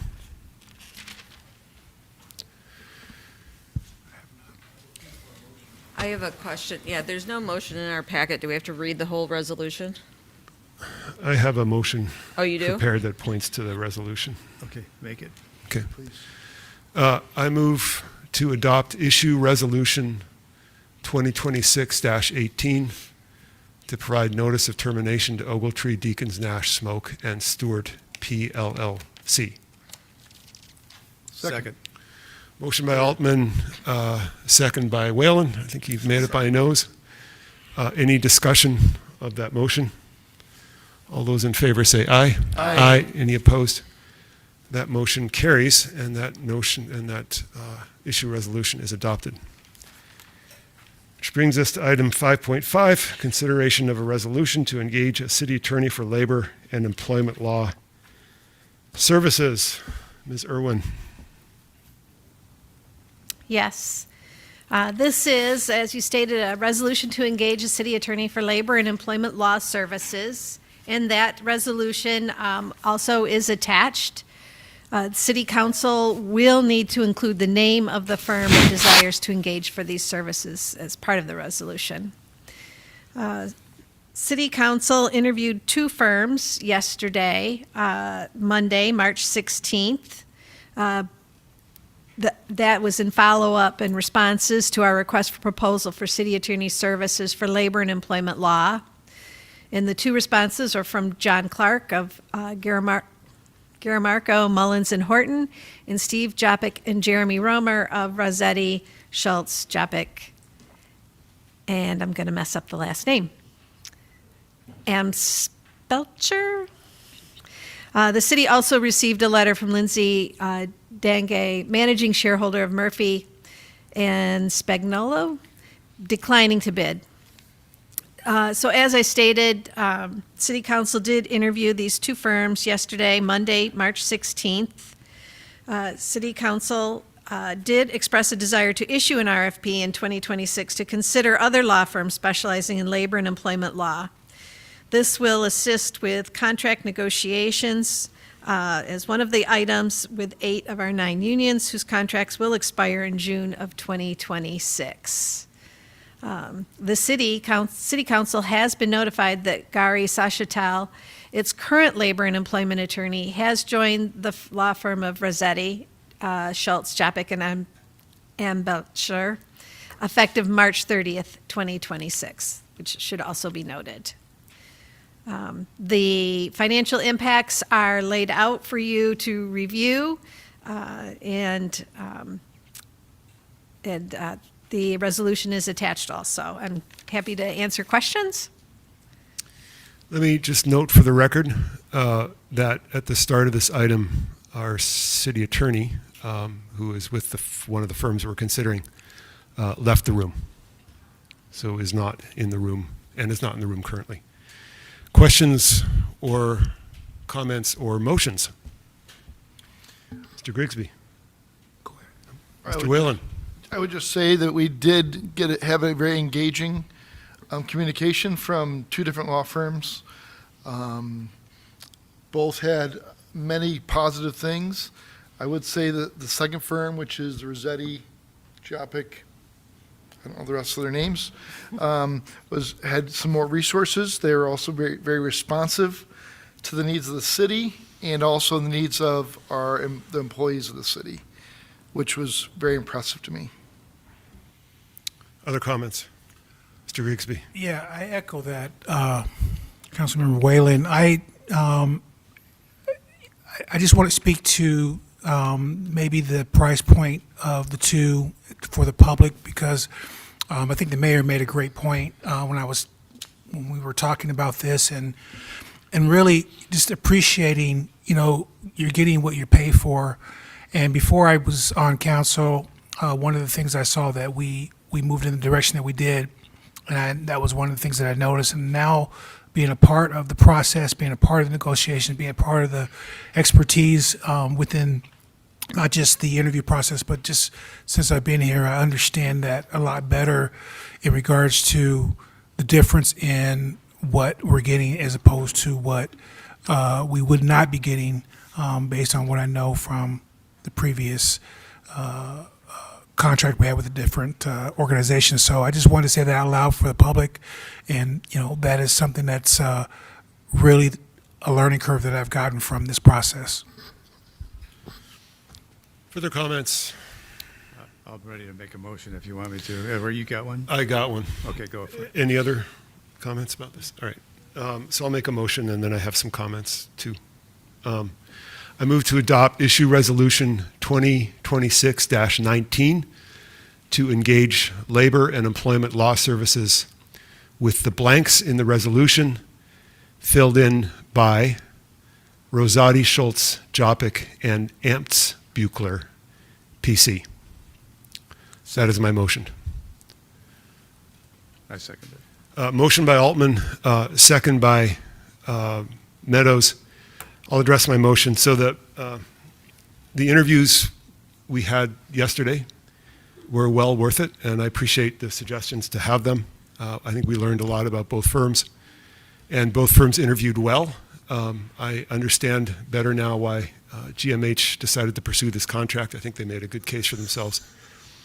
But we really have an exceptional situation, opportunity now with Rosati Schultz. They have been giving us really excellent legal services the past 6 months, and I can't tell you how much of a difference that makes to our job.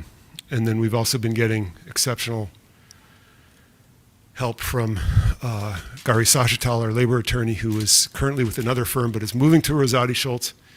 And in the course of that move, her hourly rate will drop from $400 per hour to $250 per hour. So that is a win. So everything points in the same direction for me here. The stars occasionally align, and I think they did in this case. I'm fully supportive. Any further comments? Yeah, I do want to say that, I think this is very much the right move. And I've been very impressed with the services that we received after we switched attorneys earlier this year. And so I'm happy to stick with the Rosati firm. I'll just note that the reason I didn't participate in the interviews is because we interviewed both these firms about 6 months ago. And I might add that we had already moved our labor services to the firm that we terminated this, or announced the termination of this evening earlier last year when Gary moved to that firm, and then now has moved to this firm, which I think is good for us.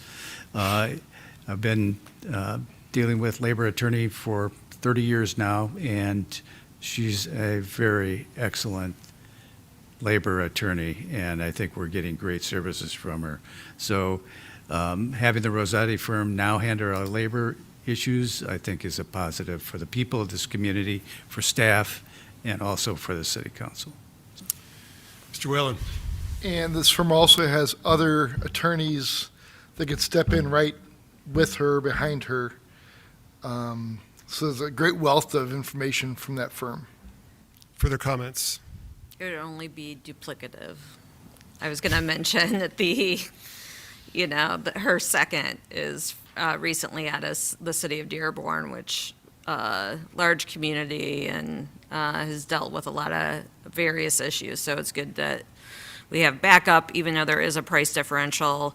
I do think there are meaningful relationships that are being created and cultivated on behalf of Gary, and hopefully that continues to grow with the community engagement. So, further comments?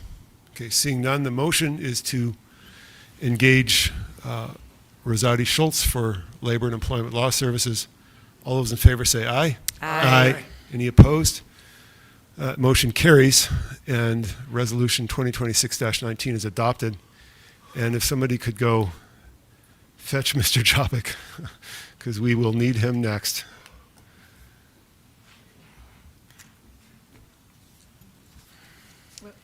The Mayor Pro Tem reminds me that we are once again about to turn into pumpkins.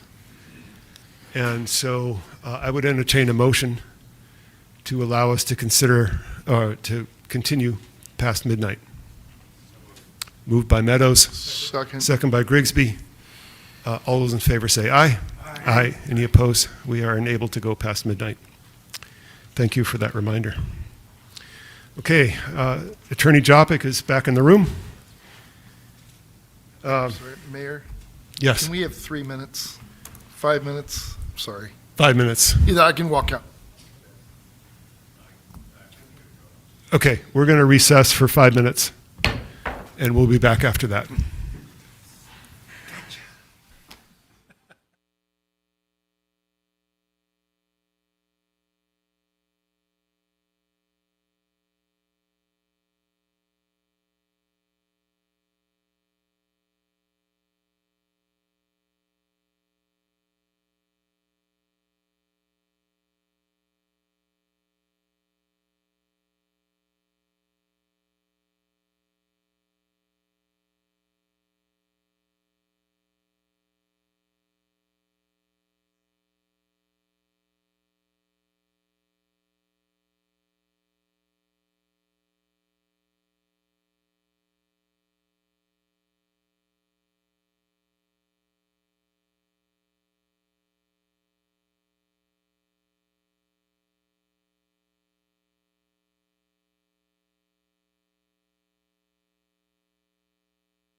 not Zoom. Is it Teams? I don't think it's Zoom. I don't even know that. It looks like Zoom. It is Zoom, yeah. Uh, I have been crashing out all night because it's been playing out of the speaker next to me while everyone's talking, and I'm like, Oh, you have like a little I'm so delay. overstimulated by this thing. You know It just what? will not Nobody else stop. could tell because I'm right there and I couldn't hear it. So Man, we have been going like this Yeah. all like I make it I was about stop. to slam the laptop shut and just do it off of my computer. Man. Okay, so this is plugged back in. Can you get this one? Oh, I can't see. Sorry. I'm helping. I've been wanting a 5-minute break to deal with this for the last 7 hours.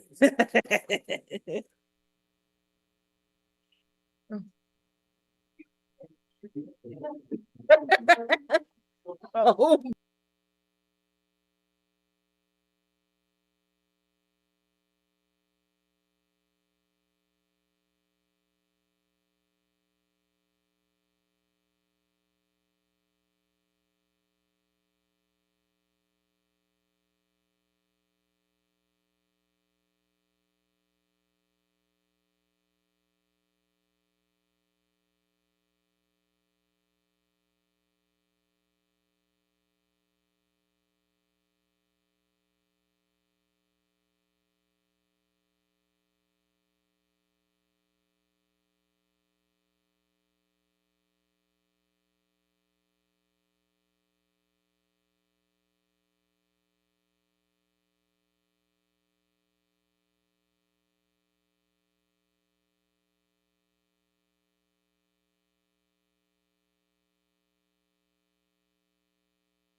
All right, we are back in session. Thank you, everybody, for your patience. Welcome to municipal politics.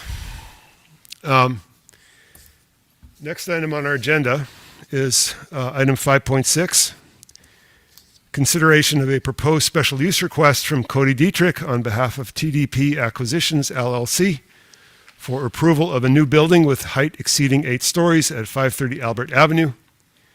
The applicant request is to construct a 13-story development consisting of 1, 2, and 3-bedroom multifamily dwellings, ground floor commercial space, and 2 levels of interior parking. The property is zoned B3 City Center Commercial Business District. Ms. Wrighton.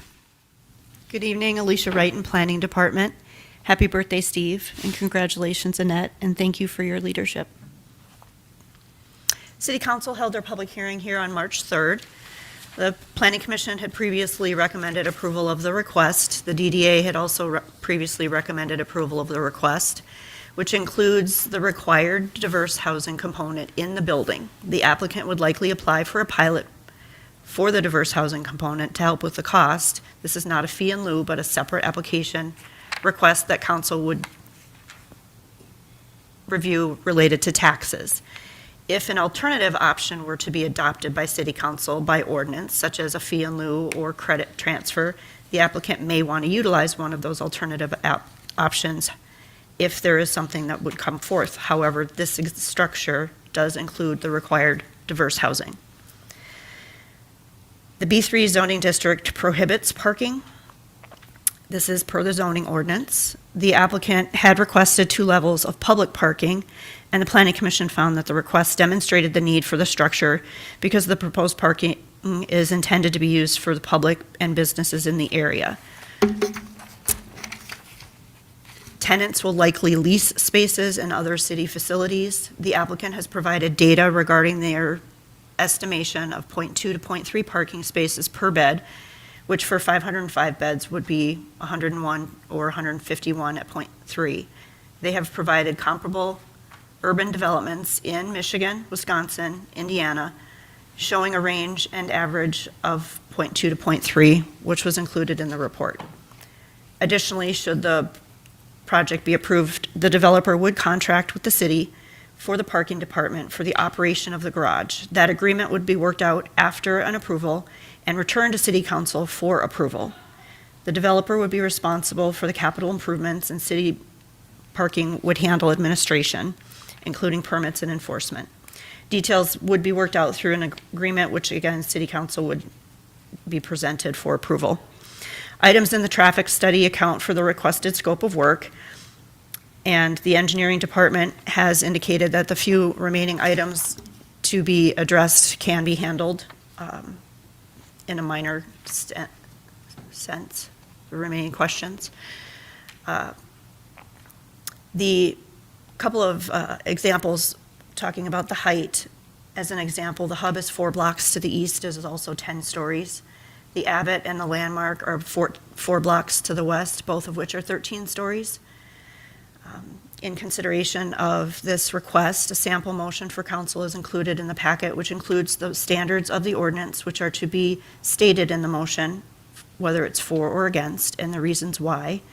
The conditions of approval are also included for sample for council to consider, of which the applicant is aware, and include standard conditions such as following all state, local statutes, codes, as well as conditions specifically related to the parking facility, the diverse housing component, and for the proposed festoon lights. The applicant is here and would like to address council and answer any questions you may have, and I can also answer questions you may have. Questions for staff at this point? Mr. Whalen. So if this is approved tonight, it goes back to planning to discuss the percentages of the diverse housing. So is there still time to talk about the fee in lieu versus the, that's what I thought I understood. Please help me. The application before you includes the 25% of diverse housing as required by the ordinance. That's what you're voting on.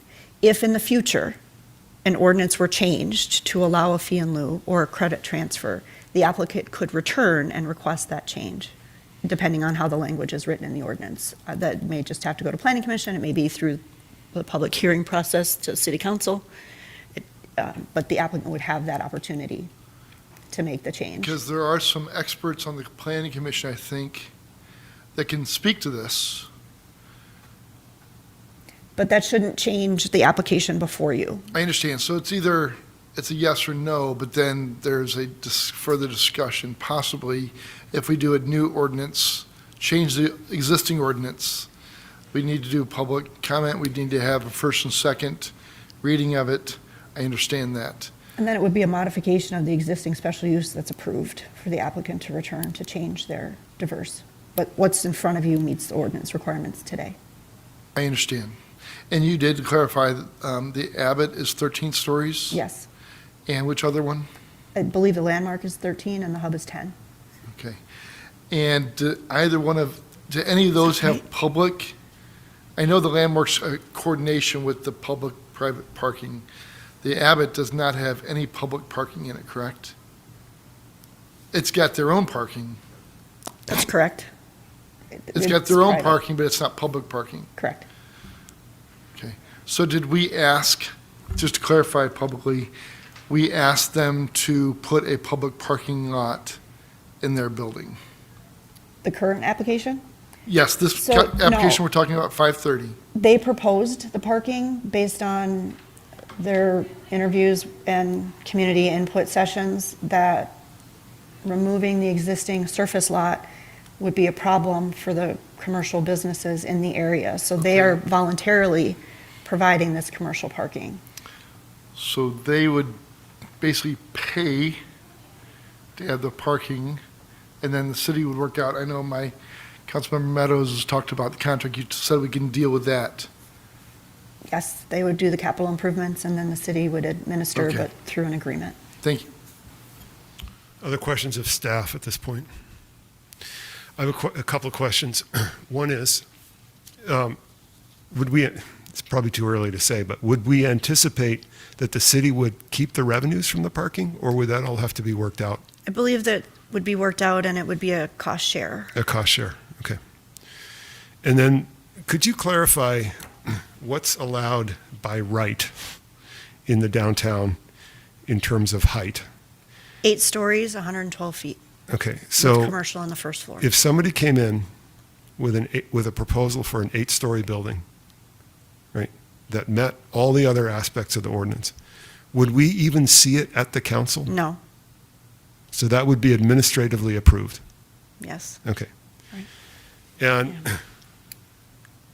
well, and so now's the time to figure this out, because this is important. Which also would not require a diverse housing component. It would not. No, because it's used by right, not a special use. Mr. Jopik? That's my understanding as well.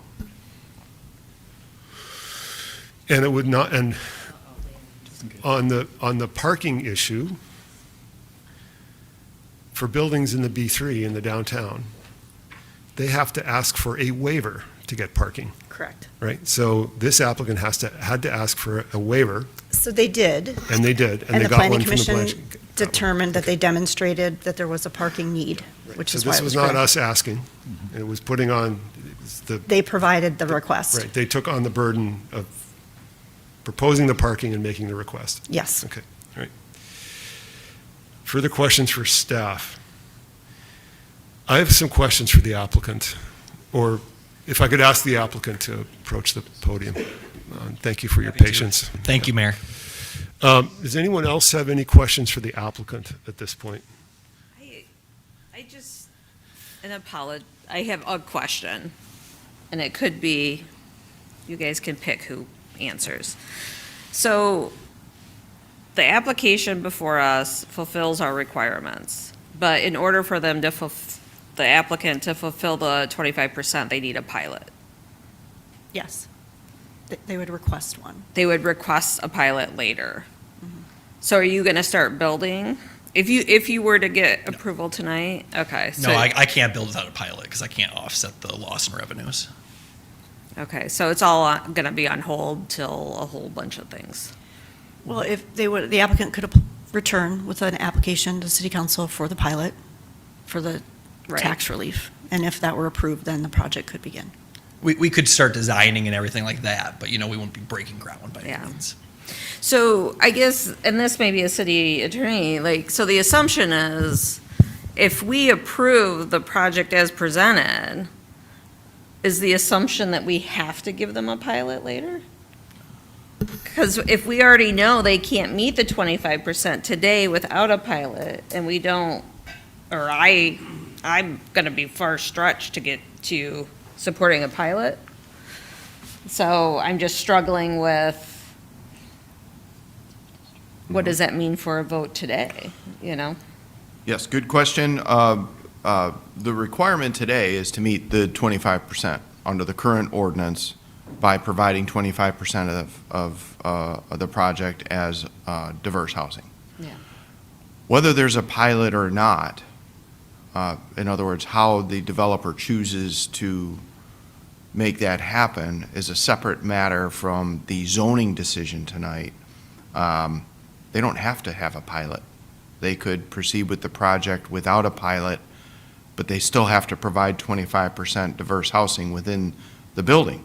I think what we just heard is that they're not going to proceed with the development if they don't get the pilot, but this would be the first step.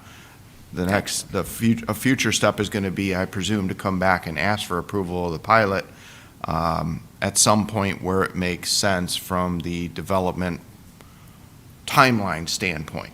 So they probably have a whole sheet that lays out what's happening at what stages. They're in the approval process for zoning approvals.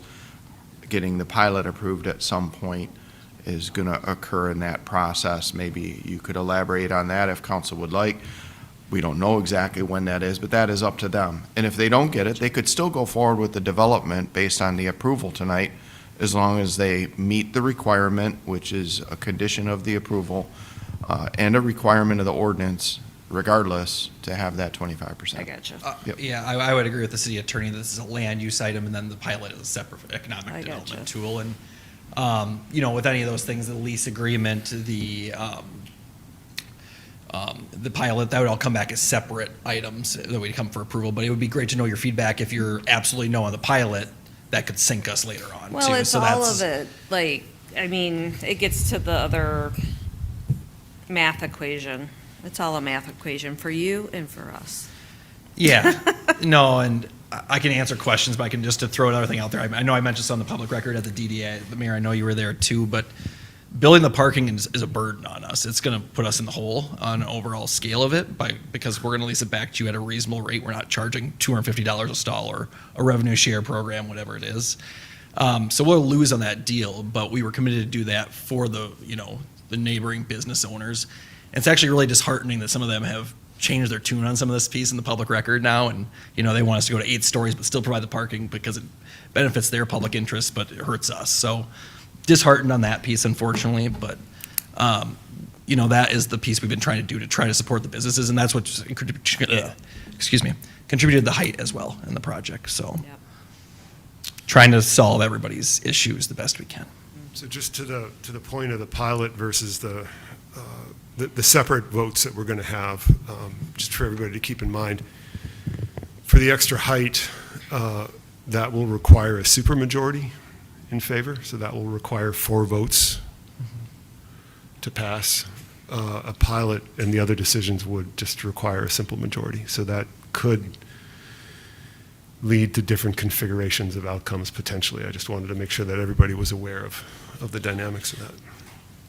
But your point is bananas, because those are the type of words I use at this hour, that it could be not a housing development, not a special use permit, and built to that scale. Correct. So I'm assuming that's very bad news for some of the neighborhood that heard that their contention is the height. So, because there Mr. could be Grigsby. something else. Yeah, just to follow up, I mean, what do you think happened with the change in the tune from the neighborhood and what you heard tonight? Because I know you said you had met with them. They kind of understood what you were doing, what the goal was, and then now it seems that a lot of people come forward as if they weren't involved in the previous process. So I was just curious if you could speak to that a little bit. No, absolutely. I think, and Mayor, again, you were at the Planning Commission meeting. We had Al Bay, I think, was the only person there that was opposed to the project at the time. And so the Planning Commission chair mentioned it. Last time there was 100+ people in the room. This time there was 1 in opposition. And, we had the public hearing last time. I'm sorry, I forget your name, but you were here as well. And then Al as well. But that was basically it. And what I think happened is a grassroots campaign over the last weekend or so, as she mentioned, and did get more people. And so, we did not go door knocking by any means. We reached out to the neighborhood association and, assumed people who were involved in the land use policy would be able to be connected from there or notified. And so we went through that piece. There was no qualms. They didn't comment last time at the public hearing. And so it just has come out of, I think, grassroots efforts and totally understands in their legal right and everything like that. So I think there's just more people maybe who aren't typically engaged, got more engaged here at the 11th hour. Yeah. I mean, it just seems such a dramatic turn. This is my first go through, so I apologize if this is kind of the norm or what. But what are your options if the fact that you're not able to do this in the way you want to do it, and try to cater to some of the concerns as far as the height. Is that a realistic deal for you guys at all? Somebody's going to lose in this scenario. I mean, whether it's us partially, the business owners are going to lose their parking, or the height for the neighbors. So there's not a win solution for everybody. It's just the true fact of it. So. Yeah. Thank you. That's all I had. Can you tell me when you first contacted the Bailey Community Association? I believe we went to the October 8th meeting because we wanted to do it before we submitted. So it was probably about end of September. Okay, so that was pretty proactive. You were getting out in front of it. Yep. So we best you met, could. we met with, or coordinated through Justin Booth, who's the chair of the group, and then I know Mr. Overby is the vice chair of the Planning Commission, and then Mr. Wagner was also on the Planning Commission. Those both were at the meeting as well too. And at the Planning Commission, they didn't mention any other concerns that the neighborhood had as well too. So, we started with all the business communities at first. So we had those original meetings back in April of last year, and then I think we had one in June June, and then August. And then we had follow-up meetings with as many of the council members that would meet with us. And then we had meetings with all the potential council members that would meet with us, some of them who did not get elected, and then the neighborhood as well. So we tried to just talk to as many people as possible, open book. In our neighborhood meetings with the business owners, that was a little bit revolving door. Some people only showed up to one meeting, some showed up to all three, some were only at two of the meetings. So typically 5 to 9-ish people. And I want to say, we haven't met. The only interactions we've had is at these public meetings, and that's nothing personal. It's just my preference, and I think there's nothing wrong with having those meetings outside of these public interactions, but it's just my preference, and I think it gives me sort of a fresh eye. So I just want to explain what's going on with that. So our ordinance, as you know, for the additional height, right, above 8 stories. There's an ordinance requirement that the applicant has to, I'm reading here from the code, the applicant has to demonstrate that additional building height is necessary in order to make the proposed development economically feasible for the intended use, and no reasonable alternative to additional height exists. And you had a fairly short qualitative statement in your narrative that's linked to the agenda packet addressing that issue, and it is basically construction costs are high, and the additional height is going to pay for the parking, right? Mm-hmm. Do I have that basically right? That's correct. Okay. And then Yes. I contacted Alicia yesterday, and I think she contacted you because I was interested in some more details, and I appreciate the email that you sent today. The issue is that for people who don't live in this world, which includes me, except the past several weeks where I have been living in this world struggling with this issue, it's not obvious that parking is a money loser, right? It's obvious to you. Yeah. It's not obvious to the community, right? Because they pay for parking. And nobody realizes that the amount that they pay for parking is a fraction of the cost of the parking, right? Because the rest of it gets subsidized for some other sort. So a critical aspect of this proposal is that you are using the extra height to pay for the parking that the business owners ask for, right? That's the basic configuration. Correct. So here's my question. Can you put numbers on that?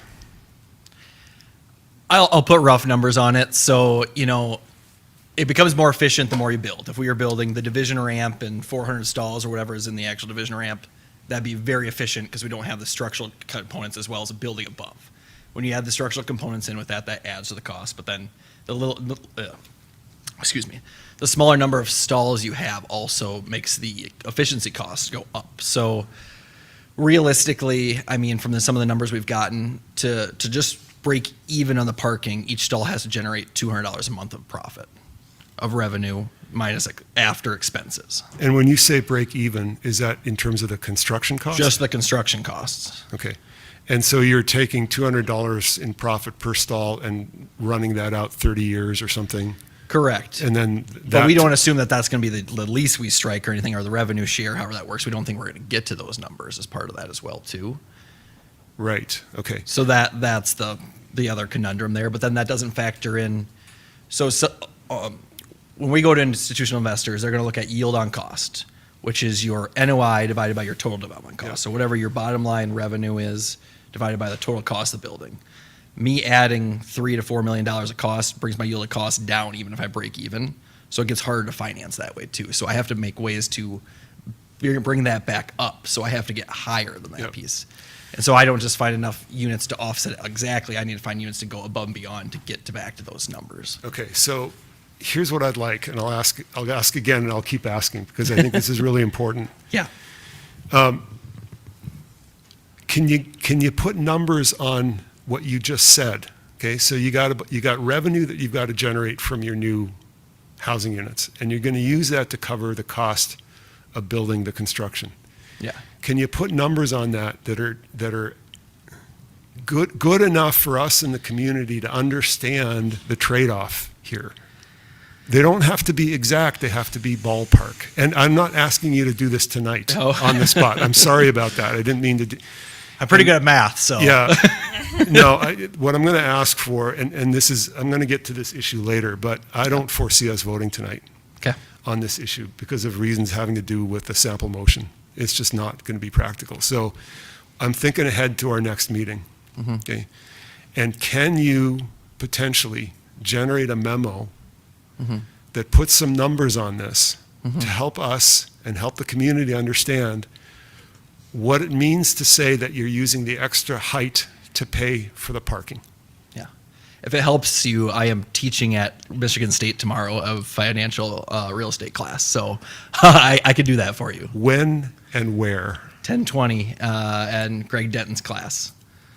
What room? I can send the information. I would like that. Thank you, and I Yeah. may see you there. Yeah. Okay, so that's my ask, right, is to put some numbers on this because as I was working through the standards of review, okay, the one that tripped me up was that one about demonstrating that the additional building height is necessary to make the development economically feasible, okay? And I feel uncomfortable relying on a qualitative assessment there. Yeah. I would like some numbers, and the community is going to want to see them too. Okay, you can probably guess that based on some of the testimony that we heard earlier, right? So that is my ask. Okay. Mr. Whalen. So if the proposal's delay, and the pilot program is controversial, and I've heard about that from people also, can we start the process of either lowering the diverse housing or something on that same agenda to start to deal with that now, rather than wait until after we vote this?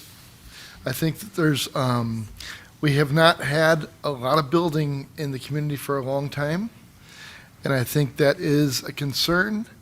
I think the tax burdens on the homeowners out there is incredible. I do think there needs to be some growth in business and in other housing and less pressure on the rentals in the community. All that to say is, and I think there was a discussion of that number in several council meetings ago, if we're going to push it down the line, can we also start that process? I think that process has started, right? The Planning Commission has their public hearing next week. So we introduced an ordinance to Yes. address this issue. Right. So that's in process. I just wanted to get that. So then, can we be pretty responsive as a council to that information from planning at the same time as this project comes back to us?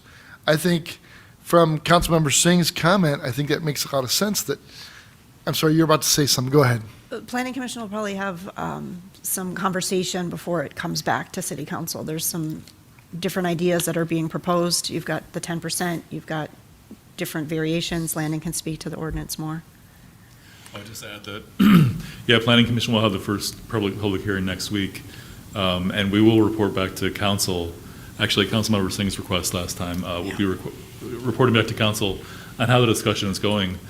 I don't expect a recommendation back from Planning Commission next week.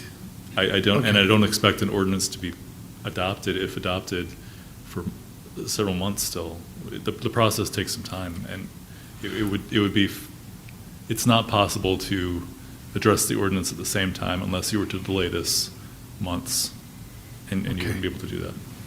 So procedurally, what happens is that Councilmember Singh had asked for us to give a report back on what Planning Commission's discussion is. Then it'll go back to Planning Commission for further discussion. Then they'll make their recommendation to City Council. Then City Council will have to hold their own public hearing, which has to be scheduled.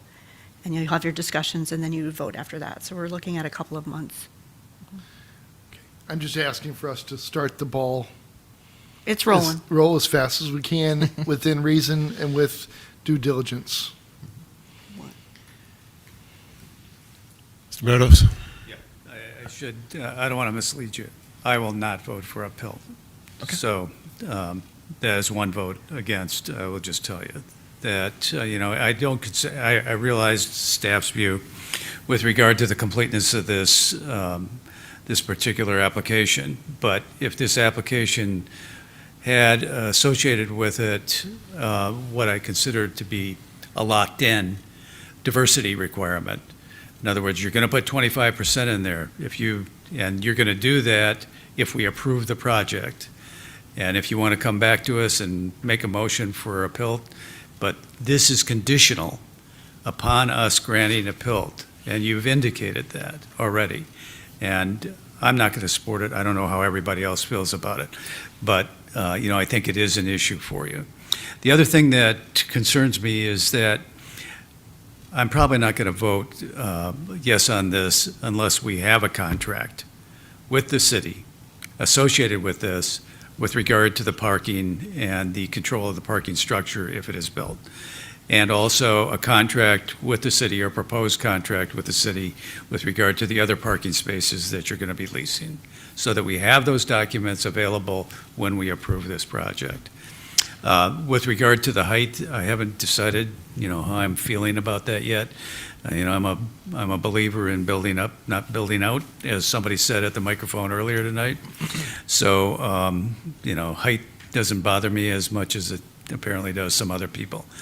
But I want this property, this location, to be functional and a positive thing within the community. And I need to have those agreements negotiated and taken care of before I'm ready to vote yes on anything. So, and it wouldn't matter whether it's your project or somebody else's.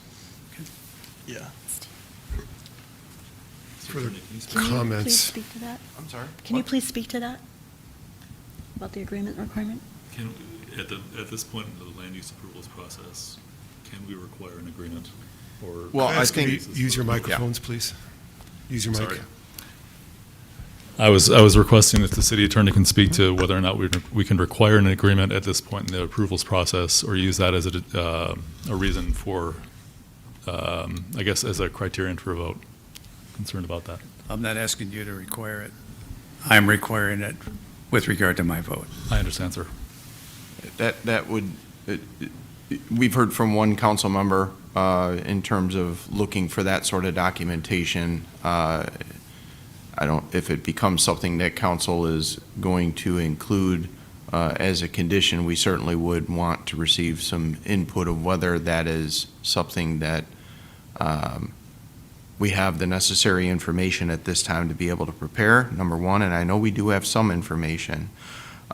We have heard, I think at the last meeting, that there's a willingness by the applicant to work through those documents.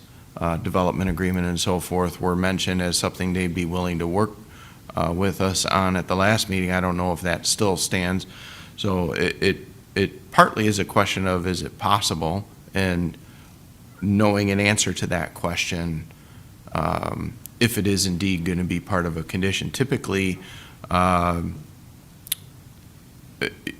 it would be put in the condition that such an agreement be prepared and brought back and approved by council. And if council doesn't approve that agreement, then that condition cannot be satisfied. So there is motivation to make it happen. But if, again, the comment from Councilmember Meadows was an interest in seeing that before a vote even occurs as opposed to a condition. And that, again, would require some exploration, some additional information to make sure that that can happen. No, that is understood, Councilmember Meadows. We got feedback from some city staff before, just trying to save on legal dollars for the city and everything, of negotiating those out before you have an approval just to save money. I'd say let us worry about the legal dollars, okay? Okay. So, Further questions? Mayor, if I may, too, Yes, just add please. one other piece about the property taxes, because I know you've asked that several times. Lori Mullins was able to share some information on what she put together. We didn't have a chance to discuss that piece, but I think she put together, which showed the city total getting from the DD and everything about $700,000 once the building's in year 3 or 4. Our conversations previous, that she's being a little more conservative. We assume that full assessment more in year 3 or 4, where she's kind of pushing out to 5 or 6. So that's just maybe some of the differences in our numbers, getting to the $1 million. So I just wanted to clarify that for you. Yeah, and that was a useful analysis, and I'm satisfied that the project would pay its full freight. Any other comments? Because I have some. no, I have one question for Steve, if you will do this for me. Sure. I'd like just a slight analysis of Section 50-36. While it makes reference to a general site plan approval, and while it does differentiate when we have a special use permit being considered, it appears that it says that we approve it, a site plan, period. So I just want some advice from you on that. So. Okay, yes. Okay, so thank you. I'm gonna talk for a bit, so you don't need to stand there through all this. Call me back if you need me. Yeah, all right. All right, so I appreciate all the feedback, and I also appreciate it's 12:22 a.m., but we've gotten an awful lot of feedback recently, just in the past few days, about this project, and I think that a lot of the concerns we've had are ones that or a lot of the concerns we've heard are ones that I share. I don't disagree with a lot of the comments. But as is often the case, there's more to it than we don't want student housing and we don't want 13 stories. Okay, there's more to it than that. And so I want to go down the list of some of the issues. And I'm not going to try to be exhaustive, but I do want to take this opportunity to try to put some more context on the record. So first of all, this is private property. Okay, people have written in to say, we don't want the surface lot to disappear. Well, it's going to disappear, right? Because this is private property, and the property owner has a right to develop it. And it's a surface lot currently that the city runs, but we lease that property from the owner. Okay, we can't keep saying no to projects that go in there, because at some point, the owner will have a case that we are interfering with their right to develop their property. It would be a regulatory taking, maybe. I don't want to use those words in ways that I don't know what they mean, but that's what I think it would be.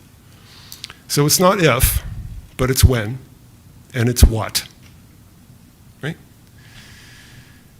Which brings the history into play. Okay, as many of you will remember, 2.5 years ago, there was a project proposed for this parcel. And the project was for workforce housing, right, which was going to ask for, they were going to ask for a pilot, which we've had some discussion about, basically a tax abatement. And they came in proposing no parking, as is their right under the ordinance, right? You have to get a waiver to propose parking. So they read our code and they said, okay, you don't want parking, we're going to not have parking. And the mistake they made was not doing the outreach that the current developer has done. Okay, so what they didn't realize is that they stepped on a bit of a landmine there. And the local businesses were not happy. And the community got behind them. Okay, and there was an organized no campaign which came out way ahead of this most recent flurry of negative responses we've gotten. And it was an effective campaign. Okay. And so that project failed. Fast forward, current developer comes in, looks at the history, says, I would like to actually build a project as opposed to just talking about it. Talks to the Bailey Community Association, talks to the business owners, learns that from everybody's perspective, nobody really likes the tax abatement, but the big killer is the parking. Okay? Got to have the parking. And it's not just 30 spaces, it's almost stall for stall. That's what the business owners want. So developer says, okay, I'm going to include parking in the project. And to get to almost one-for-one replacement, you got to go up 2 stories because you got to have other stuff on the first floor of a project, right? Like a way into it. Okay, so you got to do 2 floors. So they listened to the community, they saw what doomed the last project, and they addressed the issue. Parking is expensive. Okay, there is a book titled The High Cost of Free Parking. Okay, the thesis is in the title of the book. And it's like any other facility like this one. If you charge people the full freight of parking, if you charge that to the people who park there, nobody would park there because the rates would be too high. Right? So parking is subsidized. We spent $50 million on the Albert Garage. Okay, that was a publicly subsidized structure. So somebody's got to pay for the parking. Okay, you got to pay for it somehow. We could pay for it if we wanted, right? We could give them a tax abatement if we wanted to do that to buy 2 levels of parking. We could do that. We could give them tax increment financing. I don't know if they'd be interested in that. I don't want to go down that road because TIF is a dirty word in this city because it's been abused in the past. Okay, so that's not on anybody's radar. Still got to pay for the parking. Question is how? They're paying for it with the height. That is what is paying for the parking. So you push it in here, it comes out there. Okay, as the developer said, somebody's going to lose. And if in fact, the next project, if we turn this down, if the next project comes in as 8 stories, by right, no parking, then everybody's going to freak out again. Okay? So we have to think very carefully about this and what we really want here. And I've been trying to do that for weeks. I'm not trying to lobby on one side of this or the other. I'm just trying to lay out why this is trickier than it looks from all the emails we've gotten. Some of the emails are, we don't want student housing, right? And yes, this would be the fourth privately owned dormitory in downtown East Lansing. Okay, you got the Abbott, you got the Landmark, you got the Hub, and now you have this project.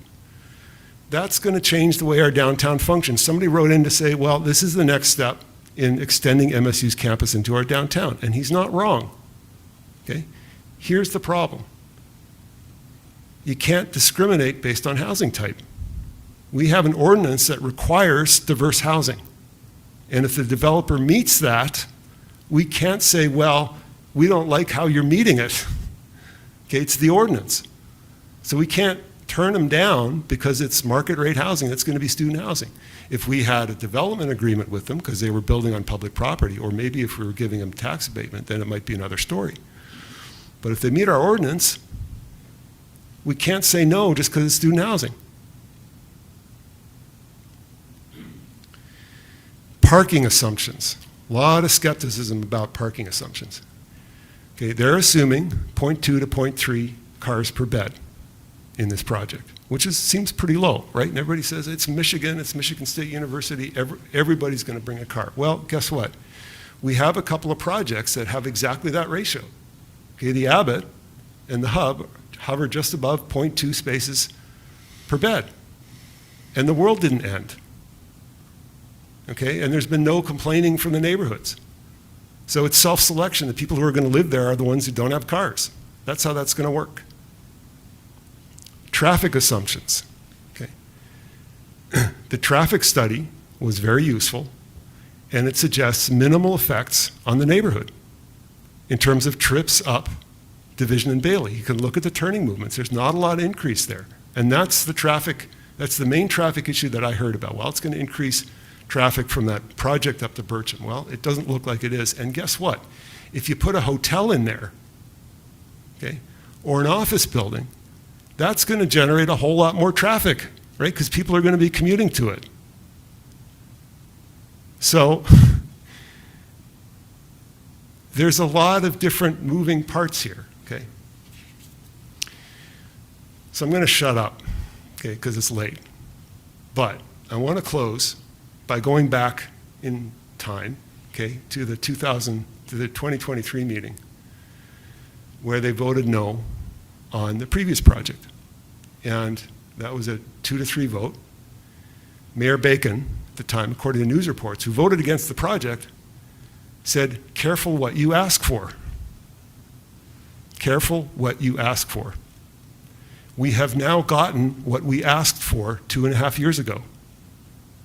Okay, it has landed in our laps, it has landed in the community's lap, and together we have to figure out what we're going to do, bearing in mind that something's going to go in there and it could be 8 stories with no parking and no city council approval. Okay, so that's my version of a reality check. Now, I have a couple of procedural issues. Okay. The one is if we do nothing tonight, then this carries over to our next business agenda under our operating procedure. So we don't need a motion to postpone. Okay, if we do nothing tonight, It just goes to April 7th. it just goes to April 7th. Okay, that's the one procedural thing. The other procedural thing, the city attorney sent us a sample motion in email Thursday of last week, Wednesday of last week, Thursday. Sample motion is in the agenda packet. It is 4 pages single-spaced. It took me 20 minutes to read without filling in the blanks. Okay? And that's the hard part, okay, is filling in the blanks in this motion. We are headed in a new direction because of case law, where we have to make motions to deny or approve that are heavily detailed and relate factual findings, representations, other information to specific standard review criteria in our ordinance. Okay? That is going to require some homework, more than we can possibly do tonight, even if it were 7 o'clock and not 12:30 a.m.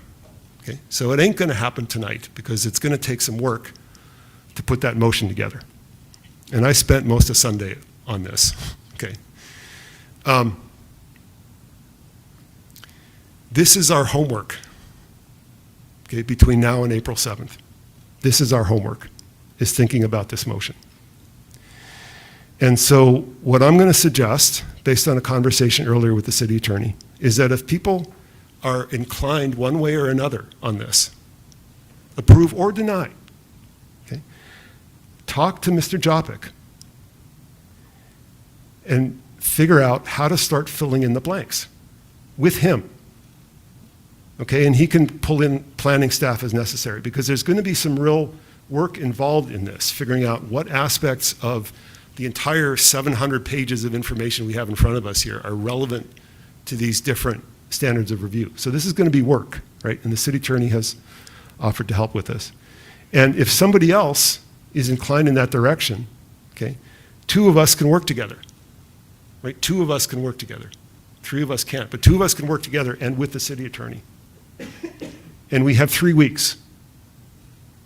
So let's start thinking about this now.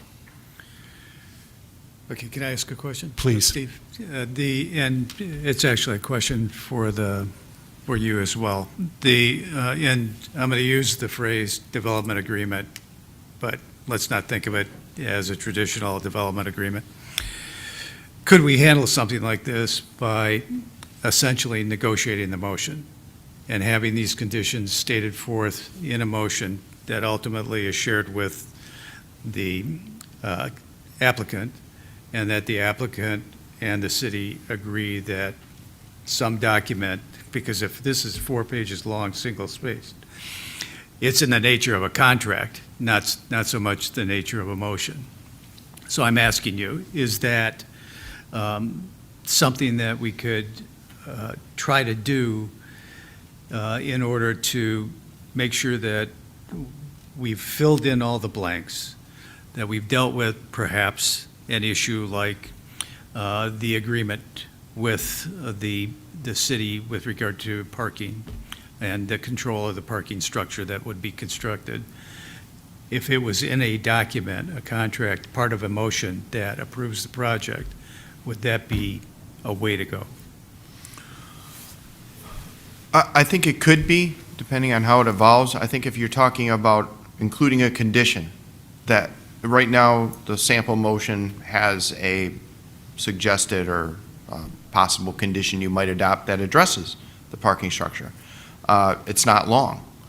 We could add detail and more specific information about control and who's general ideas of who's responsible for what in a contract to be prepared at a point in time in the future. But yeah, we could add a lot more detail in that motion, or in that condition, and even, I know that there's some thoughts from staff side that I've heard and learned, and communication with the applicant as well, perhaps to establish at least, an idea that, yeah, we're on the same page, include that in the condition, but it would have to be encapsulated in an actual more detailed agreement down the road. Yes, certainly, if that's what you're talking about. So that wouldn't negate what you're suggesting to us in any way, but I'm just trying to think of how could we systematically take care of this in a way that where we can make a simple motion to adopt the agreement that has been reached for that, as opposed to going through the entire damn thing single-spaced in making a motion. So. Could we do an issue resolution or something equivalent so that the motion is simply to adopt something that has all the language in it? Yes, I was just going to mention that if there is some communication and we identify how everything's going to be laid out, it could be done by way of a motion that has the approval language and adopts an attached or document that's in the agenda, given a label that you could put the label right in the motion, similar to how you adopt resolutions sometimes, just referring to the number and name of the resolution. So there could be a document prepared in the agenda packet, maybe stating the conditions, or maybe stating all of the findings and conclusions as to all the elements, or both. Yeah, we could work on that. It really depends on how prepared we're able to get prior to the agenda packet being due for whatever meeting it's put on. If that additional detail is going to be provided, I'm not, it sounds like 3 weeks until the next meeting. I honestly didn't look. Might be able to do it by then, or can make our best effort in that regard. Depends a lot on communication. It might be better to postpone to a date 30 days down, give us a little extra time, but that's up to you. We'll make it work as best we can. And then just from my standpoint, because as sort of a counterpoint to one of the things you mentioned, personally, yes, we've been beaten up on tax increment financing, but the reality of tax increment financing is we built a $25 million garage that the city owns, that was built by the developer, and we pay that debt through tax increment financing with your money, because it comes to us and then we hand it back to you as payment. So the fact that the public doesn't quite understand that we aren't using any of their money to pay it off. Meetings with that. That is another way of approaching this, in my opinion. So, let me just add that TIF is great because you get to use other people's money. Yeah. Right. Exactly. We capture taxes that would go to other jurisdictions, so it's actually a really good deal. And if we want to go that route, and suddenly everybody starts to want us to use TIF to pay for a 2-level ramp on that lot, let us know. Yeah. Maybe start a campaign. Yeah, door knockers. We can or build door it on our hangers. property too. So. Timing gets to be tough. Yeah. So, Mr. Jopik, I'm floating ideas here. So if a council member says, I want a motion to approve, or I want a motion to deny, and asks you to build a motion based on that in conjunction with planning staff by filling in the blanks, is that an appropriate and doable thing?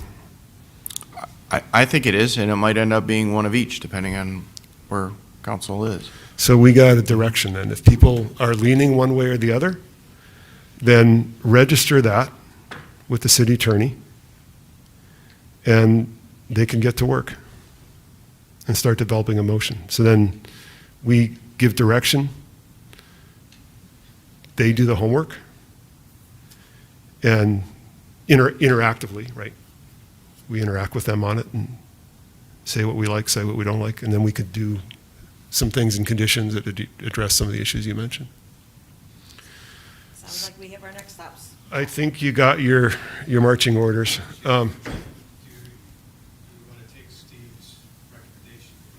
Mike? Say, do we want to take Steve's recommendation to go 30 days out for the return of this? The developer's saying no here. You're running out of time? Time is of the essence of this piece, and even, stretching 3 weeks is hard on us too, on that. And, we have to take in consideration some of the things, not supporting a pill today, so there's things for us to think about from this meeting too, but stretching 30 days, I think, is just too long for that piece. And I want to try to be accommodating, so I'm also not inclined to support a pilot. Okay, so more feedback on that. No, we appreciate that transparency. But I am also inclined to support a reduction in their threshold. Yep. Okay, so I don't know where other people sit on that, but I just wanted to mention that. Yeah, there will be some changes of some sort, but yeah. Thank you. I do want to, I promise to shut up, okay, but I'm not going to quite yet. I want to say that there are some things I like about this project, okay? And again, you can sit, I'm not going to ask any more questions. So one of them, they're going to pull the edges back from the property line by 4 to 5 feet on 3 sides of the building. Okay, and that's in part in response to concerns from the business owners that didn't want to be crowded. They don't have to do that. Right? In the B3, they can build to the property line. But it's going to help. It's going to make it feel better at street level. It's going to give some breathing room. They're going to step it back another 10 feet above the 3rd level as it goes up. That's going to help with the crowding. And you can discover that for yourself if you go downtown to the 13-story buildings we have and you stand under where the buildings are stepped back, you don't feel the height. Okay? They're going to do aggressive stormwater management, okay, beyond what the ordinance requires them, and they're going to do geothermal, which is cool, right, and good. So I've worked with a bunch of developers in this capacity, and this developer has been responsive and accommodating, okay, and has engaged with the community in appropriate ways. And this is relevant. And now I really am done. Is there anybody else who would like to comment? Anything more from planning staff? City attorney, anything more that you need from us? All good. All right, thank you. I think we're done. Is there anything else that you need to tell us? I'm good, thank you. Okay, all right. Again, appreciate your patience. Which brings us to consideration of amending the boundaries or type of a previously approved residential rental restriction overlay district. Mr. Meadows. If you don't mind, because of the late hour, I do have a motion, and if it goes, I'll talk about it. If it isn't seconded, then, we're done here. But I checked with Steve to create a motion with regard to this, because when we received the agenda item, it didn't have an ordinance number attached to the document. So I moved to have the city attorney assign an ordinance number to this item, and for this item to be referred to the Planning Commission and the Housing Commission for review and recommendation, with instructions to provide a recommendation by April 30, 2026. That's my motion. Motion by Meadows. Second. Second by Grigsby. Any discussion of the motion? Mr. Mayor, I do have one procedural question. I didn't hear the word introduction. Is that intentional, that this would not be an introduction of the ordinance at this stage? No, this is an introduction, I'm sorry. Okay, just wanted to make that clear. That should be part of the motion if it's not. Yeah, I'm sorry, I skipped a word. It's moved to introduce and have the city attorney. Okay. All right, I'm going to vote against this motion. I think that writing zoning ordinances for a single person is an abuse of the zoning process. At best, it's favoritism. At worst, it looks like corruption.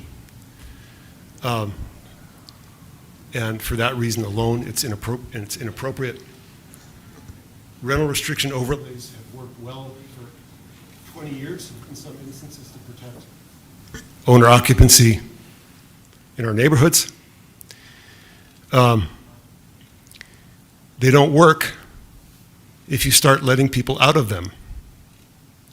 You start poking holes in overlays, the houses around them feel increased pressure because that hole becomes a student rental. The houses around them start feeling additional pressure to ask for their own exception, and they now have a precedent to rely on. You wrote an ordinance for that first person, I want my ordinance too. And that is a slippery slope. We are crossing a Rubicon here for absolutely no good reason. And we are proposing a process that violates the intent of the enabling ordinance for overlays, which is neighborhood self-determination. And if a community member can convince council members that there is a fairness issue, then they can convince their neighbors that there is a fairness issue. And we should allow it to proceed that way. And I don't think there's a fairness issue here because the person who's been requesting this, by their own account, signed the overlay petition when it went into place and now has changed their mind.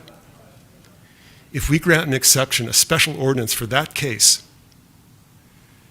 then all the people who didn't sign overlays but find themselves in one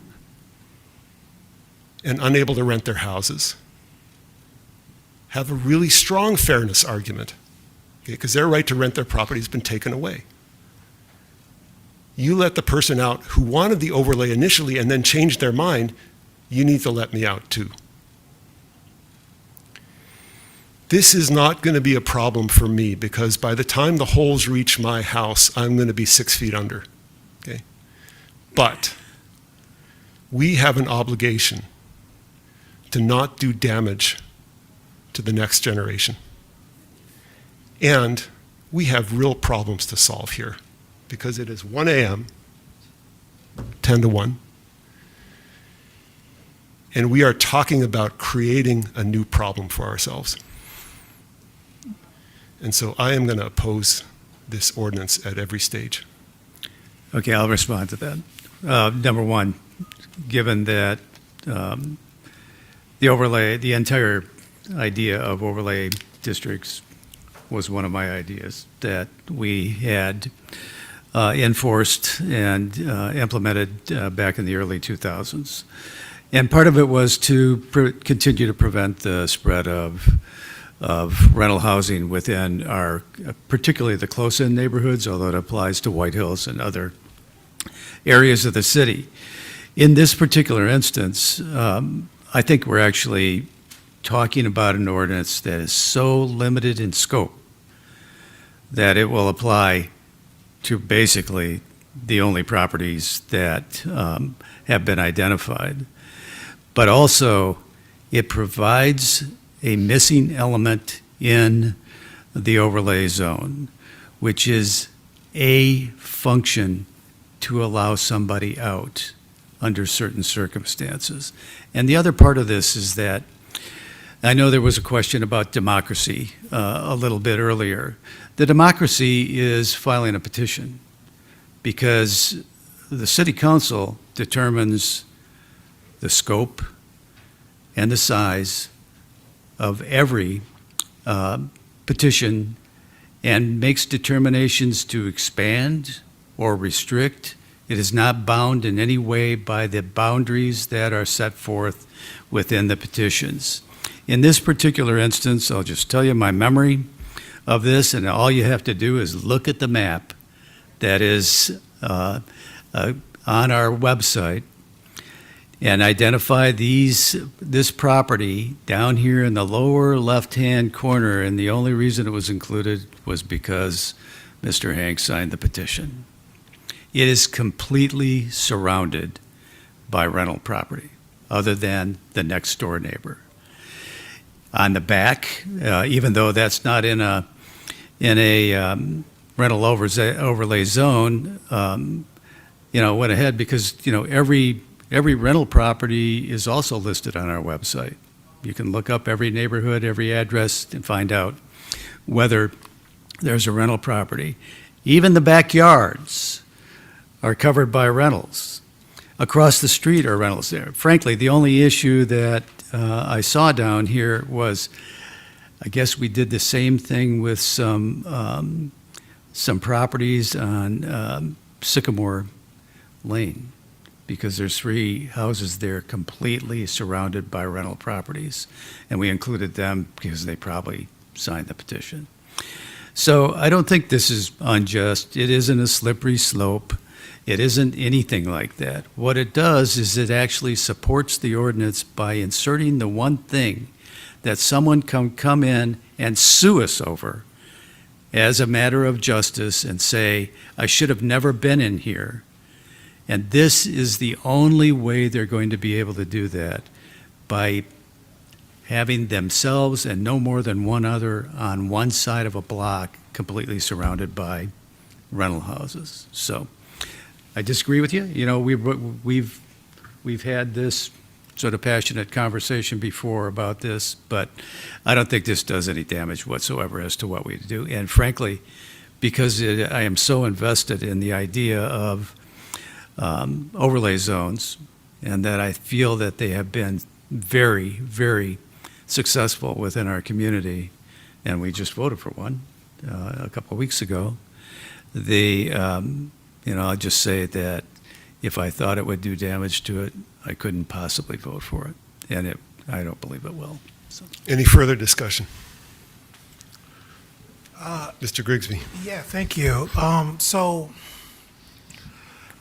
I guess, I understand this particular situation. If you were to take this situation out and just look overall, I'm just wondering the equity part about it. If someone feels justified that they want to be let out, you're saying that you want to provide that process, and you want to be able to have a process. Yes, I'm sorry. You want to be able to have a process that gives us the decision-making ability to address that. Is that correct? That is completely correct. And I might add, although we didn't discuss that this proposed ordinance, all it does is say somebody can ask, and council can either agree or not agree, and the only condition, only time they can ask is if they're on one side of a block surrounded by rental properties with no more than one more owner-occupied property on that block. So it's a very limited let out, but it is always up to us as to whether to agree to it or not. So if this passed and the individual who would be affected by this made a petition or made an application to do this, we would ultimately decide whether we're going to go forward with it or not. So. But I think having it as part of the ordinance, as part of the process of overlay, actually enhances our ability to, in the future, against the legal challenge, to defend the ordinance even better. I guess my question is to the mayor. You said you were concerned about litigation in regards to this amendment being in here. Did you say that, or did I misunderstand you? I don't think Okay. I mentioned I thought litigation. you said they would open us up to lawsuits, but I could have been. No, I am concerned. When we start talking about litigation and threats of lawsuit and bolstering our ordinances, we need to defer to the city attorney on those issues, because he's the one who's going to be doing these things. But I do want to say that I think there is at least a moral, if not a legal, or a legal moral, if not a legal argument, where if one person gets an exemption, then the next person has a right to ask for an exemption because we just gave one. And if we don't give it, then I think we're not being equitable. And that's why that first exception is huge. That is crossing the Rubicon. That first exception is the problem, and we haven't given any in the history of overlays, and that's what we're talking about, and that's my concern. Any further discussion? I'll just say that I would normally agree with that if we weren't establishing a process. If we just, somebody came to us and said, I don't like the fact that I'm in this any longer, and we said, okay, then I think we are establishing a precedent of some kind, and someone could rely on that in the future and say, you let them out. But this is a process, and is a strict process set forth in an ordinance, and I think that's a different thing. And, this is a long way from coming back to us for a vote, because it's going to planning and housing. But if Steve can give us more information on that, I know we got something today, but he can probably give us more information on your concern. The process establishes a parameter, set of parameters that includes a particular set of processes. Right, or includes a particular set of houses. Somebody else can come in and say, I would like those parameters changed so that my house can get out too. That's the sense in which this is a precedent. Yeah, they could ask us to make an ordinance change, and we don't have to do that. So. All right, any further discussion, Mr. Whalen? Just for the record, I'm concerned about opening the door. Any other comments? Okay, roll call. The motion is to introduce and refer an ordinance that will be numbered by the city attorney if this motion is adopted. That's what we're voting on. It's going to the planning committee, and then it's coming back to us for. And when it's introduced and referred, it would go to the planning commission. They would hold a public hearing, and they would send us back a recommendation, and at that point, we would make our decision. Okay? So that's the motion. Everybody clear? Roll call vote, please. We've got a question. Oh, I'm sorry. Did you put a date that you wanted to hear back? Because I Yeah, thought earlier. April you 30th was the date. April 30th? Yep. I wanted to make sure that that gave time to the Planning Commission and the Housing Commission. The Housing Commission has one meeting. Is it April 2nd? And would you guys have time to? The next available planning commission meeting is May 13th. Just to put on the record, the comment from the audience is that the next available planning commission is May 13th. So let's make if there's a friendly agreement, can we make that May 15th? Does that work? Is there unanimous consent to change the motion from April 30th to May 15th? Any objections to that change? Okay, that amendment is adopted, so the motion is now for May 15th? Yep. Okay. Roll call vote, please. Hang on with the vote for a second.